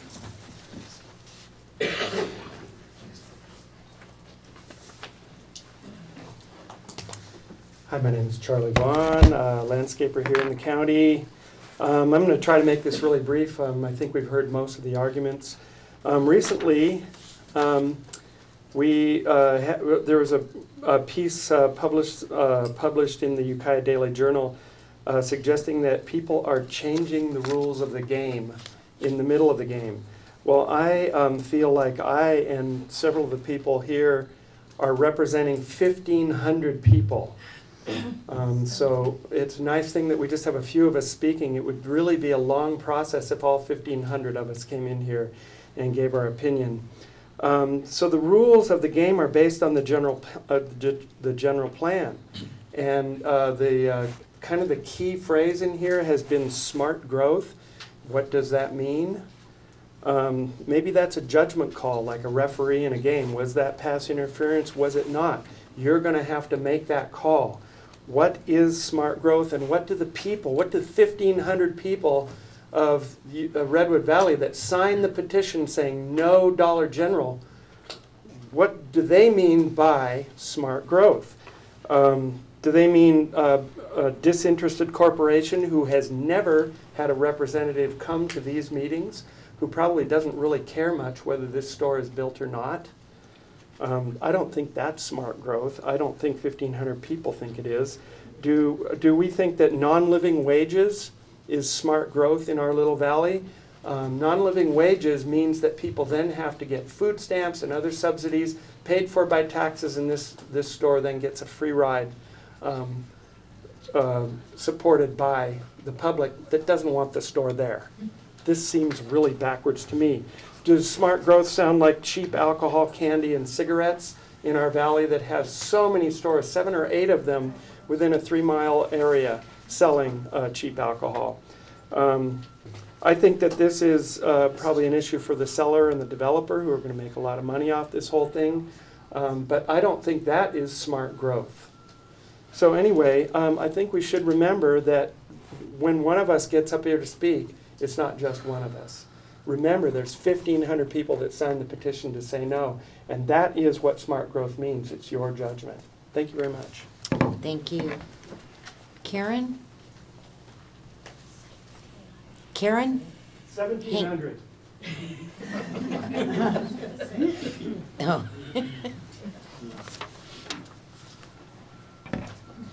Board-elect, good afternoon. My name is Karen Hart. I live in Redwood Valley. And I'm not going to rehash all what you've heard, but I do feel it's important to bring to your attention that one of my big concerns is the ingress and egress out of Redwood Valley. I don't think the current roads, if you want to call them those, I think it's similar to cobblestone roads, wouldn't support the traffic that Dollar General would import into our township area. Ingress from Highway 20, the little itty bitty cement bridge, I don't think will really, I think it'll be a hazard for the traffic turning left across Highway 20 for people's coming out of the area such as Ukiah or Calpella or wherever coming to that Dollar General, since it'll be the only one in our area. It'll cause traffic problems. I predict automobile crashes on Highway 20 going into Redwood Valley. Also, has a traffic study been done? Do we need traffic lights at East and School Way? Has there, even though there's a school that is closed down, it still is a school. Has there been an impact on how that's going to be for the school? We have a fire department right there. Well, how is that going to impact the ingress and egress? I don't think a two-lane county road that will support the Dollar General there. That was my first point. My second point is I'm familiar with county government and how it works. And I think the planning department ought to be a little bit more proactive in identifying what areas stores such as Dollar General might be interested in. Maybe refine the commercially zoned vacant properties that could be available for certain stores. I don't think the Costco store down in South Ukiah is really prudent because the ingress and egress, again, it's going to be a huge traffic snarl. I don't want that. Go to Santa Rosa Costco. It's a huge traffic snarl. So, I think that's another facet, that you need to really think about in your decision. So thank you. Thank you, Karen. Anyone else would like to public comment? Come forward, state your name for the record.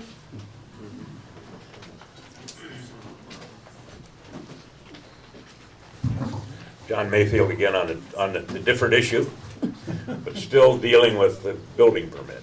And I think that's the critical issue here, is what happens to anybody else getting a building permit in somewhere else. I don't know Dollar General. They're not my company. I don't have anything to do with them. But it's a principle involved that Keith Woods expressed earlier. What happens when your neighbor doesn't like the color that you're going to build a house or put on a roof with a building permit? Does he just simply make an appeal of that building permit under the going forward from here? This is not going to be limited to just this issue or just this location and just this store. As I understand it, you take this action, every building permit that's issued is subject to the same appeal process. This hasn't been true because you sometimes make large investments before you ever get to the point of putting a building permit in place or getting a building permit issued by the planning department. And I can tell you that in my own case, we just recently got a building permit on one that we had $300,000 involved before we could even submit to the planning department to get that building permit. The plans, the engineering, all the requirements that we had to meet before you got that far. It's always been the position that once you got the building permit, that was not a discretionary item. That there wasn't discretion on the part of the building department or anybody else about issuing that permit. It was a ministerial action. And then you could have some assurance that on what government has told you, what hoops you've jumped through to get here before that. And I submit that this is not a Dollar General issue. It's been portrayed that, But in my mind, it's a much bigger issue what happens to all the building permits going down the road. Because if you don't like what your neighbor does, simply file an appeal against it. Tie him up for 90 or 120 days just for the process. Oftentimes that's very difficult to swallow. And I submit that you are jumping into some pretty deep water with this, and it won't be easy to get out of. Thank you. Thank you. Anyone else that would like to come forward, sir? State your name for the record and know you have 3 minutes.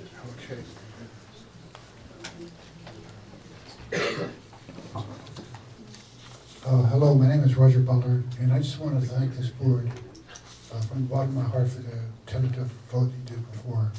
And I wanted to give a thank you at that meeting, but I didn't. So I'm going to thank you at this meeting. Thank you. Thank you, sir. Christine Boyd? Yes. Come forward, Carol. Oh, here's Christine. She's just taking a little bit. Restate your name for the record. Christine Boyd, Redwood Valley, Honorable Chair and members of the board. I've probably said it all before you at various times, but I just would like to reiterate that I don't think the hyperbole that's being raised by certain aspects of your audience really apply to this. I've been amazed by not amazed, I've been very pleased by the thoughtful nature of your board's consideration of this whole issue. I think the Dollar General is an extraordinary situation in our funny little town of Redwood Valley. And I think that the actions that you're contemplating make sense. They are not outlandish. They won't lead to the downfall of Mendocino County as we know and love it. In fact, I think it will lead to a more thoughtful and inclusive planning and development process. And I thank you once again for your due consideration on this issue. Thank you. Please come forward, ma'am. State your name for the record. Marie Hansen. I've been a resident of Redwood Valley for approximately 13 years now. And I was transplanted from the Bay Area. And when I arrived here, I was in culture shock, and I'm not going to go through my personal experiences like has been done in the past here. But I'm really hung up on this smart growth definition, and everybody seems to be mystified by it. I looked it up, and I just wanted to reiterate what smart growth, an excerpt from the definition that I found. Smart growth principles ensure that growth is fiscally, environmentally, and socially responsible and recognizes the connection between development and quality of life. Fiscally responsible? Yes, the county will get some tax revenues, but the majority of Dollar General's profits will go directly back to Tennessee, not to our community. And the items that will be shipped in here will not be bought here. Environmentally responsible, as this was determined by the Department of Planning to be a ministerial permit, no regard was given to an EIR, not warranted, period, paragraph. I'm mystified how that came about if smart growth is in our general plan as is stipulated by a policy that I will quote in a minute. Socially responsible, this permit application, possible building, was never presented to the people of Redwood Valley, so therefore never a consideration as to the social impact on the community. I believe this project is not smart growth for Redwood Valley. I support the board's interpretation of the 2009 general plan, which supports Redwood Valley's intent for smart growth within the community as stipulated, I believe, in policy CP-RB-1 of the general plan, and that the building permit be suspended and an environmental impact review completed. This is the very least the people of Redwood Valley should receive. Some believe that upholding this appeal is taking away the property rights of landowners and business owners. I see it as restoring the rights of Redwood Valley and its residents, which were never afforded to them. The right to collectively determine if this truly is smart growth for our incredibly small community and be heard before it's supposedly a done deal. Then it could be decided if this project is consistent with the goals and policies for the Redwood Valley community planning area as it relates to smart growth. It is overly apparent that this project is not consistent with the people of Redwood Valley, and our appeal should be upheld. And it's all about the process. Thank you. Thank you. Thank you. Anyone else? Good afternoon. Sabrina Teller with the law firm of Remy Moose Manley here on behalf of the applicant, Cross Development. Almost everything that can be said about this appeal has been said at this point, but there's just a couple of final points I'd like to reiterate. I just hold it up. Sorry. So first I ask if you would like to consider why, if the appellant's interpretation of the Day case is correct, and CEQA allows you to order discretionary review for an entirely ministerial building permit, where you decide that there's not been sufficient previous site-specific review, why, in the 40 years since the Day case was decided, have the legislature and the Office of Planning and Research never amended the statute and the guidelines to make that exception clear? The statute and guidelines quite clearly exempt ministerial building permits from CEQA. They do not recognize any exception that you're articulating in your resolution, like the one that's supposedly articulated in dicta in the Day case. When interpreting and applying CEQA, the courts must look first to the plain language of the statute and the guidelines. They may not invent exceptions to those exemptions that find no support in the statute. Now, I'm quite sure that your county council has advised you that the county is likely to lose in any litigation that follows this appeal if you uphold your previous tentative motion. And yet, at least as far as I know, you plan to charge ahead of your counsel's advice to rely on an interpretation of a 40-year-old case that any reputable CEQA lawyer will tell you is not going to find purchase in a modern court. You're elected in part to responsibly manage the county's finances, but charging ahead with an action that your planning staff and your own lawyers have told you violates the law is the definition of financially irresponsible. Once again, I urge you to follow the law and reject the appeal. Thank you. Okay, please come forward. State your name for the record. Thank you. Brian Momsen for the appellants, Alex and Anthony Chihata. Very briefly, I wanted to talk about the process because that's come up quite a bit today. Board Supervisor Woodhouse mentioned that in his earlier vote. There is a county code 20.208.010 that allows appeal of any issuance of a building permit. So the Chihata's followed that process, and that is a rule when bringing these appeals. There is a case that's been here since 1975 that simply states that I don't think it's that controversial. If there's a significant environmental impact that has never been studied up to this point, and this is the first opportunity to have that studied, then discretionary review can apply. And no statute or guideline has come out against that since 1975, and the appellate court's job is to interpret statutes. Subsequent cases, including the Friends of Westwood case, have upheld Day. So that's the law of this land, and it's been that way since 1975. That's a rule. So all the message that might be sent to other business people in the Bay Area or wherever else is that this county follows the law.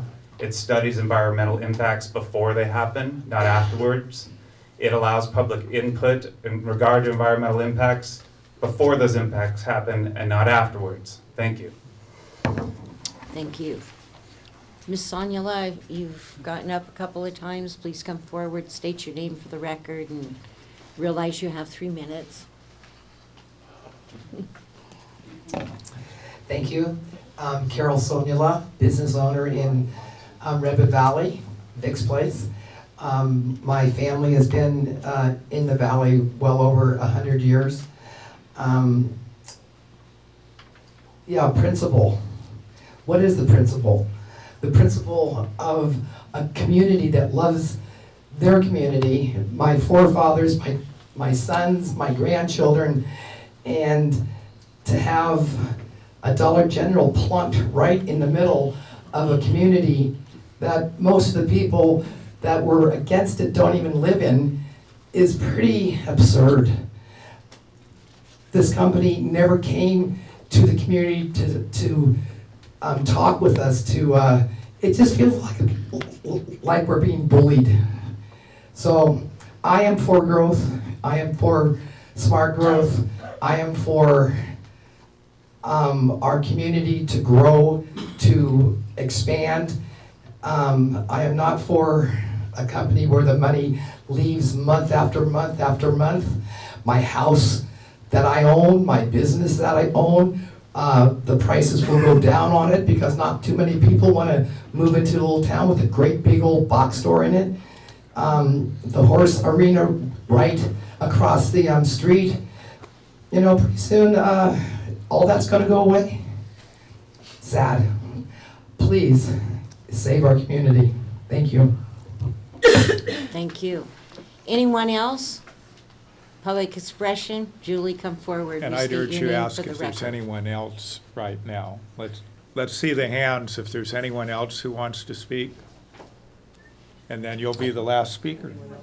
Anyone else out there? Anybody else want to speak out here? Go ahead, Julie. Restate your name for the record. I'm Julie Puffer, and I live in Redwood Valley. I don't know whether I should be saying this or not. I've been arguing with myself for 20 minutes about it, so I am. We in Redwood Valley have been having this discussion for a long time.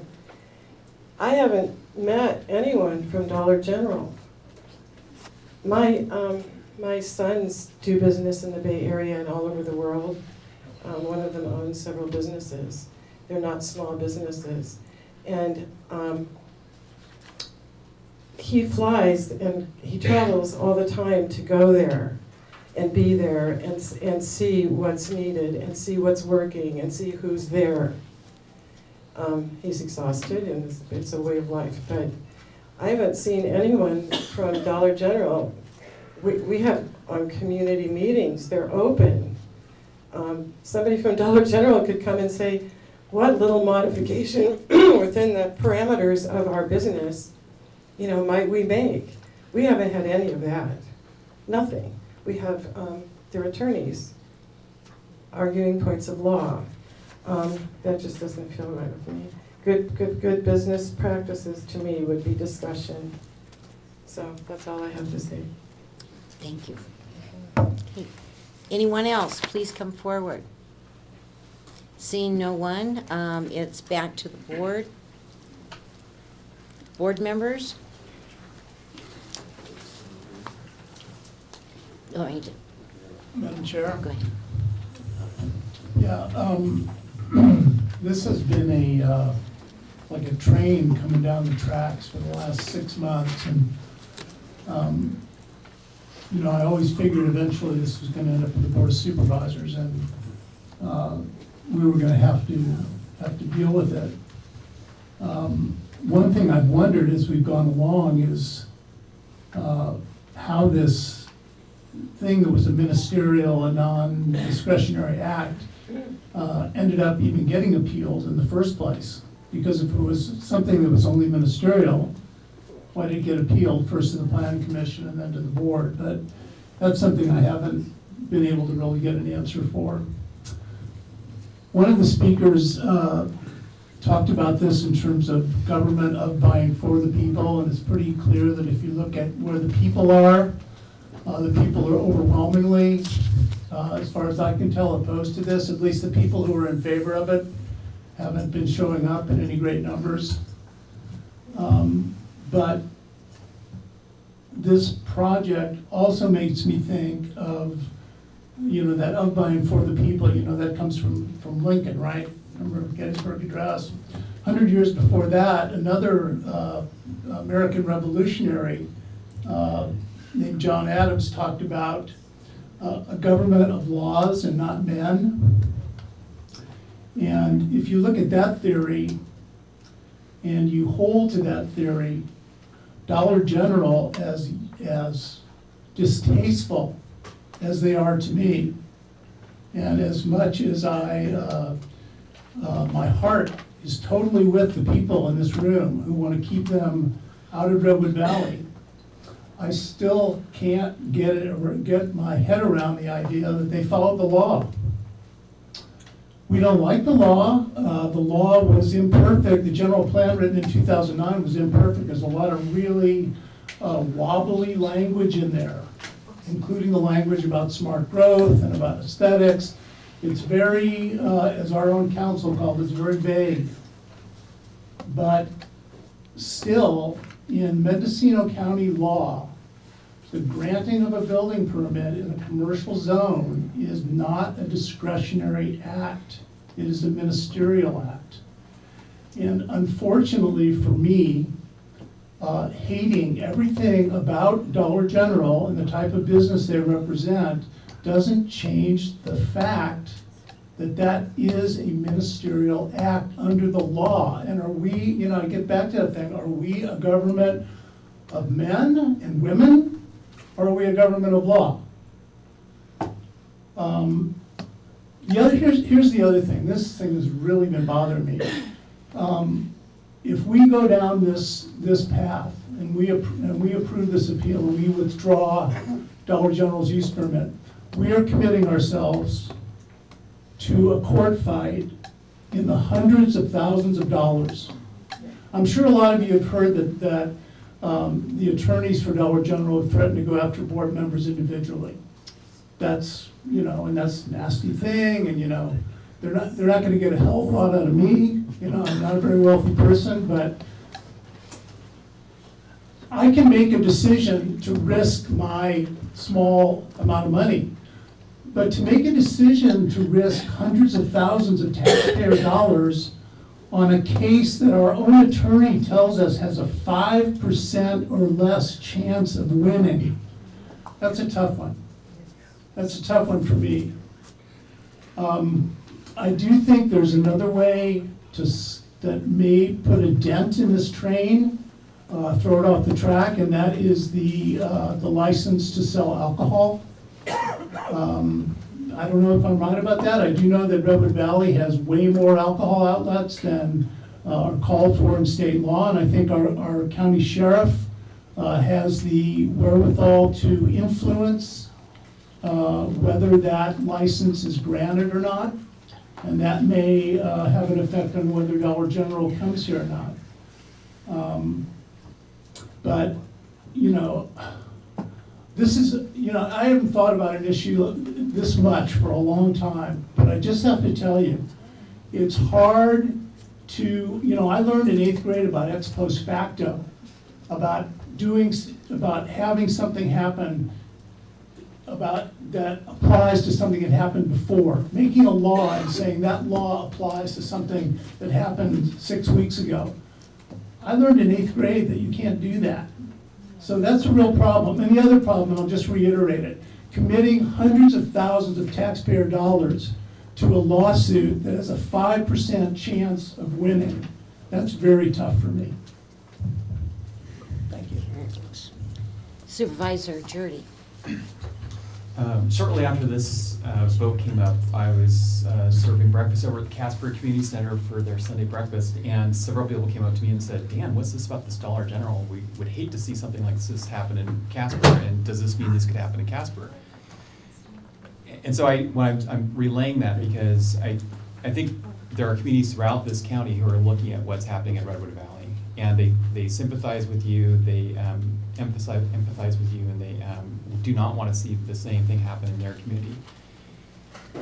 That being said, I wasn't going to mention the 5% odds because I don't know if our attorneys really wanted us to mention an open session. But we certainly have heard that the odds of prevailing if we voted to implement this rescinding the building permit are very minimal in succeeding. And like Dan, I don't see spending public dollars on something that doesn't have at least a 50% chance of prevailing. And I would much rather see the county spend its dollars in crafting an ordinance, which is what we were working on prior to this action, an ordinance that would protect communities like a Casper, like a Redwood Valley in future projects. And Dan mentioned Philo, and there's communities all throughout this county who would want some protection from a project like a Dollar General.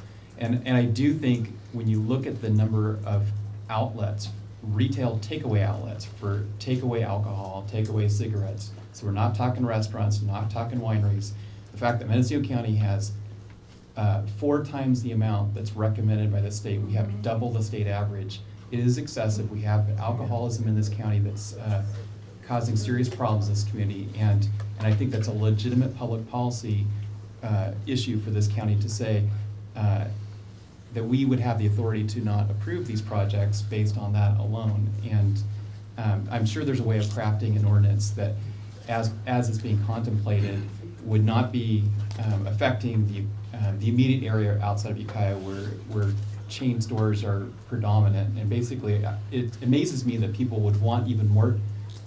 I mean, there are so many options for chain stores in Ukiah Valley. I don't understand why someone would feel any need that they're somehow lacking in choices.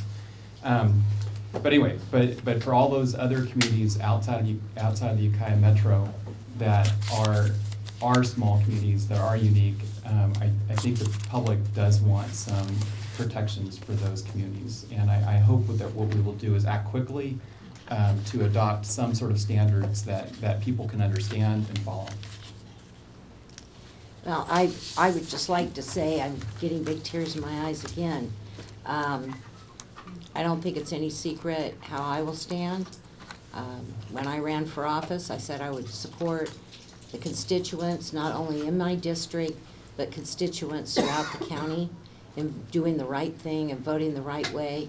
I feel as a county supervisor from the 1st District, I must go down this path. I look at Mr. Woods, other friends like Mr. Mayfield, Mr. Seltzer.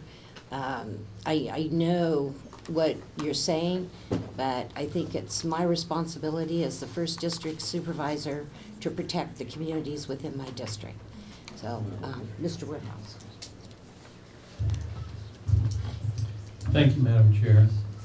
I hope you all heard that each of the speakers is very sincere in their feeling and put a lot of thought into this like you put into your lives. You're going to be potentially paying a penalty that's helping other communities because I'm going to vote to abide by the laws that keep the whole thing together. But we care very deeply about you. We do want communities to rule themselves. And thank you for your patience. Supervisor McCowan. Thank you, Madam Chair. Well, we have previously voted tentatively to uphold the appeal pending only the preparation of findings of fact that would support that tentative vote. Nothing has changed except we've received additional letters from the lawyers on both sides. We have been personally threatened with legal consequences, financial consequences, for having previously decided as a board to make a decision regarding a very important public policy issue according to what in our judgment was best for the community. It is a difficult position. You know, we often are faced with competing equities. Things are often not clear-cut. I appreciate everyone who addressed this issue. I think everyone raised points that I can agree with. And I don't know what our legal chances are going forward. And if everything was so clear, we wouldn't have the very extensive court system that we do. And people can say there's a 50% chance, there's a 5% chance, but the number one reason no one ever really wants to go to court is you never know what a judge will decide. So laws are passed, and then they're interpreted by the next 10 or 50 or 100 court decisions, providing endless employment for lawyers, the only sure winners. But when you boil it all down, and so even if the board does uphold this appeal, although we've been repeatedly threatened by legal action, it's not a certainty that a lawsuit will be filed. And if it is filed, there's not a certainty that the proponents of that lawsuit will prevail. So on balance, in this case, I'm going to make my decision based on what I believe is best for our community of Mendocino County. And I would urge the proponents of this particular establishment to reconsider what example they want to hold out to the community that they're seeking to join. They can spend whatever amount of money pursuing legal action.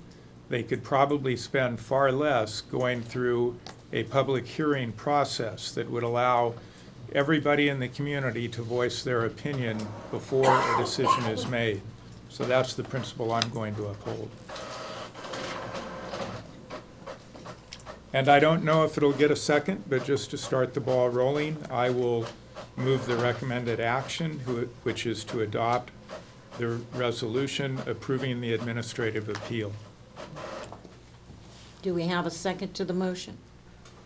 Chair is passing the gavel to the vice chair, and I will second the motion. Are there any comments to the motion? Well, yeah, I need to comment. I want to say that, you know, if my vote was for what I thought was the best for the community, I would definitely be voting with this motion. I cannot get around the principle of the law versus the people. I think if we are not a society of, you know, we've all heard this our whole lives since we took civics. If you don't like the way the laws are written, change the laws. But you can't simply ignore them or pretend they're not there or try to legislate about something that's already happened, you know, 6 months ago. I'm sure that the planning process that went on in 2009 was not adequate. And if it had been, the 2009 Redwood Valley General Plan would be much more specific, and it would have had something in it about formula stores. It would have kept Dollar Generals from happening. But unfortunately, that isn't what happened. I'm very much in favor of this not happening again, and my district is full of little towns where I don't want to see a Dollar General. And again, I hope there's some other way to stop this project. But, you know, again, I hope Supervisor McCowan is correct that, you know, there would not be a lawsuit. But, you know, I can't in good conscience bet on that. And although you don't know what any given judge is going to do, I feel like it's my responsibility as a supervisor to pay some attention to staff to which we all, as taxpayers, pay a lot of money. And when they tell us that a given action that we're going to take is 95% a loser, you can't ignore it, or I can't ignore it. I'm not that smart.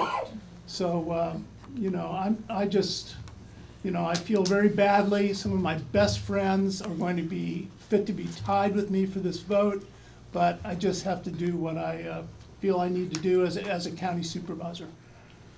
Thank you. Thank you for your comments, Supervisor Hamburg. I know this has been tough for all of us. And many of our rural communities, as Supervisor Jurdy stated, people are very worried about what type of development or development like this might come to their communities. So I am going to stick with my original vote and support the appeal. I feel it's my responsibility as First District Supervisor. 1,700 of my constituents have said they do not want a Dollar General in Redwood Valley, and I'll stick with my people. So that's. Any more comments? Okay. Carla, we do the call roll. Supervisor Woodhouse, No. Supervisor Jurdy, No. Supervisor Brown, Yes. Supervisor McCowan, Yes. Supervisor Hamburg. No. Motion fails. Motion fails, voting 3-2. I think we need a motion. I don't know. Yeah, there needs to be a. Please hang on. Where do we go from here? Well, there's an alternate motion.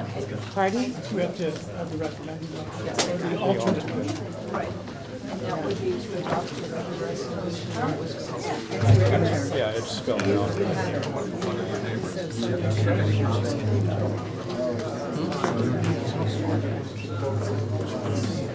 Though it's not nearly as disturbing as you can talk. Please, everyone. Let's take a short break while the audience rotates. Sure, we're still in session.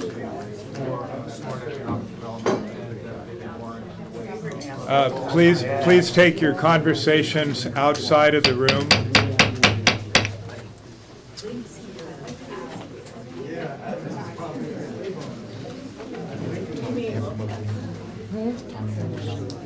Okay, Supervisor Woodhouse. Thank you, Madam Chair.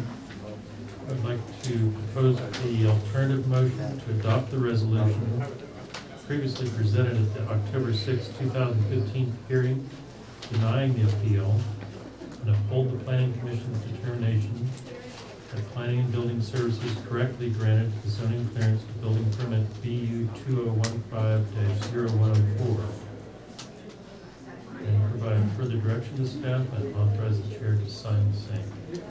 I'll second the motion. Okay, we have a motion by Supervisor Woodhouse, a second by Supervisor Jurdy. Board comment? Seeing none. Clerk, please take the roll. Can I just have one moment to get the motion correct? Okay. And maybe take a break after this one. This is the alternate motion, is that correct? Okay, I'm Okay, you're okay? I'd Yes. like you to please call. Supervisor Woodhouse, Yes. Supervisor Sorry, Jurdy. Chair Brown, Madam Chair Brown. I still think since you've got a new motion that you still need to. Oh, very good. Yes. Oh, I'm sorry, we have to have public comment on a new motion? Well, it follows from the same action we just went through. I understand, I would at least, I think you've And- heard it all, but I think you should at least ask. Okay, I don't think that's proper procedure, but I'm willing to take public comment on the new motion. If that is somewhat different than what our rules are. Anyone that would like to come forward, please come forward, state your name for the record. Could you go over the motion? Seeing no one coming forward, it's back to the board. We have a motion on the floor. Clerk? One more time. Supervisor Woodhouse. Yes. Supervisor Jurdy. Yes. Chair Brown. No. Supervisor McCowan. No. Supervisor Hamburg. Hamburg, sorry. Supervisor Hamburg. Yes. Yes. Motion carries 3-2. Okay. We are going to take, Madam Chair, before you do that, may I, as a former supervisor, ask a privilege of the floor for about 30 seconds? Sure. As a former supervisor and not necessarily representing anyone other than myself. I know this is a very difficult decision for the board, but I think that what you have done is follow the law, and I applaud you for that. You've saved a lot of effort and energies, and at least proved that, you know, the laws do mean something, and it's not just an emotional stance each time. Thank you. And I represented Redwood Valley at one time, as and you what's know. your, and what's your name? John Mayfield, I'm sorry. Thank you, sir. Okay, I think we're going to take a short break, if that's appropriate. And come back for our 2 o'clock And item. thank you for your vote, Chairman Brown. Well, I appreciate what you did. John McCown, thank you both. We're going to take a break. Thank you.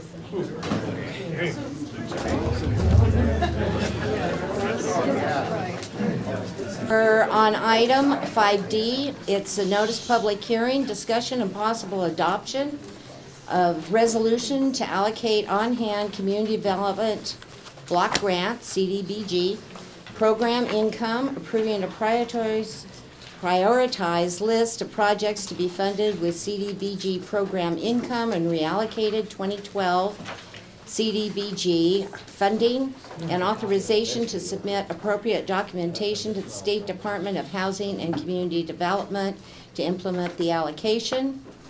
We'll begin the public hearing. Planning and Building Services is the sponsor. I'll ask the clerk, has proper notice been issued? Yes, proper notice has been established. Okay, thank you very much. Basically, we will have a staff presentation. We will then go to public input, public comment. During the staff presentation, the board may ask questions to have further clarification. Then we'll go to public input, public comment, as I said earlier, and then we'll have final remarks from staff. The Board of Supervisors will then present questions to staff or the public, and then the public hearing will be closed for the matter to be before the Board of Supervisors. And I want to ask the clerk, I know she was passing out correspondence that just came in, so has all correspondence been passed out? Yes, now all correspondence has been distributed. And there aren't any phone calls? No, ma'am. Okay. Then we are ready to start. We will go to staff. You will give us a summary, please. I will. Madam Chairman, board members, good afternoon. My name is John Moore. I'm with Planning and Building Services.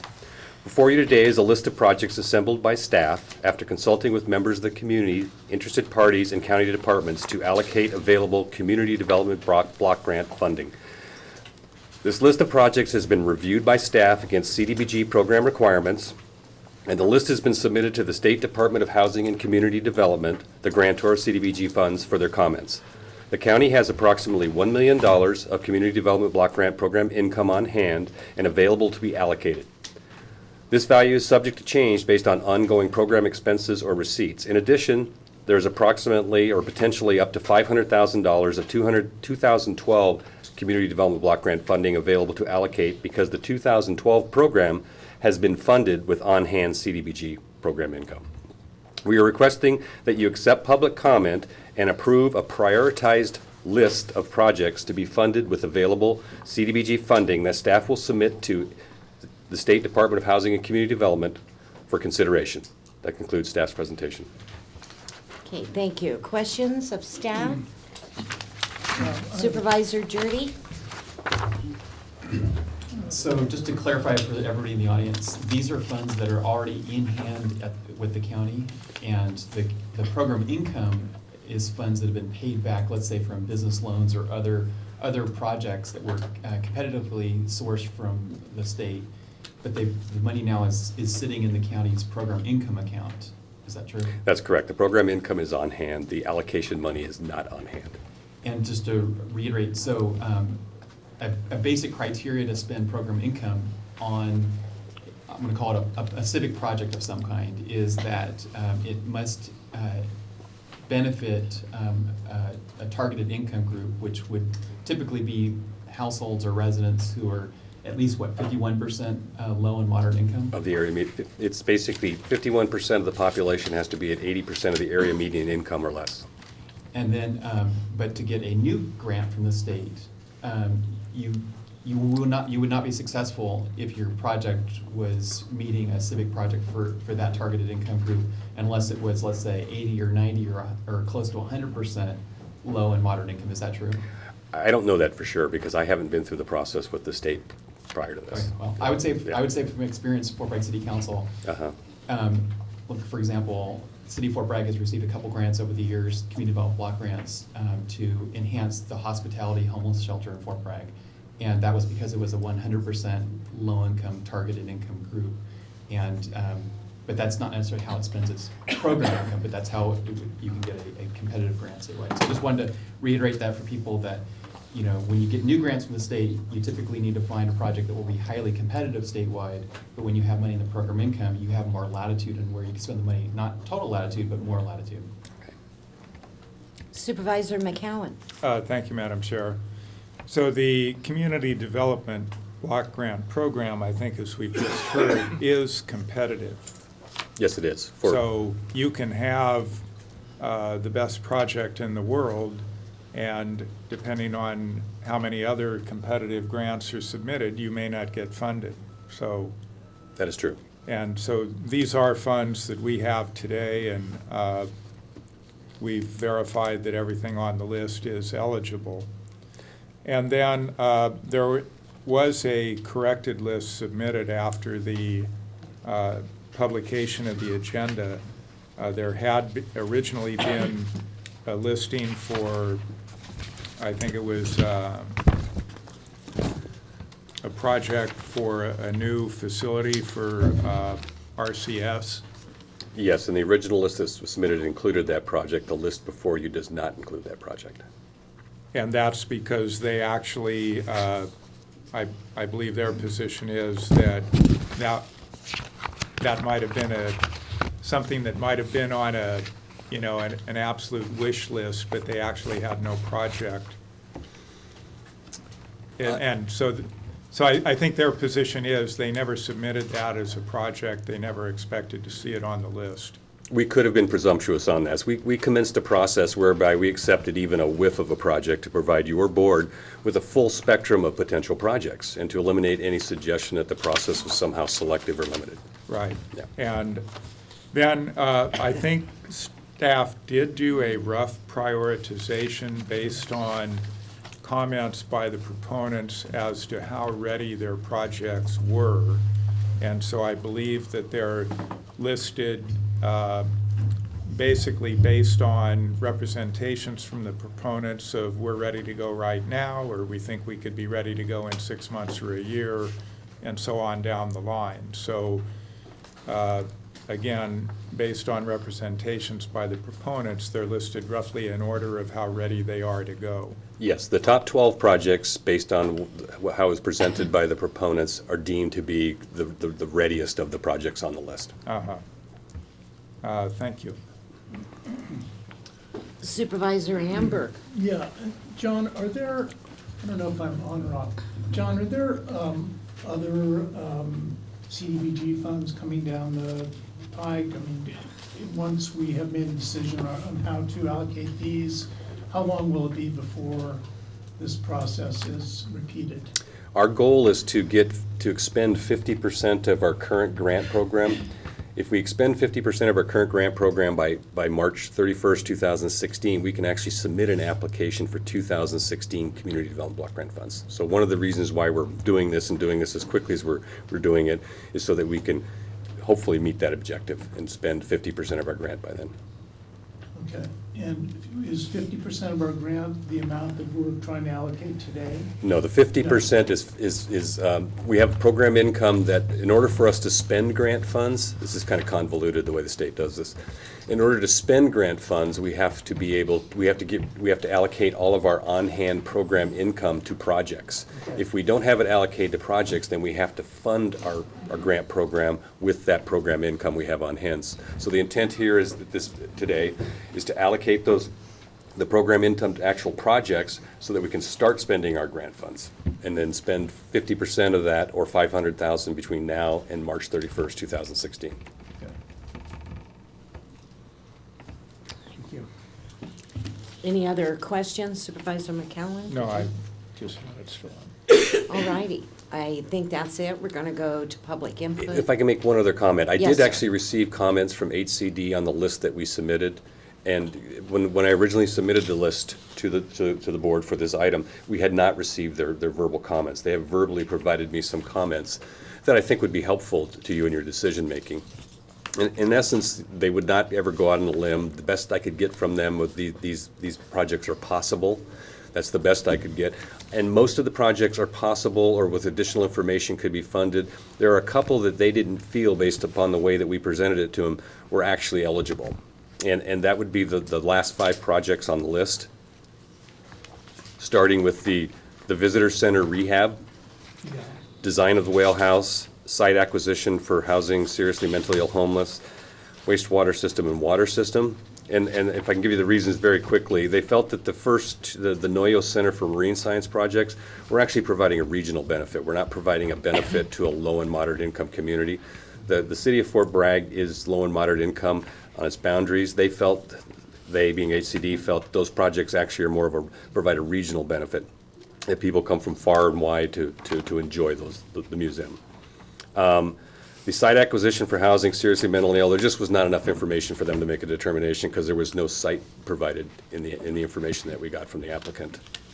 And then the Anderson Valley CSD wastewater system and water system projects, they felt that the engineering and environmental study is a little premature, that the first step of that process should be the completion of a feasibility study to determine if there is capacity and determine if there is an interest in the community for that. And a planning grant certainly is something that is doable with CDBG to conduct that feasibility study. So that could come along with the next time we have CDBG funds available? Yes, it could. The feasibility study. And did you inform them of that? I haven't yet. I just got the news probably Thursday or Friday. Yeah, yes. And we just had the conversation at the very end. Okay. Well, I'd appreciate it if you did. Have that conversation with them. Yeah, because, well, I didn't want to say anything to them because ultimately it's the board's decision as to, I mean, maybe feasibility study could be something that was funded by this board? Yeah. Yeah, exactly. Supervisor McCowan? One more clarification that either you or Mr. Pallison could address. We have two listings for the Lakewood Homes First-Time Homebuyers Assistance, and the project description for both is exactly the same except for the amount requested. So are these two requests to assist the same people but with different funding amounts, or is it two separate phases? Would you like me to respond? Yeah. Basically, we met with... Just one moment, please. I'm sorry. State your name for the record. I'm Mike Pallison from Earl Community Housing Development Corporation. And we had met with Mr. Moore several months ago at an earlier pass of this and submitted the $250,000 request. It was a timing issue at that point. You may delete that and take the other one as our serious request, although we would take partial funding if the full $500,000 wasn't available. Okay, so just as a matter of convenience, get rid of the one for $250,000. 200. And give us the $500,000 or whatever the amount Good, was. I accept. Yeah, okay. Well, what a bargain. Thank you for the clarification. Any other questions, supervisors? Then we are going to go to the public. And we have kind of awkward situation here, because that's where the public's going to come up. You don't have, you can just stay at the table and move down a little bit. Okay. Are they going to stand then, or? Yes. Okay. So this is the time that we'll have public input. Almost forgot I had the orange cards, or salmon colored. Okay, first speaker is Marie Jones, and she'll be followed by Carol Rosenberg. Please restate your name for the record. Hi Supervisors, yes, my name is Marie Jones and I'm the Community Development Director for the City of Fort Bragg, and as you know, we run a very productive and code compliant community development block grant program in the City of Fort Bragg. We have 10 years of a successful CDBG project and program implementation. And I wanted to bring to the Supervisor's attention a few key things for your consideration. And that is that in order to allocate funds for these priority programs for project income, the money must be expended by September of 2016. So that seems like a long time away, but when you actually think about the process to bid a project and get it construction ready, it's not that long away. And all of those funds have to be expended by 2016, or the county will have to spend their CDBG money, and they'll have to spend that program income to implement their CDBG project instead, and then they'll have to return the CDBG project money that you have right now. The other thing I also want to emphasize is the national benefit for each of the projects has to be put in place by September of 2017, and if that's not the case, those funds actually have to be returned to CDBG. So for example, in the case of doing any kind of affordable housing project, that means that the low-income people have to be living in those units. And if they're not living in those units, then that nonprofit organization actually has to return the money to CDBG.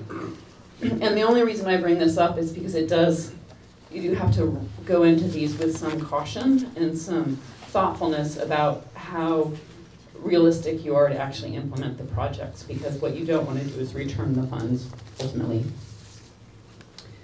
So we have a number of projects in the city of Fort Bragg, and we would be happy to help you spend your money. Just like I'm sure everybody in this room will be happy to help you spend their money. But I think we have a few things to offer, and that is that we have the administrative staff in our city to do all the reporting that's required for supplemental activities.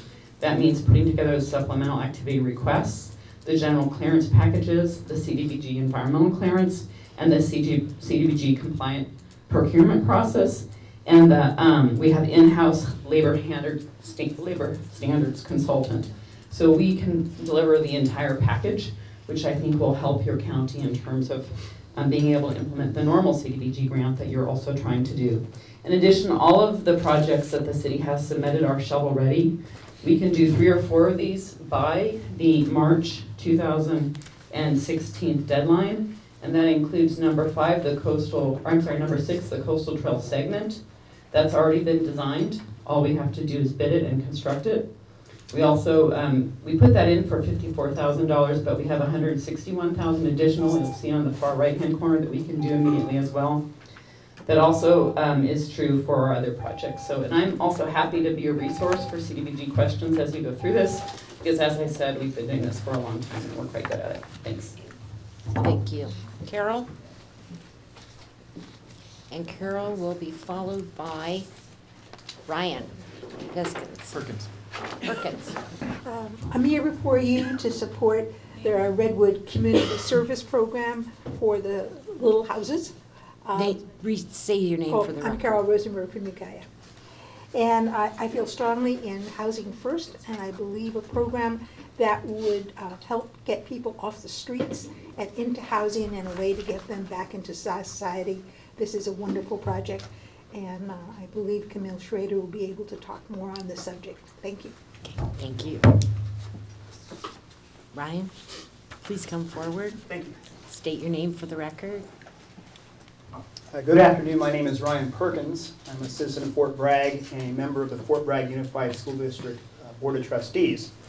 I'm here today to address item number 12 on your list, which is a request for assistance in any amount, including the entire amount you might have available, to assist the district with rehabbing athletic fields, particularly the Dana Gray. We have a unique situation in Fort Bragg where there are no city fields, there's no county fields, so the entire community relies upon the school district and their fields for activities. A grant of any amount would assist the district and would immediately assist 1,700 students of the district, 68% of which are economically disadvantaged. We have a project essentially that's ready to go. The city of Fort Bragg has worked with us recently to prepare a field use plan, which will be complete, Chuck, I believe in January. Chuck Bush, the superintendent, is also here today. So we can use the funds available as soon as they're available. And also, because of the community of Fort Bragg, there's so many people willing to help, we can leverage the money into a much greater project than maybe the usual dollar for dollar. The immediate use would be for irrigation, for rehab of the fields at the Dana Gray. It would have a long-term positive economic impact for the community.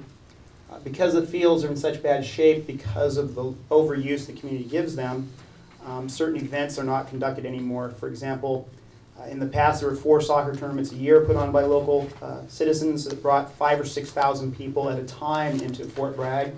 They contributed to the economy. They increased the TOT tax, so this is kind of a gift that we keep on giving. And we want to get to the point where we can do that again.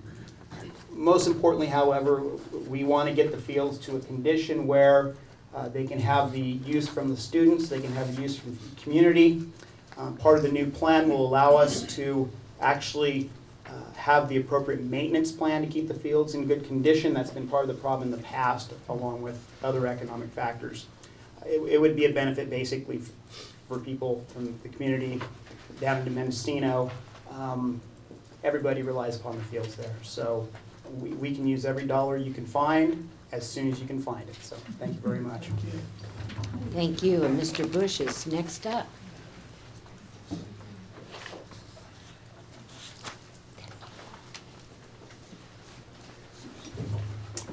Hello, my name is Charles Bush. I'm the superintendent in Fort Bragg Unified School District. I'm here today to ask you for consideration in regards to this Community Development Block Grant funding. I really only want to touch on three kind of topics about this. The first one is that we are really shovel ready in Fort Bragg to move forward with a project. All we need is some money, which means that we would have no trouble meeting the timelines and getting things done in time. That's the first thing. The second thing that I really want to mention is that this project is scalable. So if you were to give us, say, $1.5 million, we could use all $1.5 million. If you were to give us, say, I don't know, $500,000, we could use that, or anywhere in between. Our project, again, is shovel-ready and completely scalable.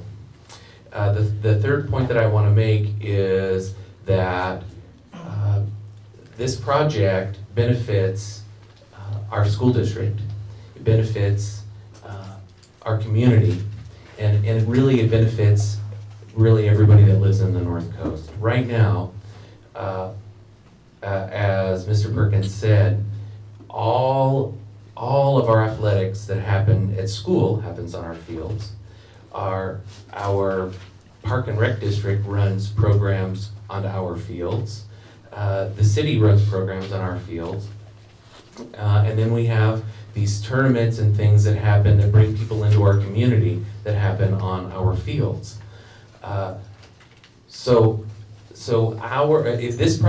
If we're funded for this project, it will benefit everyone, both the students of Fort Bragg, the community, the youth, the adults, everybody up and down the North Coast.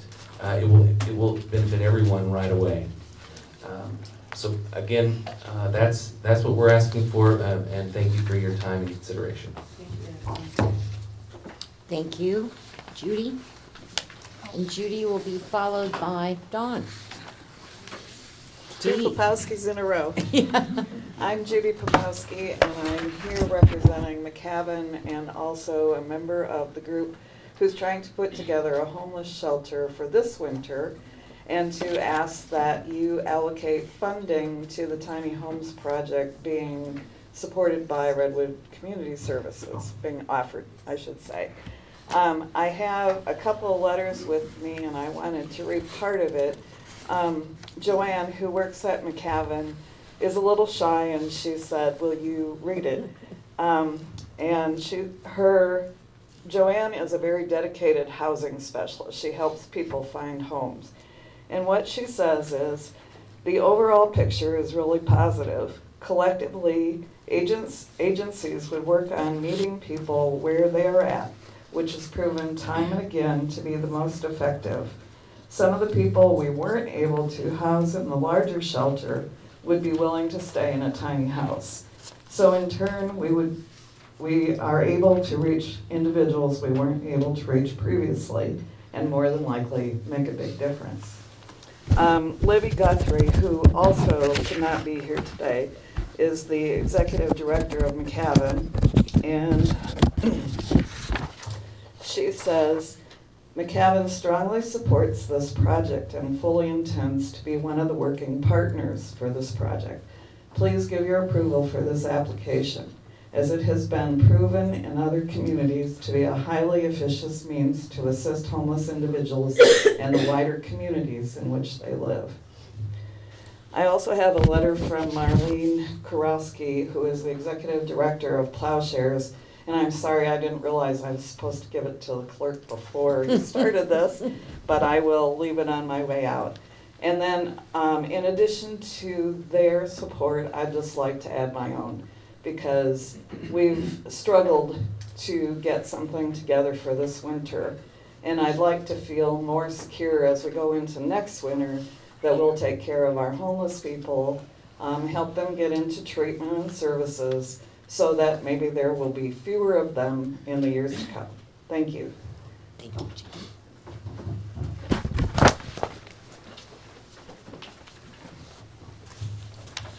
Madam Chair, Board of Supervisors, I'm here to seek seeking allocation of funds for tiny houses in Ukiah. Standing without a podium is an issue. I agree. I found the same thing. Okay. I was on the internet this morning seeking information on tiny houses. And here's an interesting quote. It's a very important step in terms of the kind of services we should be providing to people that need assistance. I'll repeat that. It's a very important step in terms of the kinds of services we should be providing to people that need assistance. The U.S. Department of Housing and Urban Development recently announced that they are experiencing the worst rental affordability crisis in this country has ever known. As a result, many of our nation's homeless have organized self-governed campgrounds called tent cities to protect and shelter themselves within a community of shared resources. While many of the encampments offer safety and kinship, very few are sanctioned, and many run the risk of shutdown, something that we are very well aware of in Ukiah.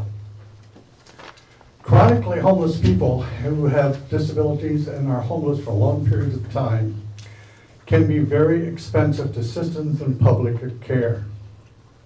In 2007, the National Alliance to End Homeless compiled 3 studies showing that it costs the same or less money to provide permanent housing as it does to allow people to remain homeless. In Denver, Colorado, a housing program for the homeless reduced the cost of public services, including medical services, temporary shelter, and costs associated with arrest and incarceration by $15,773 per person per year. You have a handout showing a study that was done. Unfortunately, the study was done in 2007. I have not found anything that is more current, but it does clearly show that providing permanent housing for the homeless is very cost effective. In Oregon, oh boy, I'm running out of time. Well, what I'll state is a couple of comments made by the people in Oregon. Eugene Police Lieutenant Eric Plinko. It has gone better than I thought it would. The village has not been a burden to the neighbors in this terms of crime impact. Eugene City Council cries prior. By all accounts, Opportunity Village has been successful as a pilot project. It has gained an immense amount of community support and goodwill from citizens, from the mayor of the city and council. They're coming for you, Don. They are? Wind it up. Okay. Well, how much funds are available? 1.5 million. That's a good start. Thank you, sir. Camille Schrader?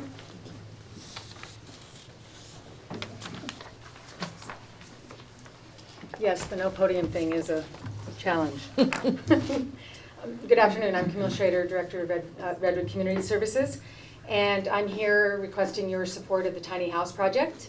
As I spoke of at public hearing, this is sort of, if not now, when, if not us, who, and us means all of you, and frankly, Redwood Community Services. This idea is not just ours. Clearly, we must have been, the stars have aligned because Sonoma County is looking at this. as their answer to the homeless situation. Lake County just had a public hearing on tiny houses for theirs, and there are several other communities in the state of California.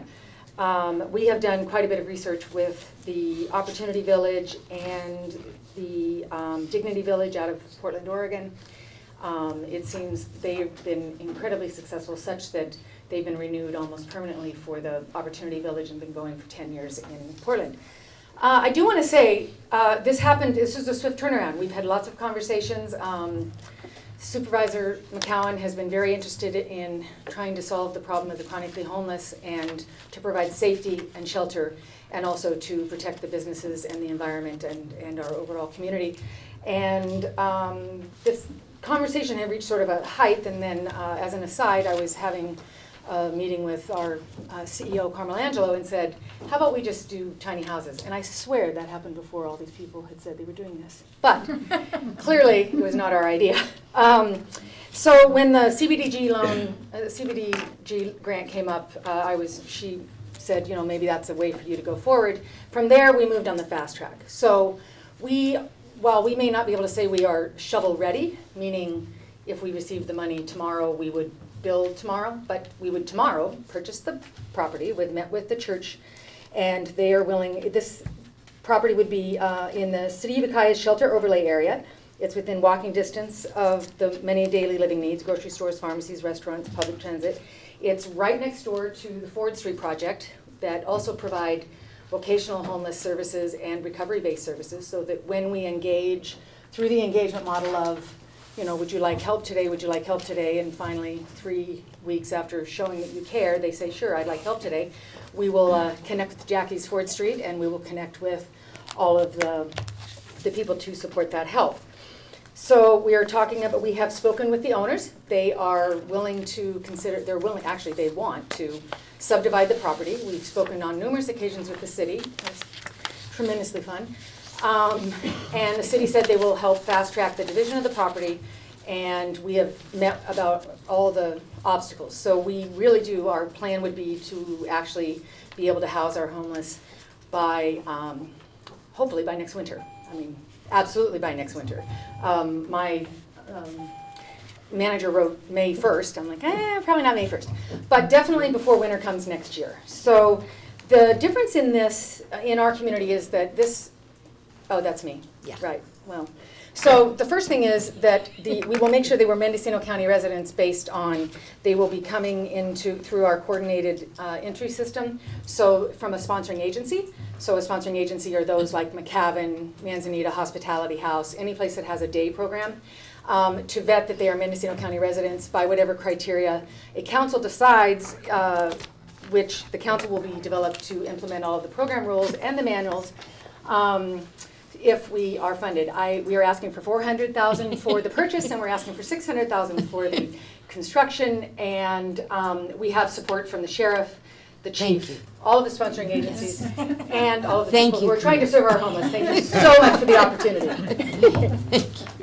Madam Chair? Yes. I have 2 yes or no questions. So one, I believe this is in the shelter overlay of the city of Ukiah, which means no use permit would be required. We believe so, yes. No, that's correct. Yes. And I believe it also has the support of Anna Shaw and Hospitality House. It does. I actually have an email, but ran out of time. Thank you. And she's willing to be on the governor. I'm gonna slaughter this name, but is this Oli? Yeah, And I'm gonna have you state your name for the record. My name is Aeolian, and they get to the mic. Aeolian, okay. People call me Oli. People call me Oli. You can call me Oli. Don't call me Ollie, please. Okay. So And your last name? my full name is Aeolian Vincent DePaul. So I'm a homeless advocate. I also work in mental health as a day job, but I'm not here representing any mental health or anything. So I am a supporter of Housing First model, and as was already discussed, it's a lot cheaper to house people than to leave them on the streets. A lot of the savings go to the hospitals and law enforcement, so we're going to have to figure a way in order for those funds to try to migrate over to housing, but we can work out those details. Housing First model really is about getting people in permanent supportive housing. However, there is a shortage of permanent supportive housing in this county. There's a shortage of housing, of affordable housing, of subsidized housing. We can get vouchers for people who can't get them places very easily. We can't even get all the vouchers we need, but so this idea of having a transitional, oh, did that just turn on? No, you just, okay. you need, So the idea of having a transitional tiny house village is really something we need. I mean, there's going to be this mental health housing that our CHDC is doing, which is going to be fabulous. It's going to be great in about 5 years, when they get, hopefully sooner. 3, 4, yeah. I'm very supportive of that. In the meantime, I don't know how many of you are familiar with Maslow's hierarchy of needs. There we go.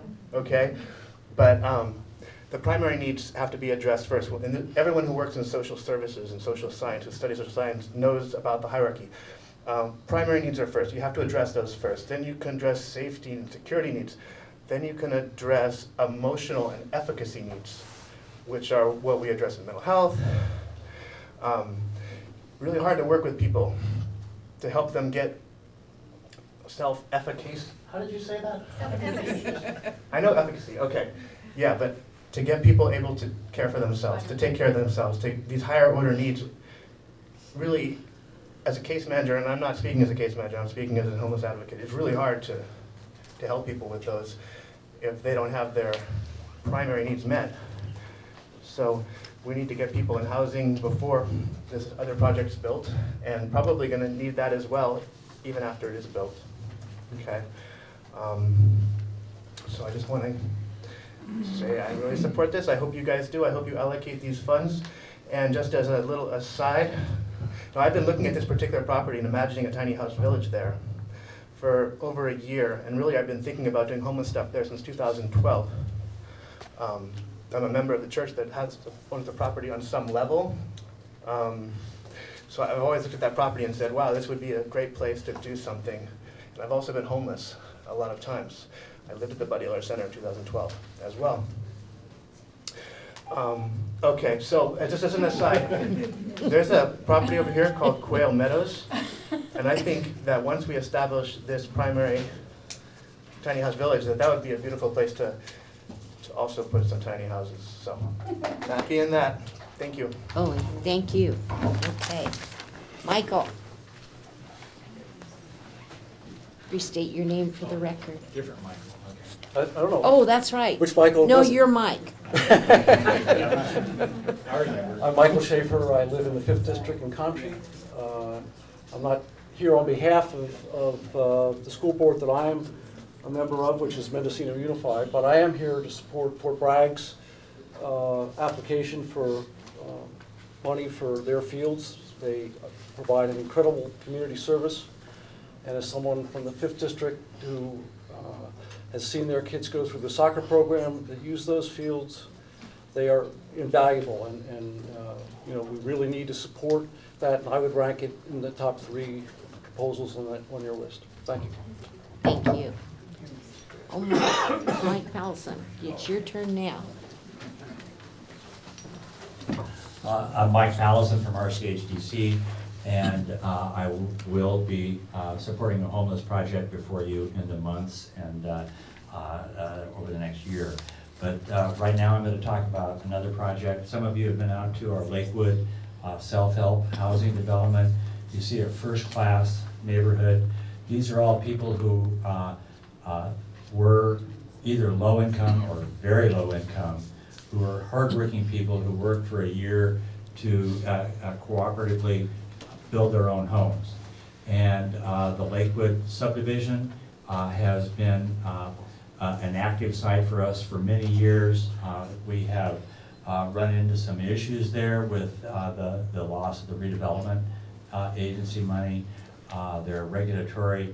We're working with the Planning Commission on overcoming regulatory issues there, and we need mortgage assistance money for these families in order to be able to fully finance the last several rounds. We expect to have a group of 6 people, possibly as many as 10 people who will be closing their home purchase or their property purchases in March, and finishing up building of their homes in the early parts of 2017. So I don't think there's any problem with respect to the timing. We don't have a problem. These are low-income and very low-income people.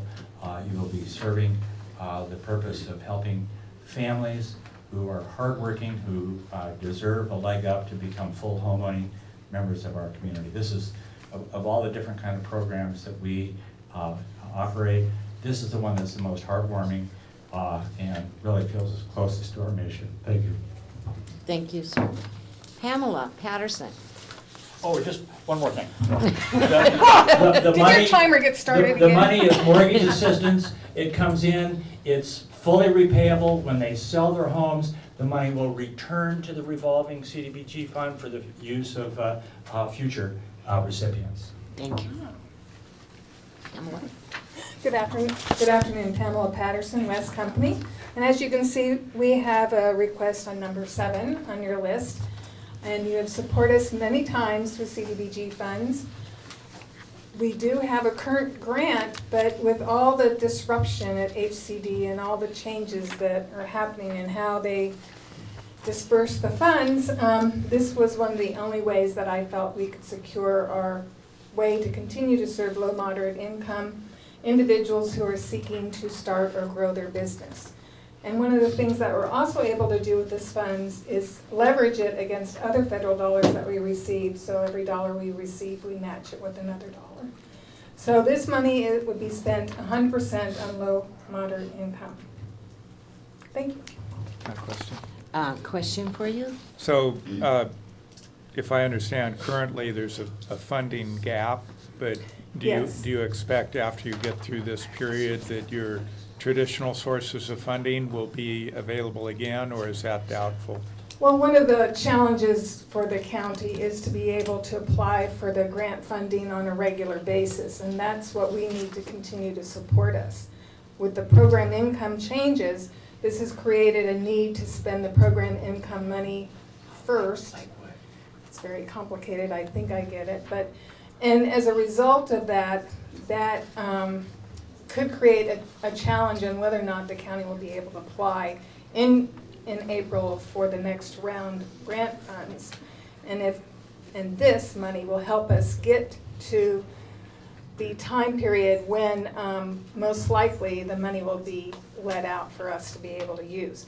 Anytime the grant is awarded, it's awarded sometime usually in June, July, I don't know, when HCD gets around to it, then there's a long process that they have to go through. And by the time we get it, it's usually 8 months after when it's actually awarded. So this is like a bridge to get us to the point when we would receive grant funding at that time. Is that partly why the request is broken into 2 parts also, or? Yeah, and the first part is really to help us to get to April when the county will be applying, hopefully if everything goes smoothly. So, yeah. Thank you. Jackie.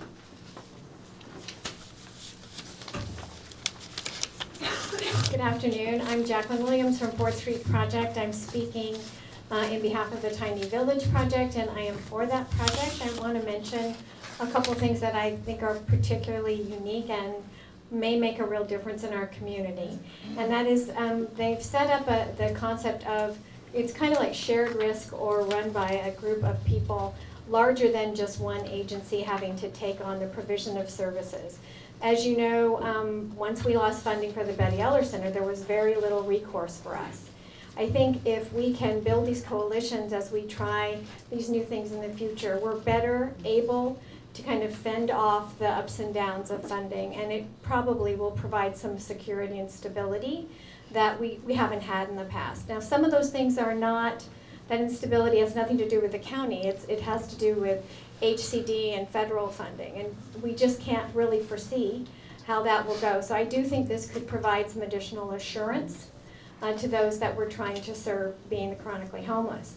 The other issue I would like to bring to bear is, I think if we all had our Christmas wish, it would be that Mike get that mental health housing done next weekend. And we know that that's a big project. We're very pleased, I'm very pleased that there's going to be an organized attempt to do that. I understand it's a huge project, but this really could provide a stopgap measure until we get there. Thank you. Anyone else for public expression? Please come forward. Public comment. Well, there's Susan. Just Susan, Holly, you want to come forward?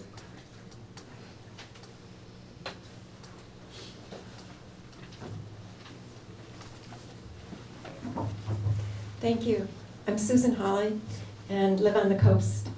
And one of the things that strikes me about our entire county, the number of homeless that we have spread throughout. There are 44%, over 40%, this time 44% of the homeless on the coast. And the balance are inland.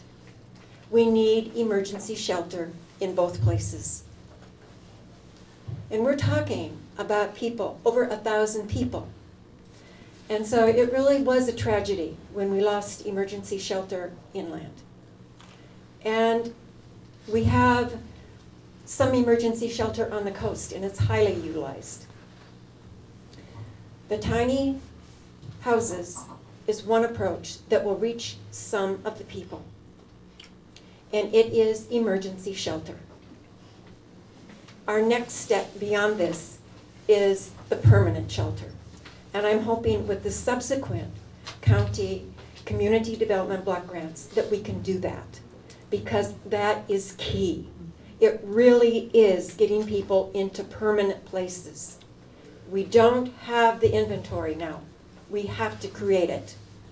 And so this is one piece of what we can do to address the needs here within this county. Thank you. Thank you, Susan. The discretion of the chair, I'll let you come back, Marie, but you only get 1.5 minutes, not the full 3. I'll take less than 1.5 minutes. So I just wanted to give the supervisors a little bit of history. When we did an affordable housing project in the city of Fort Bragg, our Coast Hotel project, I think you probably all have heard about it. One of the things that we discovered with CDBG is they will either pay for acquisition or they will pay for rehabilitation. They will not pay for new construction.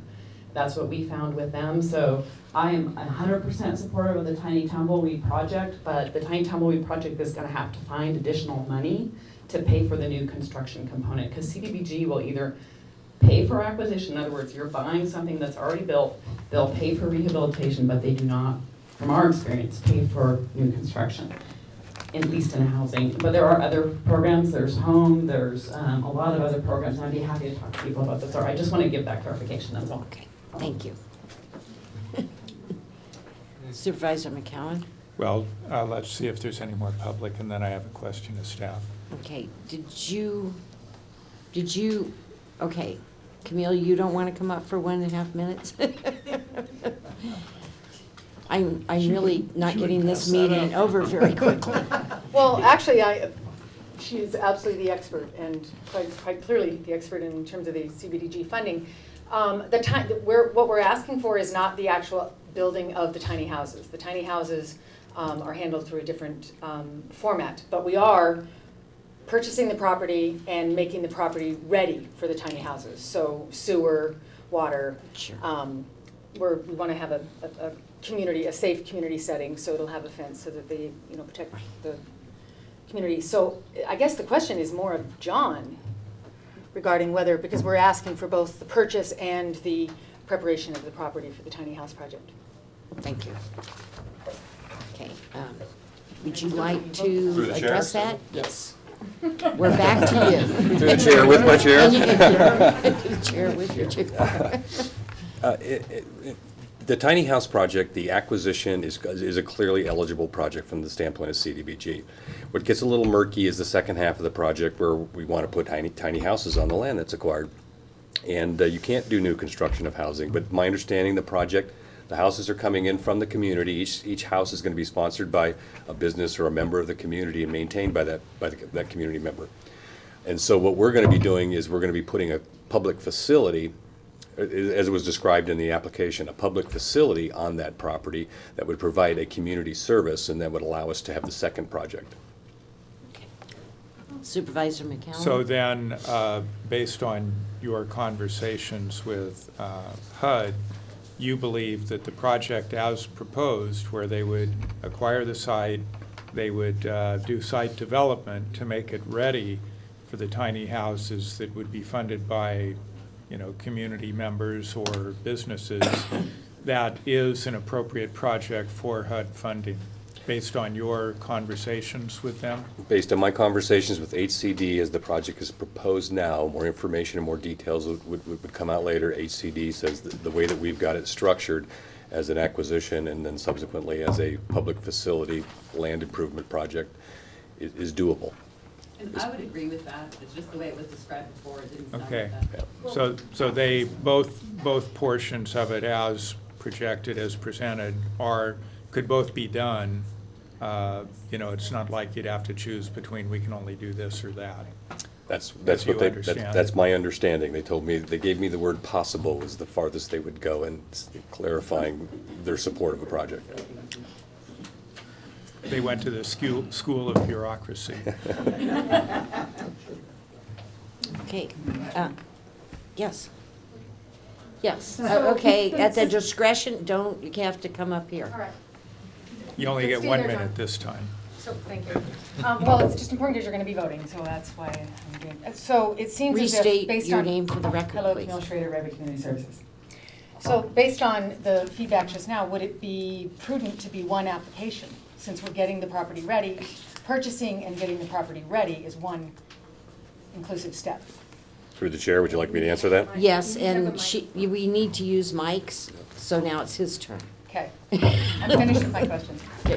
Through the chair, it's basically two projects because it's two separate eligible activities. It has to be submitted as two.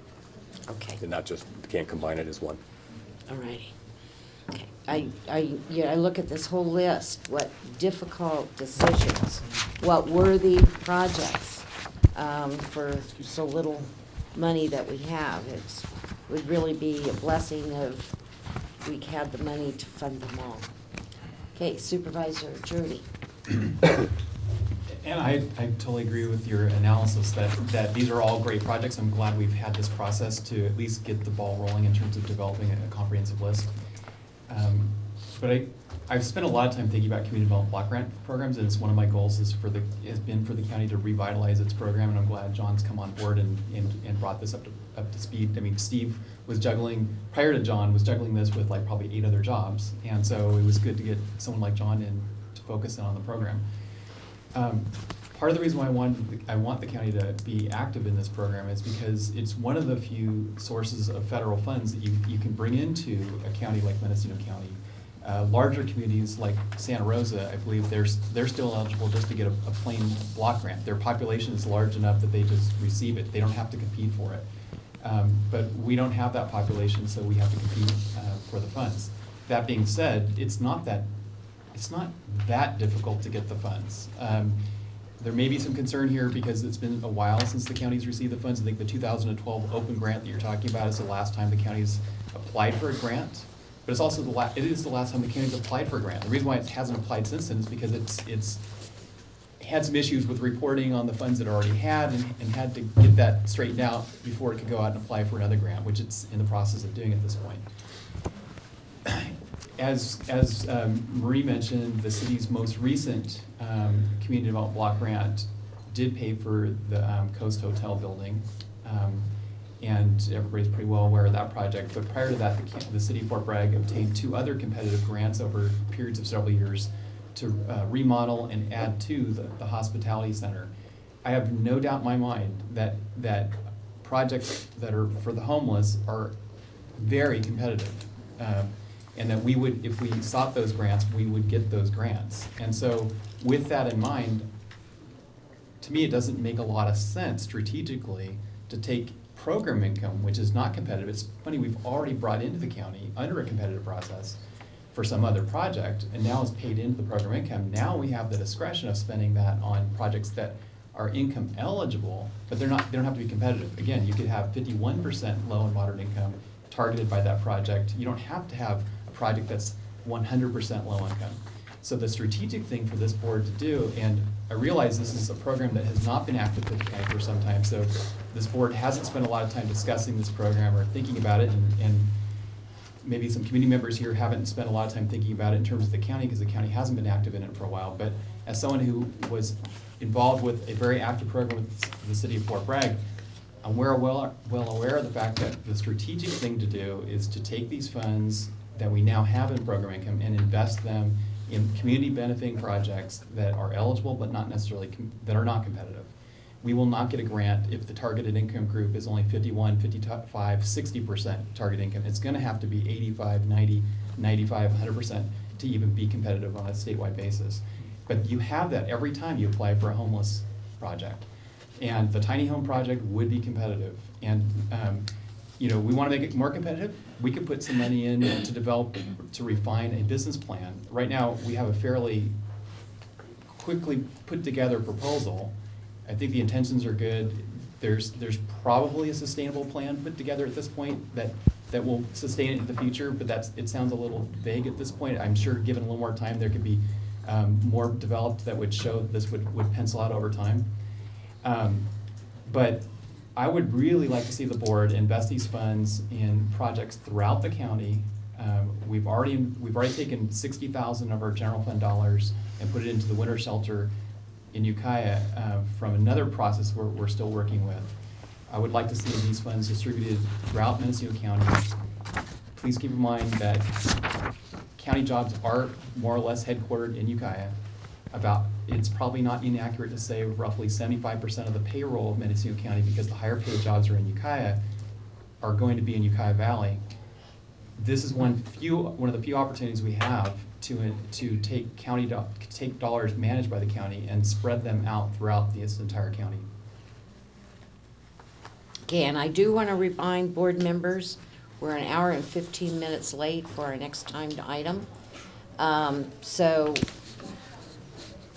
no more statements as much as let's get down to business and make some decisions. So I'm going to close the public hearing, and now the matter is before us. I'd like to hear comment on each one of the projects. I know that I strongly support the tiny houses concept, and a program like that, I think that it has been proven to be successful. It's a way to move forward, and we are a county that's somewhat divided into 4 regions. And yes, it's nice to spread the money around, but on the other hand, I know in my district, it's mainly Ukiah area that provides a lot of the services. In Potter Valley, we have very few, but we do have a road getting fixed. That is quite costly to the county of Mendocino. So it's all a give and take, and let's look for success, and let's get some of these projects funded. Supervisor Hamburg. Yes, Madam Chair. I really don't want to lose sight of Supervisor Jordy's comments, even though I didn't follow them entirely. I'm not as expert in CDBG as he is, but I certainly understand that we want to leverage these funds as best we can, and use them for the unique purposes that they can be used for. And so I think maybe we need a little workshop on CDBG when we move forward on this again, because our program has been kind of moribund since 2012, as you say. And of course, I have to speak up for the town of Mendocino, for the ADA ramp. I think all the board members are tremendously familiar with what's happened in Mendocino when we removed the ramp there, and I know that county staff has already been looking at doing a ADA ramp to replace it at the corner of Caston and Main. And another project that really leaped out at me was the Fort Bragg Unified School Field Reconstruction, and I realize that's $1.5 million project, and the $200,000 that's suggested is only a drop in the bucket. But I can understand how that's as a coastal supervisor, that one definitely speaks to me. Certainly the West Company is something it's not like any of the other ones do not speak to me. I've admired our CHDC for, the 30 years or so it's been in existence, and you know, I certainly wouldn't mind seeing some money go into that. But if we do fund tiny homes, which, you know, is the big enchilada, and as John called it, one of the sexiest projects. I didn't say that. No, not you, John, you, John. Oh. I saw that. Compelling. No, sexy is what John Moore called it. That's pretty compelling. You know, you know, realizing how far behind we are, Madam Chair, I'm not going to go through all my thought processes. I did go online and look at tiny home projects around the country. There are not a lot of examples out there that we can follow. We are really, you know, I wouldn't say we're the first on the block, but there's not a lot of About there's not a lot of examples out there. 8. And it does amount to an expenditure of 30, when you just look at the money that we're looking at here, the $1 million plus the money that individual businesses and others are gonna put into doing the housing, you're talking about $34,000 per unit, which is not inexpensive. That's not cheap. And there are, you know, I could go on and on. There are other ways we could approach the problem of homelessness and the, you know, that count, which is over 1,000 a night. And here we're looking at hoping to serve 40 people. But anyway, There's 6. I said 8, but there's 6. 6 what? Tiny house projects. Well, but if With you go another online and you look at them, some of them are not as, you know, they're not all tidy little villages that where everything, you know, they're you know, they're all trying to kind of, you know, get themselves together, and some of them have been kind of marooned out on the edge of town and have a lot of problems getting people transported. And I mean, there's a lot of the tiny house thing. It's going to take the whole community to really put a lot of effort into making that successful. But you know, I'm willing to roll the dice. But I do want to again say that the town of Mendocino disabled ramp is a huge priority. I think for the entire board, given the importance of the town of Mendocino. And secondarily, I do want to again mention the school field reconstruction, which I think is so important to the entire coast, certainly from Mendocino up to the north coast. Supervisor McCowan. Thank you, Madam Chair. You know, we do need a workshop on CDBG. I think it's something we all should, as a board, it's our responsibility to understand it better. As a county, it's our opportunity to position ourselves so we can be competitive and work, I think, on a countywide basis too. I've known for a long time that Fort Bragg had the in-house expert with Marie Jones, and they've been very successful at pursuing CDBG funding.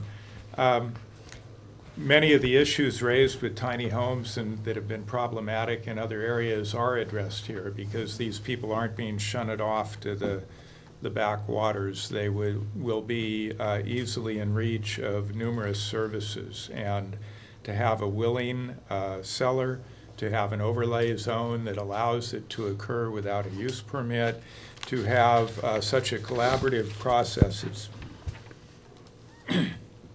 you know, it's actually pretty, you know, inspiring to look at the list of groups that are saying, yes, I will be part of this project, and it has countywide reach. I appreciate very much the comments of everyone on the project, but also,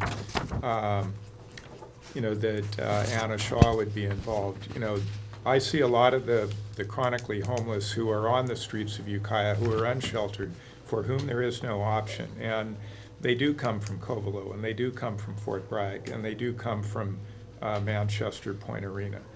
And there's a lot of worthy projects here, some we haven't discussed. I do agree we should attempt to have some regional distribution. I don't know if this motion is going to fly. It would allow us to get to our next item if it does gain support. But I would make a motion that we fully fund the tiny house project as requested, both parts, because if we only do one, it won't happen. if we make the commitment to fund them both, it will happen and people will be sheltered. So I'll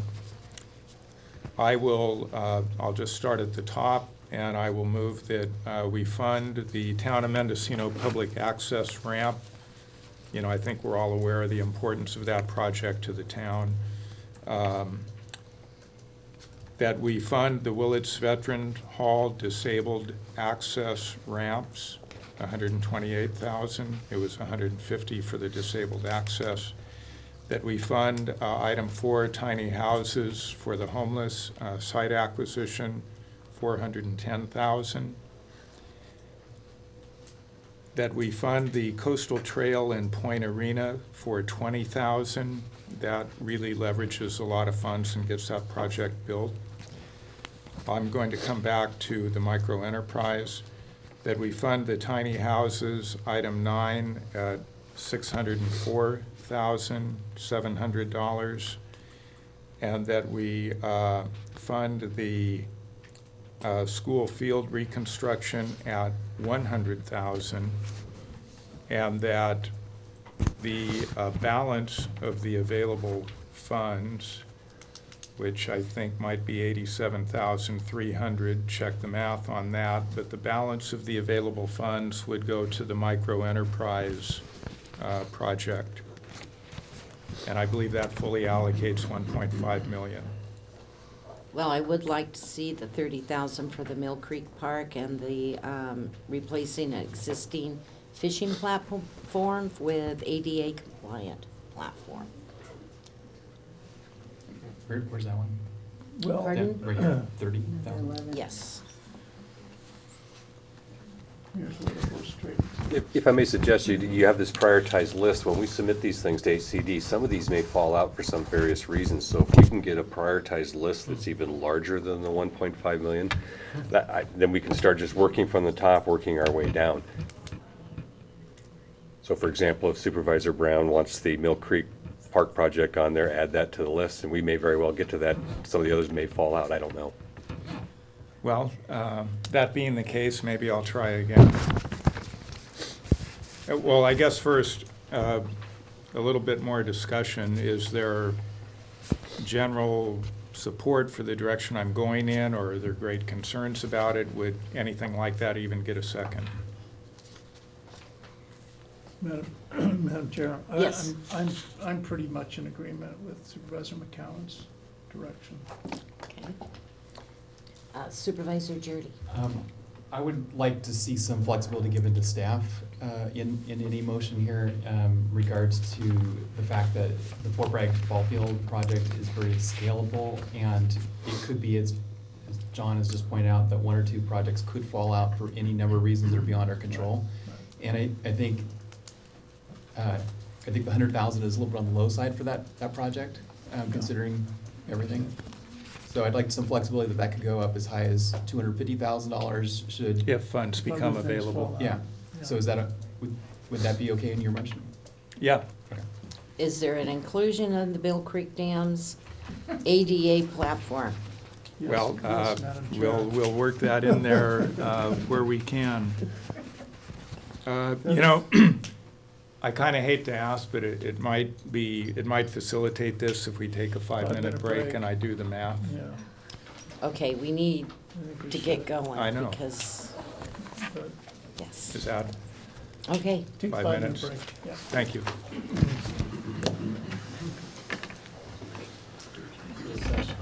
Is there any more sugar? Yes, there's more still carried. Could you? Well, and then fencing probably, but we'll get donations and parking. Supervisor Hamburg. Supervisor Woodhouse. So we've done projects like this. Before coming back in, the Library Advisory Board has graciously said it's too late at night. So we're rescheduling, that would have been our 2 o'clock, 3 o'clock item. And we're going to reschedule for December 8th, 3 o'clock. And then hopefully we'll all in Ukiah. Yes, sir. Okay. We're back, and Supervisor McCowan has a list for us. Thank you, Madam Chair. And the suggestion was made to go ahead and rank the top 12 projects, actually top 11, because it was clarified 2 of them were actually the same project. So I've, I prioritized these, and I'll read off the number as they appear on their list, and then the project. And the thought is some of the projects very well may fall out. That's why all should be listed. But if they all go forward, all of them would be fully funded down to the micro enterprise fund, and then things will fall out as they do from there on. So project 4, and if I say something wrong, I hope someone will try and correct me. Project 4, tiny house acquisition, $410,000. Project 9, tiny house site development, $604,700. Project 1, Mendocino access ramp, $150,000. Project 3, the Willits Veterans ADA accessibility, $128,000. The Project 5, the Coastal Trail in Point Arena, $20,000. Project 11, the Mill Creek accessible fishing platform, $30,000. Project 7, the Micro Enterprise Fund at a level of $100,000. Project 8, the Fort Bragg School at a level of $200,000 if available. Project. Wait, that's number 12. Number 12, thank you. Fort Bragg School, $200,000. Project 10, the Benson Lane Road project. Project 2, the First Time Home Buyer. And Project 6, the Fort Bragg Trail. Is that a motion? That's a motion. Second. So what was the last one? The Fort Bragg Trail. Oh, okay. Okay, we have a motion and a second. Supervisor Judy. So, I think I like the motion. But I want some clarification, because really it's somewhat random which project which was given which number by staff, because so they'll be re-ranked when submitted 1 through 11, I would presume. Yeah, and if you'd like, I'll go through it again the way that I wrote it down, but the way I understand this is that we'll have a prioritized ranking, starting with the first project being tiny houses, all the way down to project number 11, which is the Coastal Trail segment. Oh, I gave it the wrong. Yeah. So to clarify, the order is the order in which you read them? Yes. Yes. Okay. And just final clarification. So even though Lakewood on this sheet was randomly selected to be number 2, it's not number 2 on the new list? It's number 10. Well, it's identified as number 2, but it's going to be number 10 when. Okay, all right, thanks. Thank you. Where are the Lakewood homes? The Lakewood homes are they're number 10 on the prioritized as stated in the motion. So if other things fall out and the funds are available, they would be funded.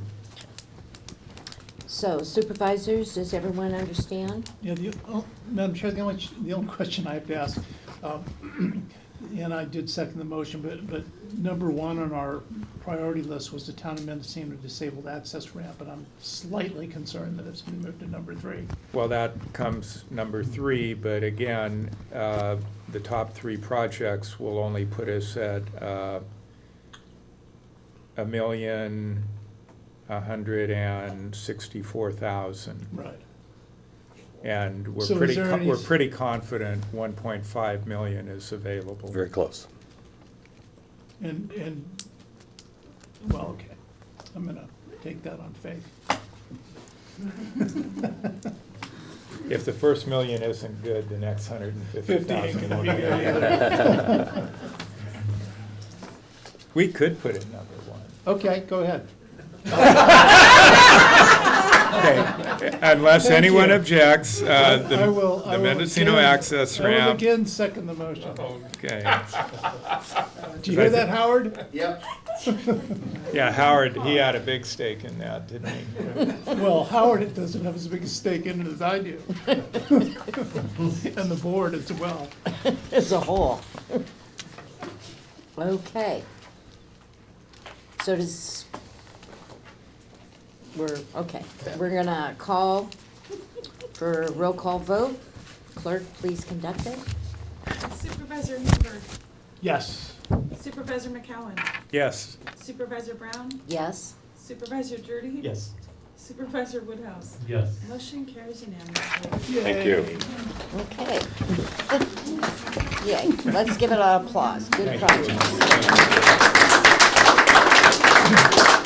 Can't tell you. I see it. I see it. The scary part for me was that it ended Do we have any supervisors' reports? You want some? No. I can give you some if you want. We could defer them. Yes, defer them.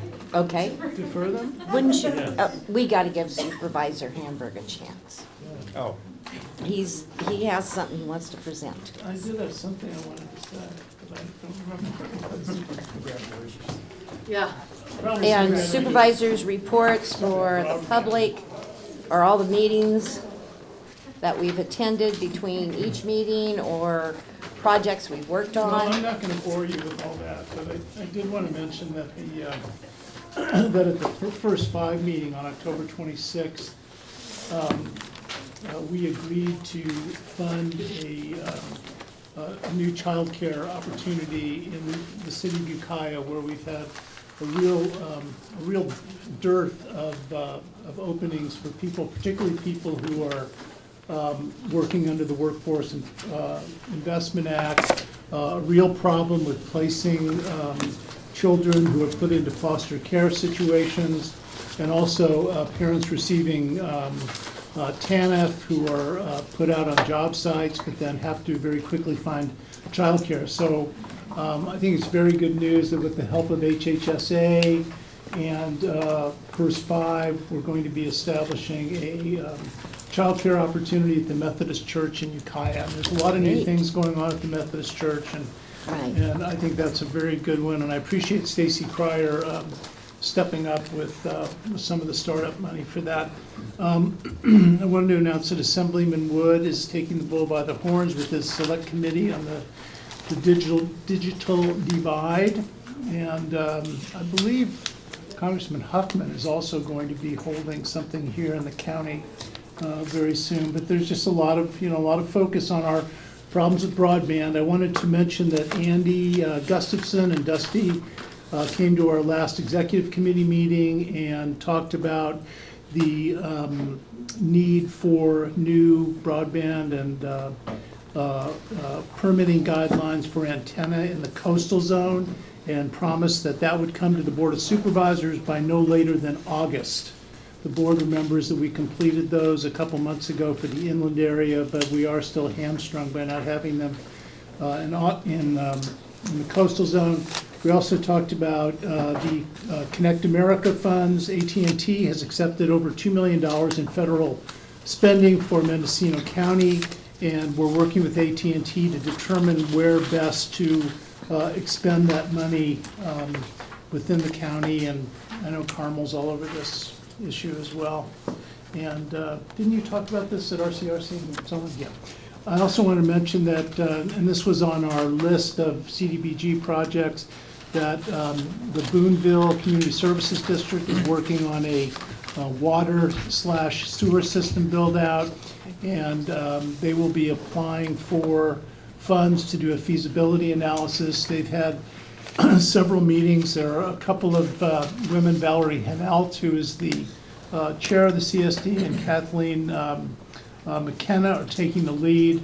We had a meeting in Boonville where Dave Jensen and Andy Gustafson spoke up on the county implications for the establishment of such a district. Of course, this will also involve LAFCO and the institution of the latent powers of the CSD if such a district is to be established. I know that in the past there have been some attempts to do this. I really feel like any future economy for the town of Boonville is somewhat at stake with improving the water and sewer infrastructure of that town. So I'm really rooting for that process to go forward, and I know the board will be hearing more about that in the months to come.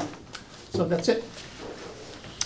Supervisor Humbert, I'd like to ask, did you get back to the fairgrounds? Yes, Okay. I'm working with Jim Brown on getting those forms filled out for the wells at the fairgrounds. Okay, great. Anyone else? Just me? That was it? Oh my God. I'm too tired, I'm sorry. Okay, that's it for the day. I want to thank everyone, especially staff. I know it's really difficult when we're on the road and off-site, but that's balanced with the fact that constituents from throughout the county really love having us in their community. But I want to thank all of you. So we're going to adjourn. Thank you.